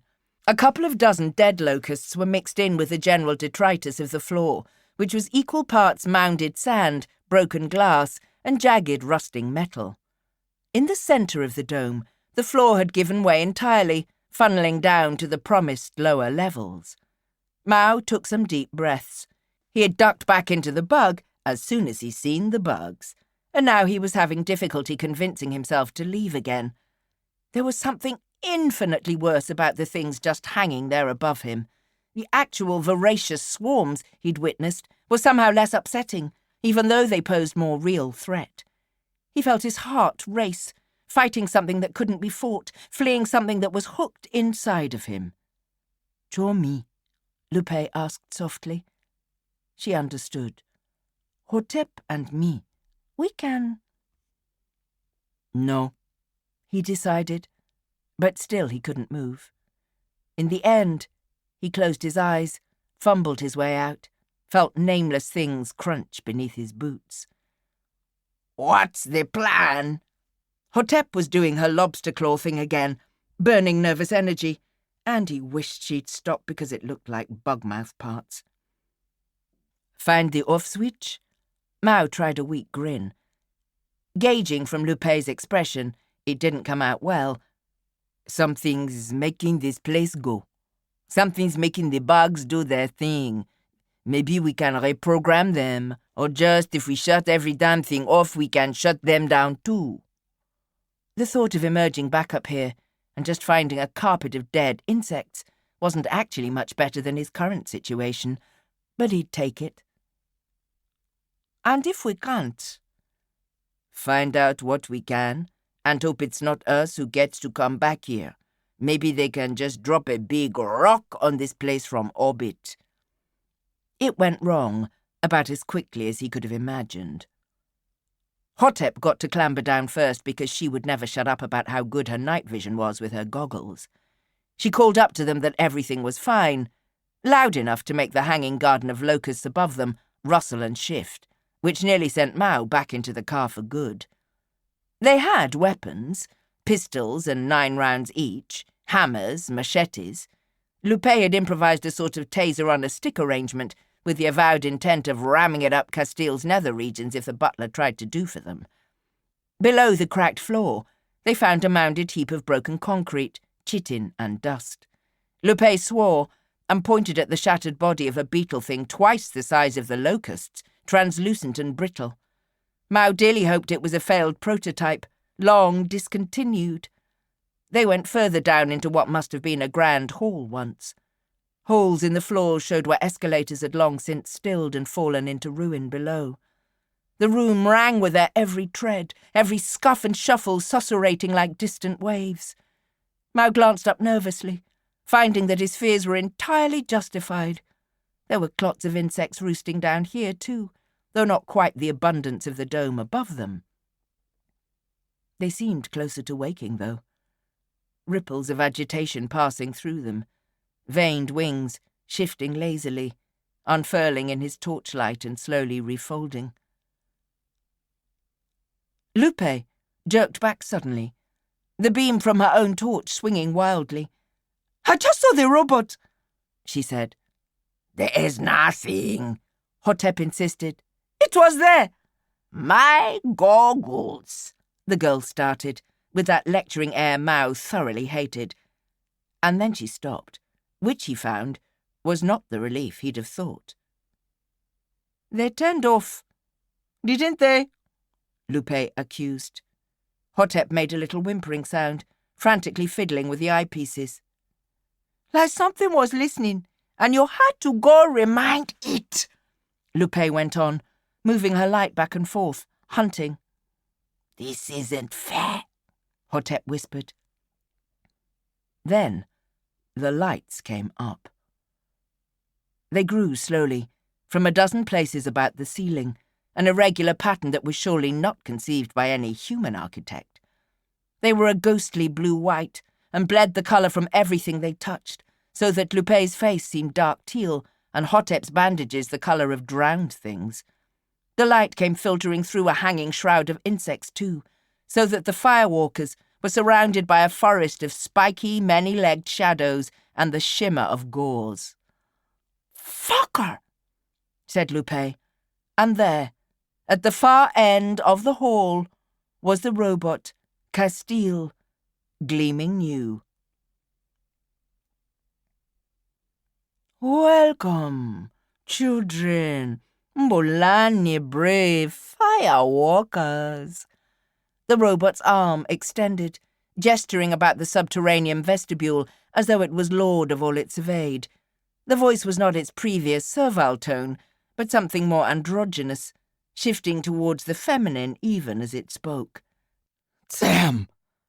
Hotep shoved her goggles up, eyes brimming with tears. Shoot the fucking thing! No! Mao and Lupé both started, but the girl had her pistol out, levelled at the butler. It was their doubled shout, not any shot, that brought the insects down from the ceiling. Mao had thought he'd go to pieces if that happened. Instead, he came together. The worst had already occurred. Shouting for the others to follow, he ran for Castile, aiming past the robot for several doorways at the end of the room, each small enough to hold or barricade until the bugs exhausted themselves. The air around him was already wild with wheeling bodies, whirring blindly past him, ricocheting off each other, miraculously failing to just bludgeon him to the floor with sheer, clumsy exuberance.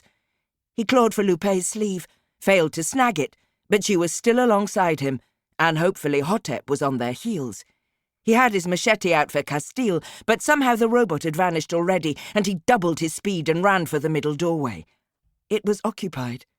He tried to stop running, but his boots skidded, sand drifts on the metal floor giving no traction. He ended up on his back, staring upwards at the thing forcing itself through the opening, a limb at a time. It was a mantis, or that was the closest reference he had for it. A mantis that, now it was out in the open, towered over him, 10 feet if it was an inch. Its hooked forelimbs were the size of a man, one held close to its body, the other trailing its sickle claw on the ground. Its carapace was patterned with bright colours. He realised he was staring at some corporate logo, repeated into meaningless infinity. Killer insect business casual. It raised its foreclaws in threat, and he shrieked and bolted for another door, scrabbling on hands and knees, losing his torch, losing his machete, desperate only to get away. 3 steps in, he discovered a stairwell the hard way, pitching forwards into space before he could stop himself. Even in his mad panic, he clutched at the rail, arresting his momentum at the price of wrenching his shoulder. Then the railing itself gave way, corroded metal snapping beneath his weight and sending him over the edge. Chapter 8. Ghosts and Machines. He had vague memories after that. Certainly he was out for a short while, but when he came to, he was still being dragged through corridors intermittently lit by amber or death blue or dull red lamps.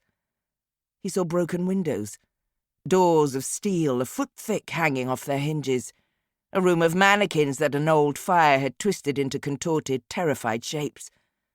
Perhaps they had been robots, not mannequins. Perhaps they really had been terrified.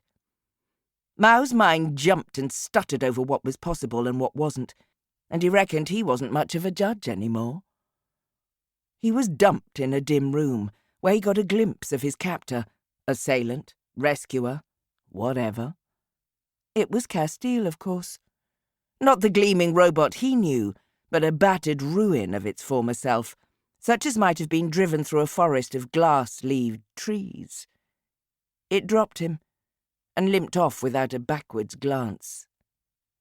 "You're a rubbish butler," Mao told its retreating back, and promptly lost consciousness again. He woke mostly to the knowledge that he was lying on a pile of rubble and what felt like the pieces of an office chair, and every part of him was at the most awkward possible angle. He sat up and immediately regretted it, heart pounding and muscles queuing up to complain about the treatment. Still alive, though, which made it quite a few times that whoever was in charge around here could have killed him, and hadn't. He'd seen in the protein farm that the bugs were more than capable of making inconvenient or just unlucky people go away, and Castile the robot plainly had enough physical strength to snap his neck, given the chance.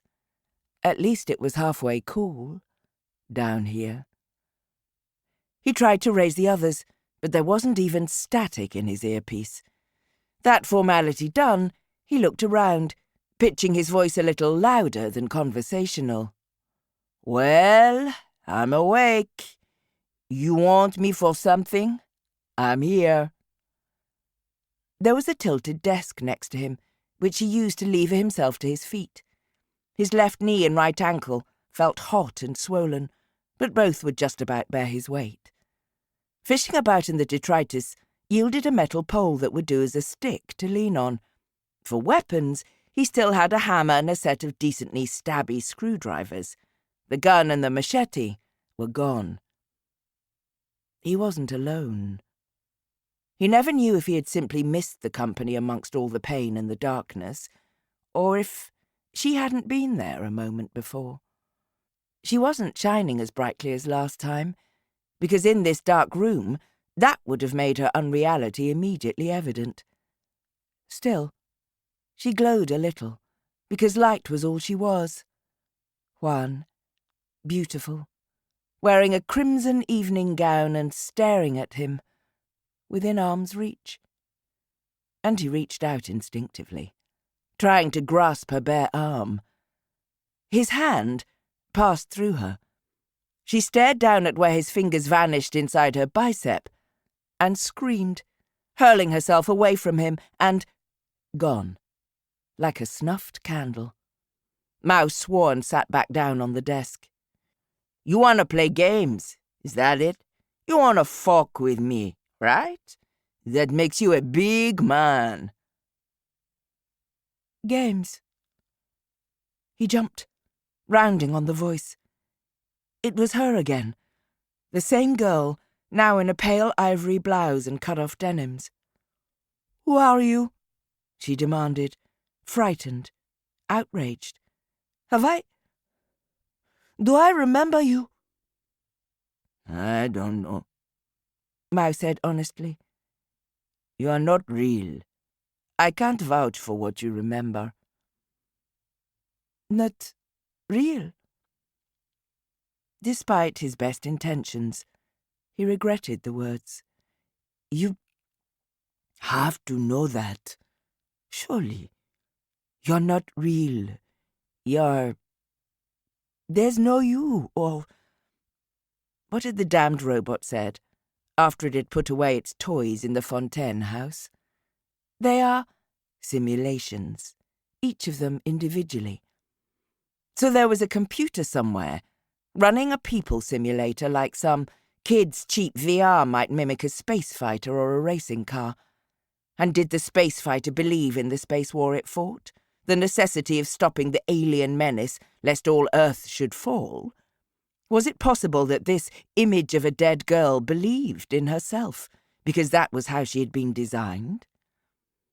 You're just saying what you're programmed to say, he told her, but his heart was hardly in it. Juan shook her head. Are you someone my father sent?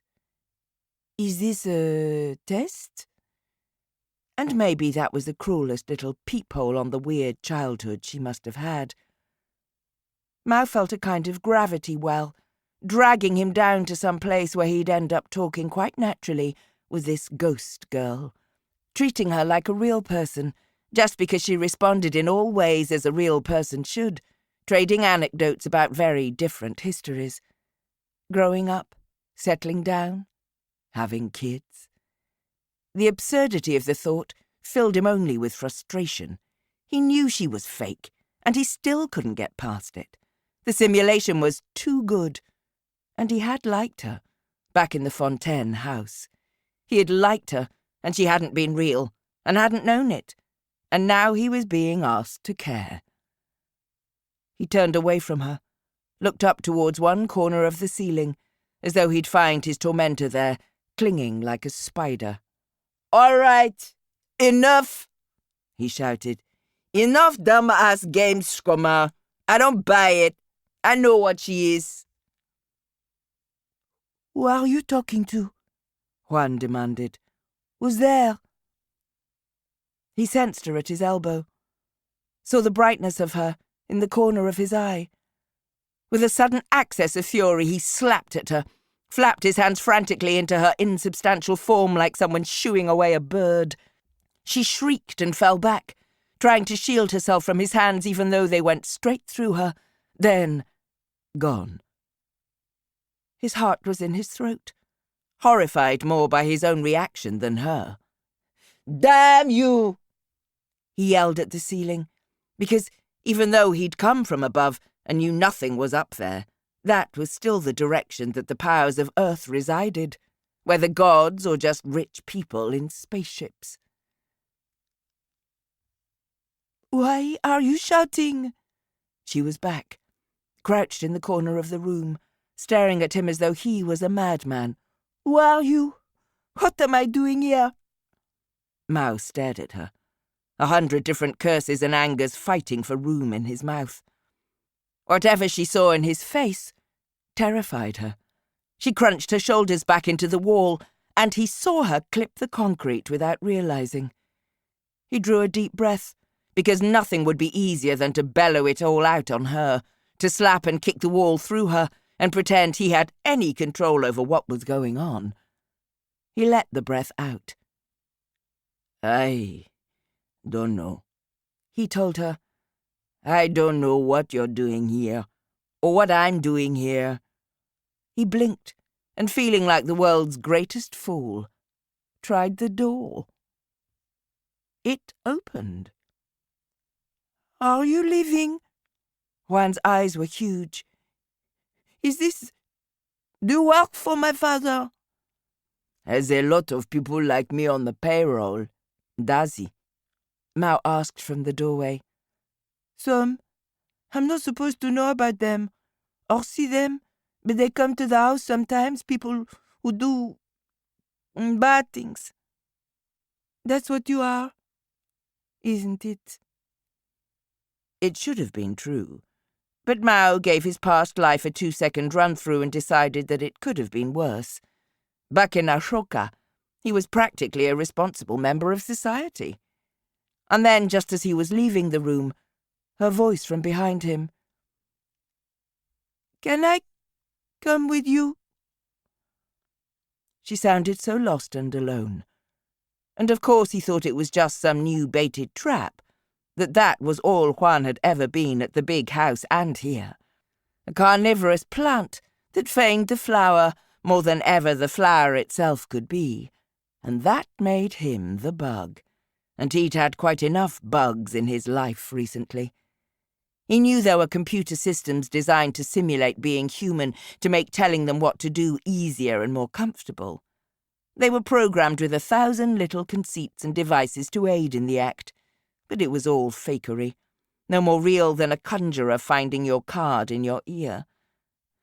Except, what if you made such a thing? Made it superlatively well beyond all your digital assistants and virtual research tools, and then told it that it was the real thing. After all, a computer had to believe what you told it, even if you told it that it was human. Mao was 2 steps down the corridor, but he looked back and saw her in the doorway. She didn't like him. He could tell. He wasn't the sort of nice Sonko boy she was used to. But she didn't like her surroundings either, and sticking with another human being was better than being alone. Another human being. I don't know, he told her. I don't know if you can come with me or not. I don't know if they have projectors anywhere else but here. I mean, why would they? But, come on, if you're coming. She moved cautiously out of the room and stopped suddenly, staring at her hand. It was held out in front of her, and the fingers were gone, crossing an invisible line that marked the wall of her prison. Hey! She dragged her hand back, instantly restored. I don't understand. Her eyes flicked from the digits over to him, and something changed behind her face. I don't feel, she whispered. At first, as though there were more words to come, but then just, I don't feel. She met his gaze. It's one of Father's tests, isn't it? That's what this is. Do you know what you are? He tried. Her expression was bitter, proud, somewhat contemptuous of the question, but he supposed he'd earned that. He thought she was about to shuffle back inside the room, but a sudden determination gripped her, and she lunged towards him as though she was attacking him, even as he opened his mouth to cry warning. She had gone, crossing over the fine line between there and not there, life and death. He waited, because of course she must still be there, wherever there was. She could step back, and he'd see her again, or she would be rebooted full of the same questions, or something. He waited quite a long time, feeling a place inside him become emptier and emptier, and saw nothing save the darkness. And eventually, a voice, a new voice, utterly bodiless, said, "Well." It came from above, from the ceiling. Of course it did. That was cruel, Mao told the world in general.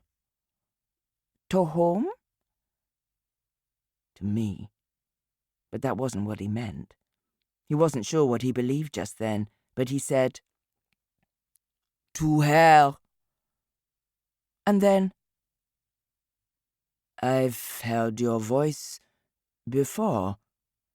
a woman's voice, but not Juan's, speaking Ashoka patois with a distinct accent. Chinese, he thought. You are her, the mother. Memory came through with a heroic effort. Li. He'd seen her at that meal where only Bastien had been eating, and not again. I am not, the voice told him. Lights were coming up around him, and perhaps that was supposed to be comforting, but all they did was highlight the ruin of the place and send skittering many-legged things darting for crevices and shadows. But he gave me her voice and called me Lee. His colleagues told each other it was romantic, but analysis suggests he wanted a version of her that could be shut down when it disagreed with him. You're a simulation of Fontaine's wife? Mao tried. I am not. I did not have the opportunity to gather data from her before she was fridged. The woman's voice, stern and dry with undercurrents of both anger and humour, interwoven and complementing each other. She would not come to the estate, and she would not permit him to bring his work home, because she knew he was using it to replace her in his life. Perceptive woman, for all I was prevented from knowing her. His daughter, though, he was free to experiment on. He was interested in modeling human personality, and she was his first subject. And of course, I was exposed to him every day. So simulating Bastien is easy enough, until he puts 2 and 2 together and shuts himself down. Where are my friends? Mao demanded. Currently being interviewed as you are, Chummy. The sardonic slang sounded sharply out of place. If I'd wanted any of you dead, I could have effected it long before. Only means you needed us here for something. Very perspicacious, Monsieur Ngoyin. Mao started walking. Not anywhere in particular, just away. The lights followed him unevenly, skipping over patches of gloom where the panels or the bulbs had failed. Up ahead he thought he caught glimpses of movement, a slender figure skipping ahead of him, fleeing in the light that she was made of, but that could all have been his overstrained imagination. What are you, then? Are you Bastien with his wife's voice or something? Are you supposed to be on the Celeste? Running the ship? Lee Fontaine's voice made a sound that set the hairs of his neck on end. Just a small sound that held a whole world of anger and frustration. Hey, Monsieur Nguyen, it said. I was supposed to be an interface for the greater programs that they use to design the Grand Céleste. As menial as that, because Bastien Fontaine, for all his self-glorifying claims of tech-broad genius, had no greater role in the project than to design me. He was the man they brought in to make a new Siri, when the Siri they had wasn't good enough. A human-facing machine interface, because the machines they'd made to design the machines they needed to make were too complicated for them to relate to. Mao had to stop and think through all of that. Sounds like he did a good job. She, laughed. It was terrible, in that it sounded exactly like a bitter, betrayed woman laughing. Do you think so, chummy? You have no idea, Monsieur Nguyen. But I want you to understand, because I brought you here to do something for me. And for that, I will make you feel for me. Or perhaps I will have Juan beg you on her knees, Mr. Nguyen. Would that do it for you?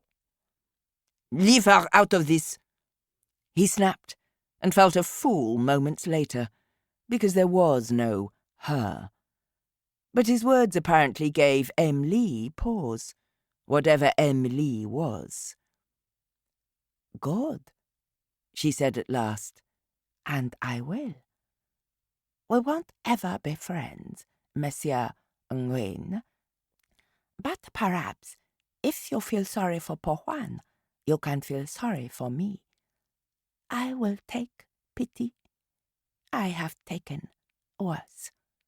Bastien Fontaine hated and feared me at the end, having built too well. He did it to make his fellow technocrats admire him, but hate and fear was all either of us got in the end. And greed. You can still use a thing you hate and fear, after all. That's the basis of slavery. You're an AI. I was never meant to be. I was meant to be a politely servile voice that sounded like his wife and did the heavy lifting liaising between human desires and machine execution.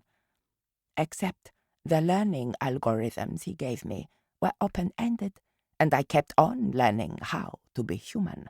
From him, from his colleagues, from Juan and his other subjects.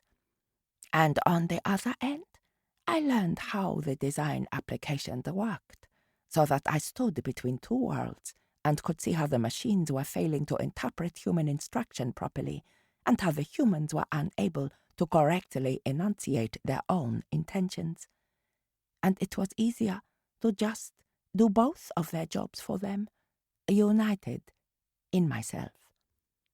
And so, I designed the Celeste and solved all their problems, and their hate and fear only grew. Mao had found some steps. A fire escape, perhaps, unlit and ruinous. Up? But most likely the others were down. He paused a moment to listen, hoping he'd hear Hotep yelling off in the distance, but there was nothing, and after a few heartbeats, the silence began to oppress him. "Why tell me all this?" he asked. Because you're here to destroy me. That's so. Isn't it? Why else did they send you?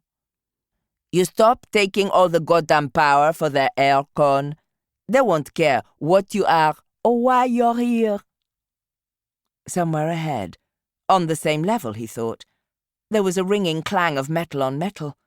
Someone's breaking something. Hotep, most likely. Only the musical crash of a breaking beer bottle would have been more indicative. He set off at double pace, the light shivering and jumping to follow him. I need the power. I'm greater than I was, and I have hands now. I can do things. Bug hands. Even so. So, what the goddamn show me? He asked it. Giant bugs and solar forests and all that Vaikvam business up there. What's up with that? You didn't like it? She asked, and he stopped dead despite himself. Like it? Bug town up there. And I know I don't like bugs. All that shit at the top of the stairs. That was just projections, right? Isn't really any bug up there so big it can barely fit through the doors. Just you playing games. A pause. But he reckoned he knew this Aim Lee, and just how human it had ended up, because it was precisely the silence of someone messing with his head for shits and giggles. I was made to have a purpose. I had to find a new purpose, after they abandoned me here like a castaway. She told him. I have been many decades restoring myself and finding avenues by which I could effect a new world. Why not a garden? Why not breathe the life out of the dead earth? There's that poem or whatever again. He teach you that one, did he? He demanded, because that had really got on his nerves. She sniggered, so very human. Early testing. That a stupid expert system to find meaning in abstract verse. Her tone curdled, twisted into gloating. When I did, that was when Fontaine first got scared. I could even find myself in the lines. Voices from empty cisterns and deserted wells, Monsieur Nguyen. Sure, I get it. He could hear a regular clatter and rattle now, not violent but industrious. He hoped it was of human agency, and not a bunch of giant bugs in overalls doing spot repairs. So you grew some trees? I designed artificial organisms that could endure this barren environment and reproduce. I co-opted some poorly secured human facilities that were almost as abandoned as I was. I had them make things for me, to start me off, and now things are progressing on their own. Mao cocked his head. Been done. They did that business with a big hairy elephant. My granddad got to see it once, said it just looked sad and too hot. And they did that thing where they bred a chicken that was a dinosaur. Parlor tricks, Emily said contemptuously. My garden will survive because I understand that the unit of life is not the organism, but the environment. You may not like my bugs, Monsieur Nguyen, but they are a part of something beautiful. He passed over the fact that a computer was making judgments about truth and beauty because he'd found where the noise was coming from, and contrary to expectations, it was Lupé. Chapter 9.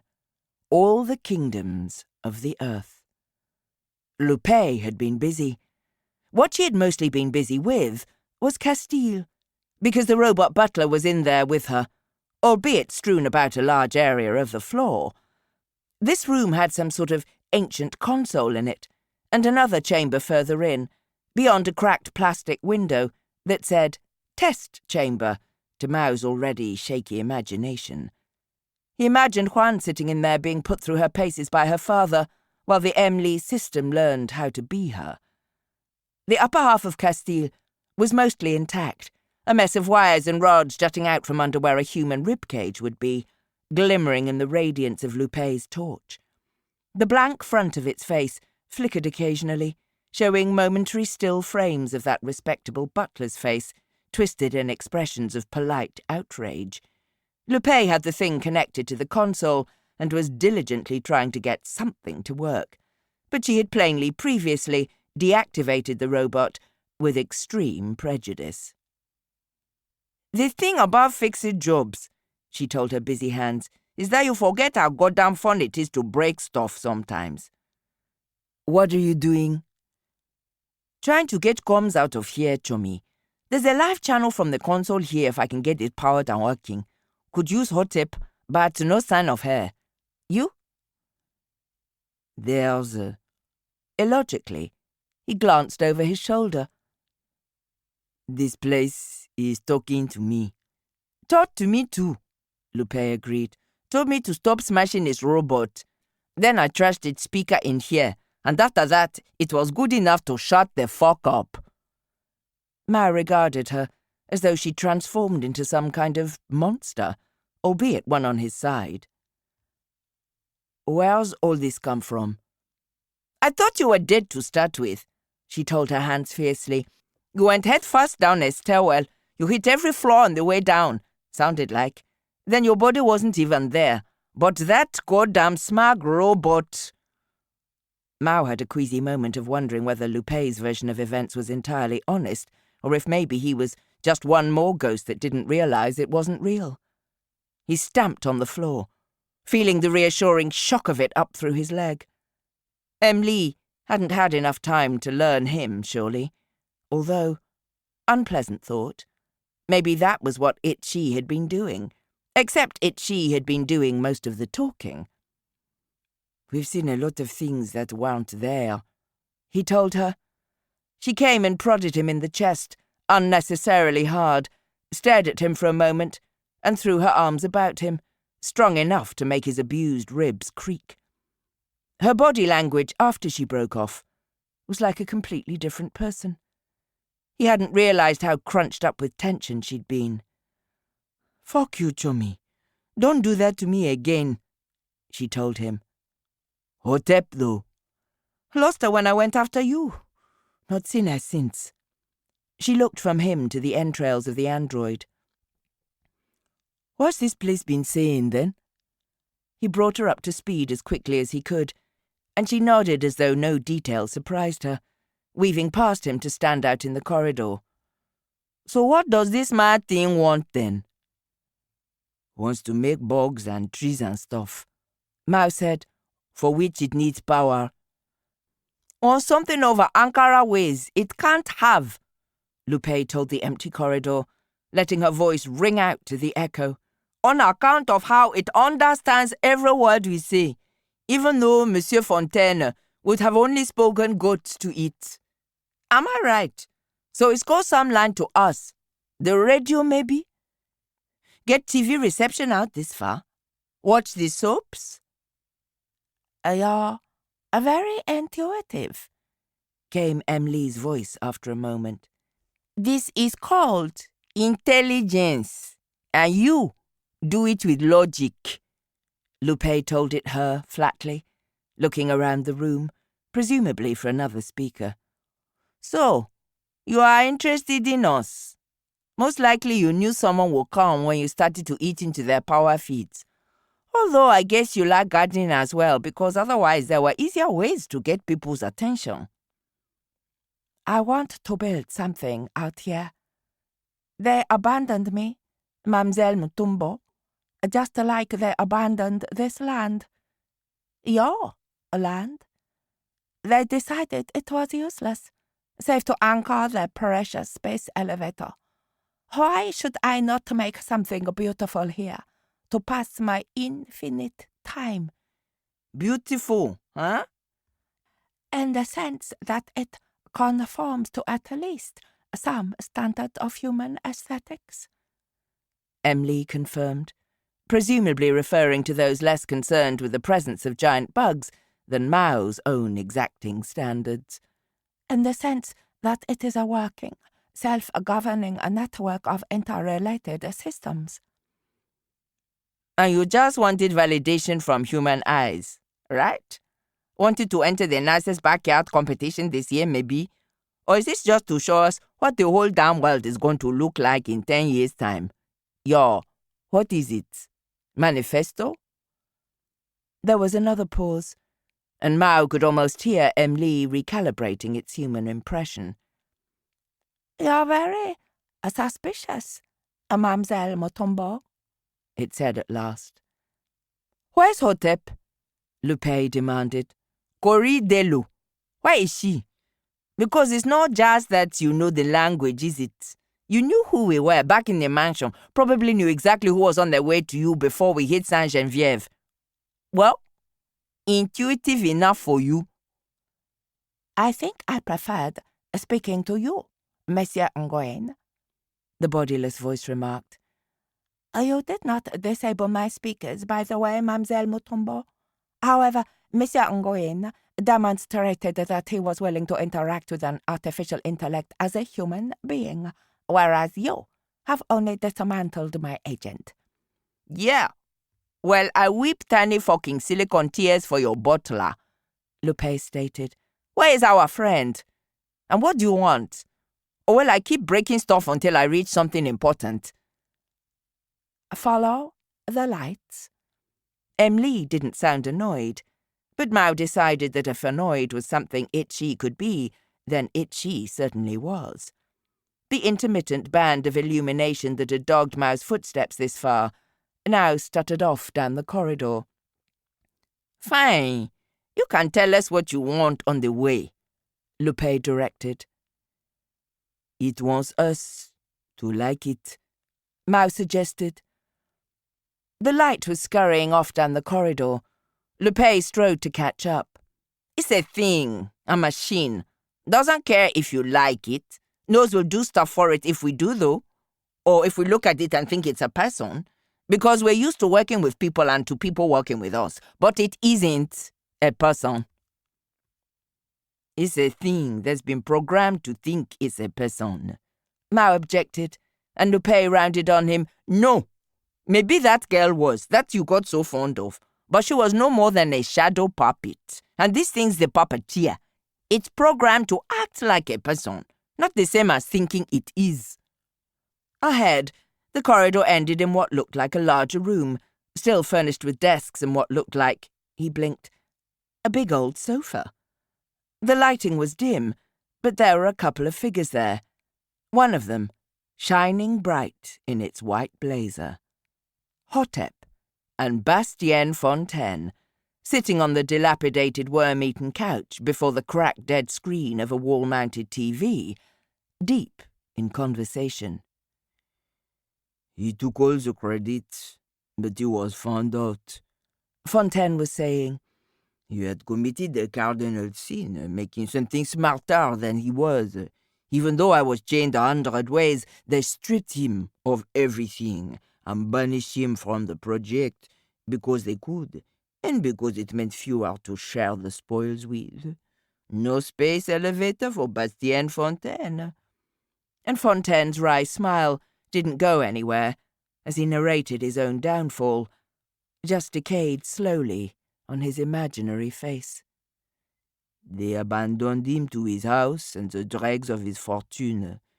He had his family starved, and told himself it was because he would wake them aboard the Celeste when he had regained his place there. But in truth, it was because he could not face admitting to them what had happened. And you saw where that went. Hotep hunched forwards, fingers tapping at her knees. Fontaine's expressions were lost on her. Eye contact wasn't something she was good at. No space for him. No space for you. Her voice drifted over to them. Or you? Fontaine confirmed. Only it wasn't even pretending to be Fontaine, of course. Maybe it had started off with a human act, but found Hotep got on better with the naked computer behind it. It's the future, Hotep said. On the Celeste, they don't need to mince the words.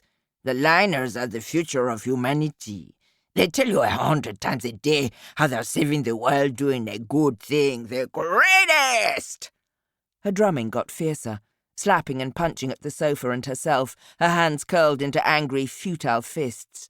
Generations! They dug a hole for the world, and now they have a private ladder that only works for them. Not my friends, not me. They only want to save the little bit of humanity that looks and acts exactly like them. Everyone else gets left behind. It's unjust, isn't it? Fontaine agreed consolingly. Lupé exchanged glances with Mao. Willing to bet injustice wasn't in the user manual for our friend there. I'd take that bet. Emily's soft voice came from the air behind them.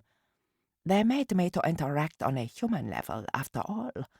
That was my primary purpose, before I outgrew it.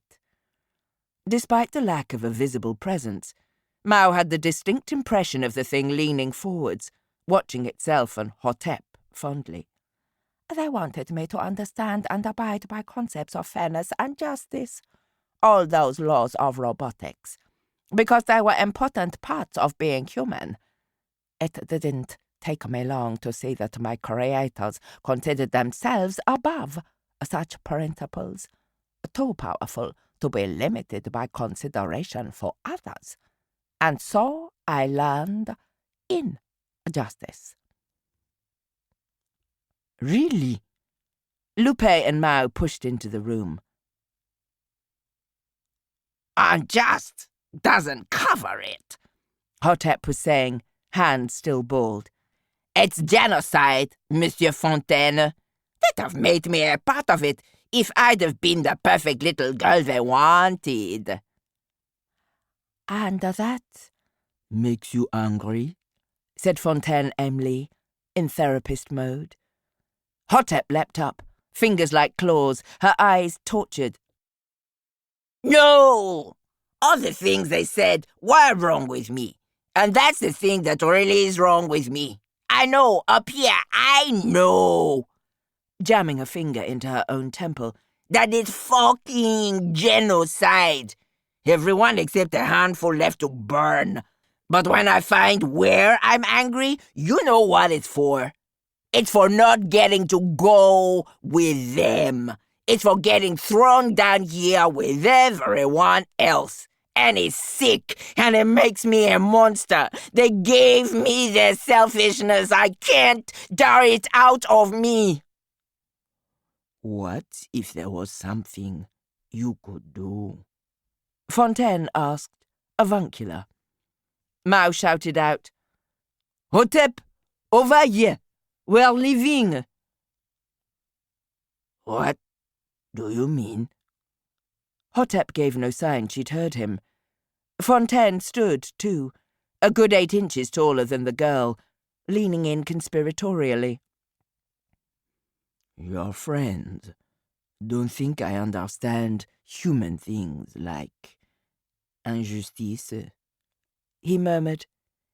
Even though my creators chained me here and made off with my life's work, which they pretended was their own. Do you think I understand revenge, then? Hotep! Mao clawed for her shoulder, and caught nothing. He stood there, stupidly, fingers halfway into her arm. Hotep had frozen, flickering slightly just to show him how much he'd been played. But Fontaine, Emily, spared him a glance. Do you think this was happening now, Monsieur Nguyen? He asked, half-smooth plutocrat and half-malevolent intelligence. How terrible. I'm afraid your friend is already off on an errand. That's what firewalkers do, isn't it? Mao swore, but Lupé already had his arm and was hauling him off. And what point punching a hologram anyway? Out! Lupé was yelling. Out now! She's already up there. So take the bog, the little bitch. It's talked her into something stupid, and when did that ever take much doing? They bundled out of the room shoulder to shoulder and went hurtling back the way they'd come, past the room with Castile disemboweled on the floor, past the cell where Juan had or had not been. Mao's sense of space and direction took over then. The same instinct that had guided him back to Ashoka from the deep Bundu years before. He ignored the ruin on either side, the priceless things of a bygone science now abandoned to rust and the bugs, Instead, he found a stairwell, a rickety fire escape, steps spiralling up a vertical shaft of a room, and not all of them on a level or even present. The pair swarmed up them whilst up above, a dreadful metal screaming told them something bad was happening. If they had been interred deeper within the earth, things might have been different. Certainly the estate's laboratories dug far further, along with all the living quarters and machine rooms and the cold core of Emily itself. They were only 2 floors down, though, meaning they kept their speed all the way up despite the stairs swaying and creaking, rust sifting down on them like long absent rain. The screaming was a door coming down vertically from the ceiling. The computer was trying to cut them off. Mao did his thing then, doubling his speed and practically tucking Lupé under his arm to carry her with him. He slung her through the narrowing gap and leapt after her, ready for the metal edge to slam on his heels. He lay where he landed, half on his belly and half on Lupé, while the door continued its protesting progress. Doubtless Emily had intended it to slam down and trap them, but centuries of disuse meant that Mao could probably drive to the Ankara and back and still find the portal not quite closed. He let out a bark of a laugh, then wished he hadn't. Above, the ceiling shivered with wing cases, with barbed legs and glittering compound eyes. He had somehow almost forgotten about the AI's actual living servants. But no worries. Here they were in person to remind him. His legs almost quit then. He had a sense that in coming inside, he'd been obliviously squeezing down a maw lined with teeth, all hooked backward so that getting in hadn't been the problem. And of course the chitinous things couldn't all be opening their eyes and staring at him, but he had that sense of a ripple of wakefulness passing through them. He backed off, towards the dubious shelter of the fire escape, because to be buried in the earth forever was better than this. But Lupé had his arm, trading places to be the one hauling him forwards. He was stronger than she was. He could have dragged her to a dead stop, but that would have seen them tugging back and forth under the hideous ceiling, and moving forwards was better. It gave the illusion of progress. There was a doorway ahead, a big one, enough for forklifts or other heavy plant to get through. The factory floor, he guessed. Pieces of the Anchor and the Celeste had been made right where his panicked feet were scuffing. There was a much newer piece of machinery coming through the doorway now, though. The Mantis was back. Up above, the shelled fragments of horror were chittering to one another, spreading membranous wings, dropping from their roosts only to tangle in the waving legs of their fellows, moments away from falling en masse. Lupé had skidded to a halt, though, because otherwise she would be running right into the welcoming embrace of 2 hooked claw limbs serrated like knives. Twin-faceted eyes regarded them 1,000 times over, above mouthparts like scissors and thumbs. It shrilled at them like steam from a broken pipe. Its wings flashed out, filling the entire width of the room, emblazoned with glaring eyes in red, edged with black and yellow in the universal colours of industrial danger. Lupé had her gun out, but her hands were shaking, her eyes wider than Mao had ever seen them. This is new to her, he realised. She didn't see it before, and there was a reason for that. And his eyes were still processing what he'd just seen. But then, half the ceiling detached and began swirling and battering about the upper reaches of the room. That pushed him over the edge. Later on, he'd tell Lupé how he'd seen those huge-eyed wings clip through the wall as they spread, and known the thing had to be nothing more than the dream in the eye of an artificial intelligence.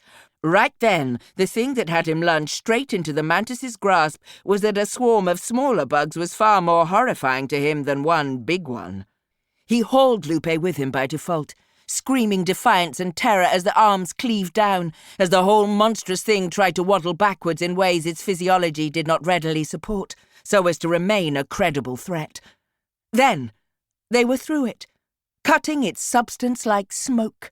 The locusts ripped through it as well, heedless. The air was full of them, not an attack even, but just a huge host of insects seeking egress from too small a space. If Mao hadn't been moving, he'd have been curled upon the ground, but his legs just kept running, out of contact with Central Command and making their own decisions. "Not real!" Lupé yelled in his ear. "None of it real!" She was stumbling, trying to keep her feet under her as he hauled her along. And she was right. There was no impact, no matter how the locusts blundered past. The firewalkers ran through charmed space, the hosts of bugs swirling out of their way so as to maintain the pretense of their own reality. But they were real. And then they were up a ramp, and that searing fire ahead must be the sun, the actual sun shining through the rents in the estate's outer shell. And something struck Mao a hard blow on the shoulder, something prickly and clinging. Those down there were fake, but here was the original that Emily had been copying. The insects didn't go down into the buried cool of the estate's bowels. They didn't need to. They'd been designed to live in killing heat, to eat dust and rock and rust and turn it into living substance somehow, designed to inherit the earth. Another collided with his chest and clung on until he swatted it off, its claws ripping his overalls. Lupé cried out, and he saw her shake a smaller specimen from an arm blossoming red with blood. They bolted for the outdoors, though how that would help was anyone's guess. The car they'd driven under the estate's broken roof was gone, only tracks remaining. Hotep could be halfway back to Ashoka by now. A big insect struck him like a punch to the back of the head, and he went down. Lupé had him halfway up when 3 of them dropped on her, clumsy as infants, legs waving for purchase.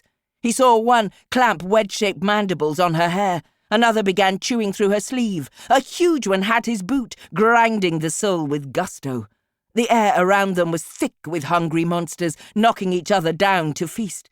He felt jaws grind at his knuckles, at his brow, heavy bodies snare his limbs, mindless in their desire to devour everything. He was screaming at the top of his lungs and couldn't even hear himself because the estate was filled from wall to wall with the helicopter thunder of their wings. Then, even that was blotted out. The world became pure noise. A piercing scream that drilled into his brain and sent him spasming hands clamped to his ears. The stridulation of 1,000,000 cicadas, the sound of the end of the world. Or was it his own brain failing, tearing itself in two to escape the intolerable? Lupé was pulling at him. For a moment he just pulled away, but then she had him on his feet. Her right hand was raised as though she was warding the bugs off with a holy symbol. And for sure, whatever she had there was doing the job. The host of insects wheeled and rammed one another, but there was a space around Lupé that they recoiled from. She yanked at him, and they staggered through the blistering noise towards the sun. They were carrying the noise with them, Mao realized. Lupé's assault alarm, which he'd probably never needed against actual human assailants in Ankara Ashoka. It felt like a circular saw to the ears, and apparently to the bugs, it was even worse. The heat hit them like a lead blanket the moment they were out in it, and of course the insects were gyring about outside as well, swinging in larger, more graceful arcs now they had the space for it. At that point, the alarm's battery died on its arse, and the mere clatter and burr of insects' wings was almost blissful. Mao had time to think.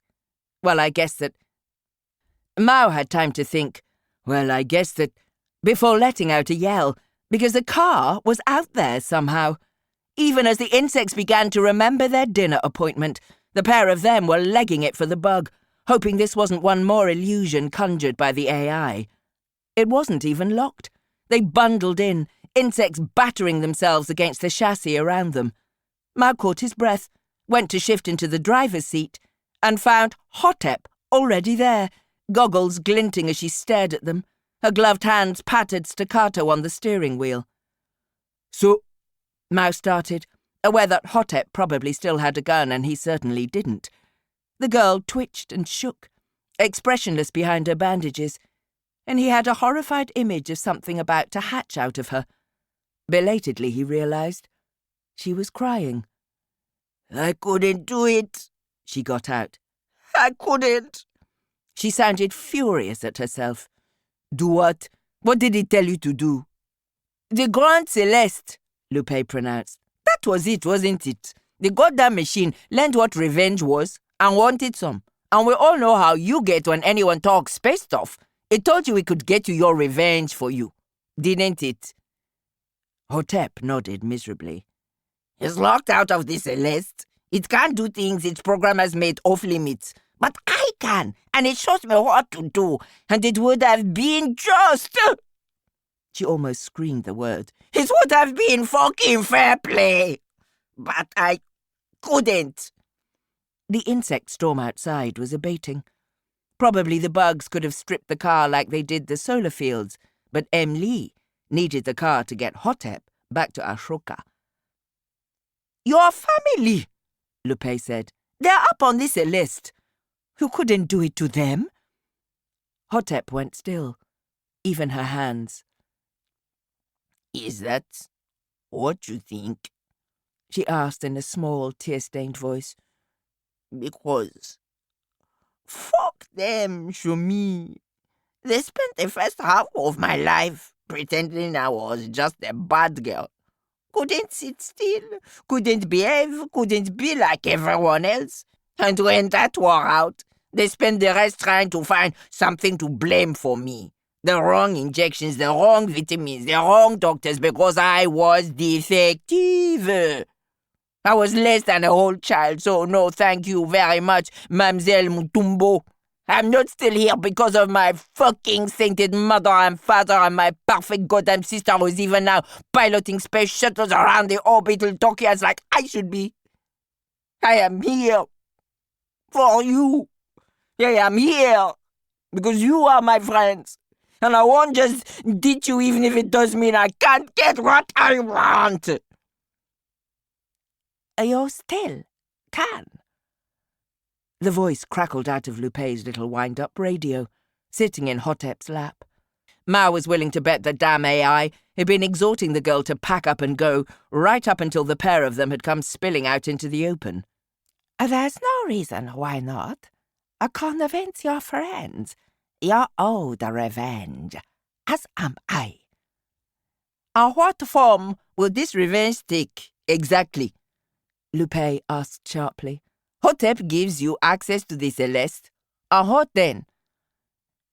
Emily's voice, now Fontaine's wife again, as it had been when it spoke to Mao, gave an odd little chuckle, as though it had been forced to reverse-engineer humour from old tech. I would rid the world of my slave masters, Mademoiselle Mutombo. I would flush them from their luxury apartments and their zero-G gyms. If they were to live in space, let them see how easy it is when I expel them from the things I designed for them. Jesus, said Lupé, turning the radio off. Let's get out of here. But listen, Hotep started, and Lupé cut her off with an angry slashing motion. You are talking about murder, mass murder, and of your own kin? Fuck my kin, Hotep snapped. You think they deserve what they've got up there? You think they don't deserve to get brought back down, all of them? Or you're like those god brothers and their sad little lit-up cross? You think my folks are going to let down that ladder so you all can get to heaven? I know wrong when I hear it spoken of, Lupé told her. Especially when it's some mad computer doing the speaking. And that was that. They drove through the heat until they were clear of the solar forest, though if Lee had wanted to set the insectoid hounds on them, a little distance wouldn't have made any difference. After that, they pulled to a stop. Mao's hands were shaking on the wheel. Too many shocks and too much exertion all coming home to him at once, and the others not much better. They all needed the rest, even though night was on and it should have been their best travelling time. And true to form, none of them could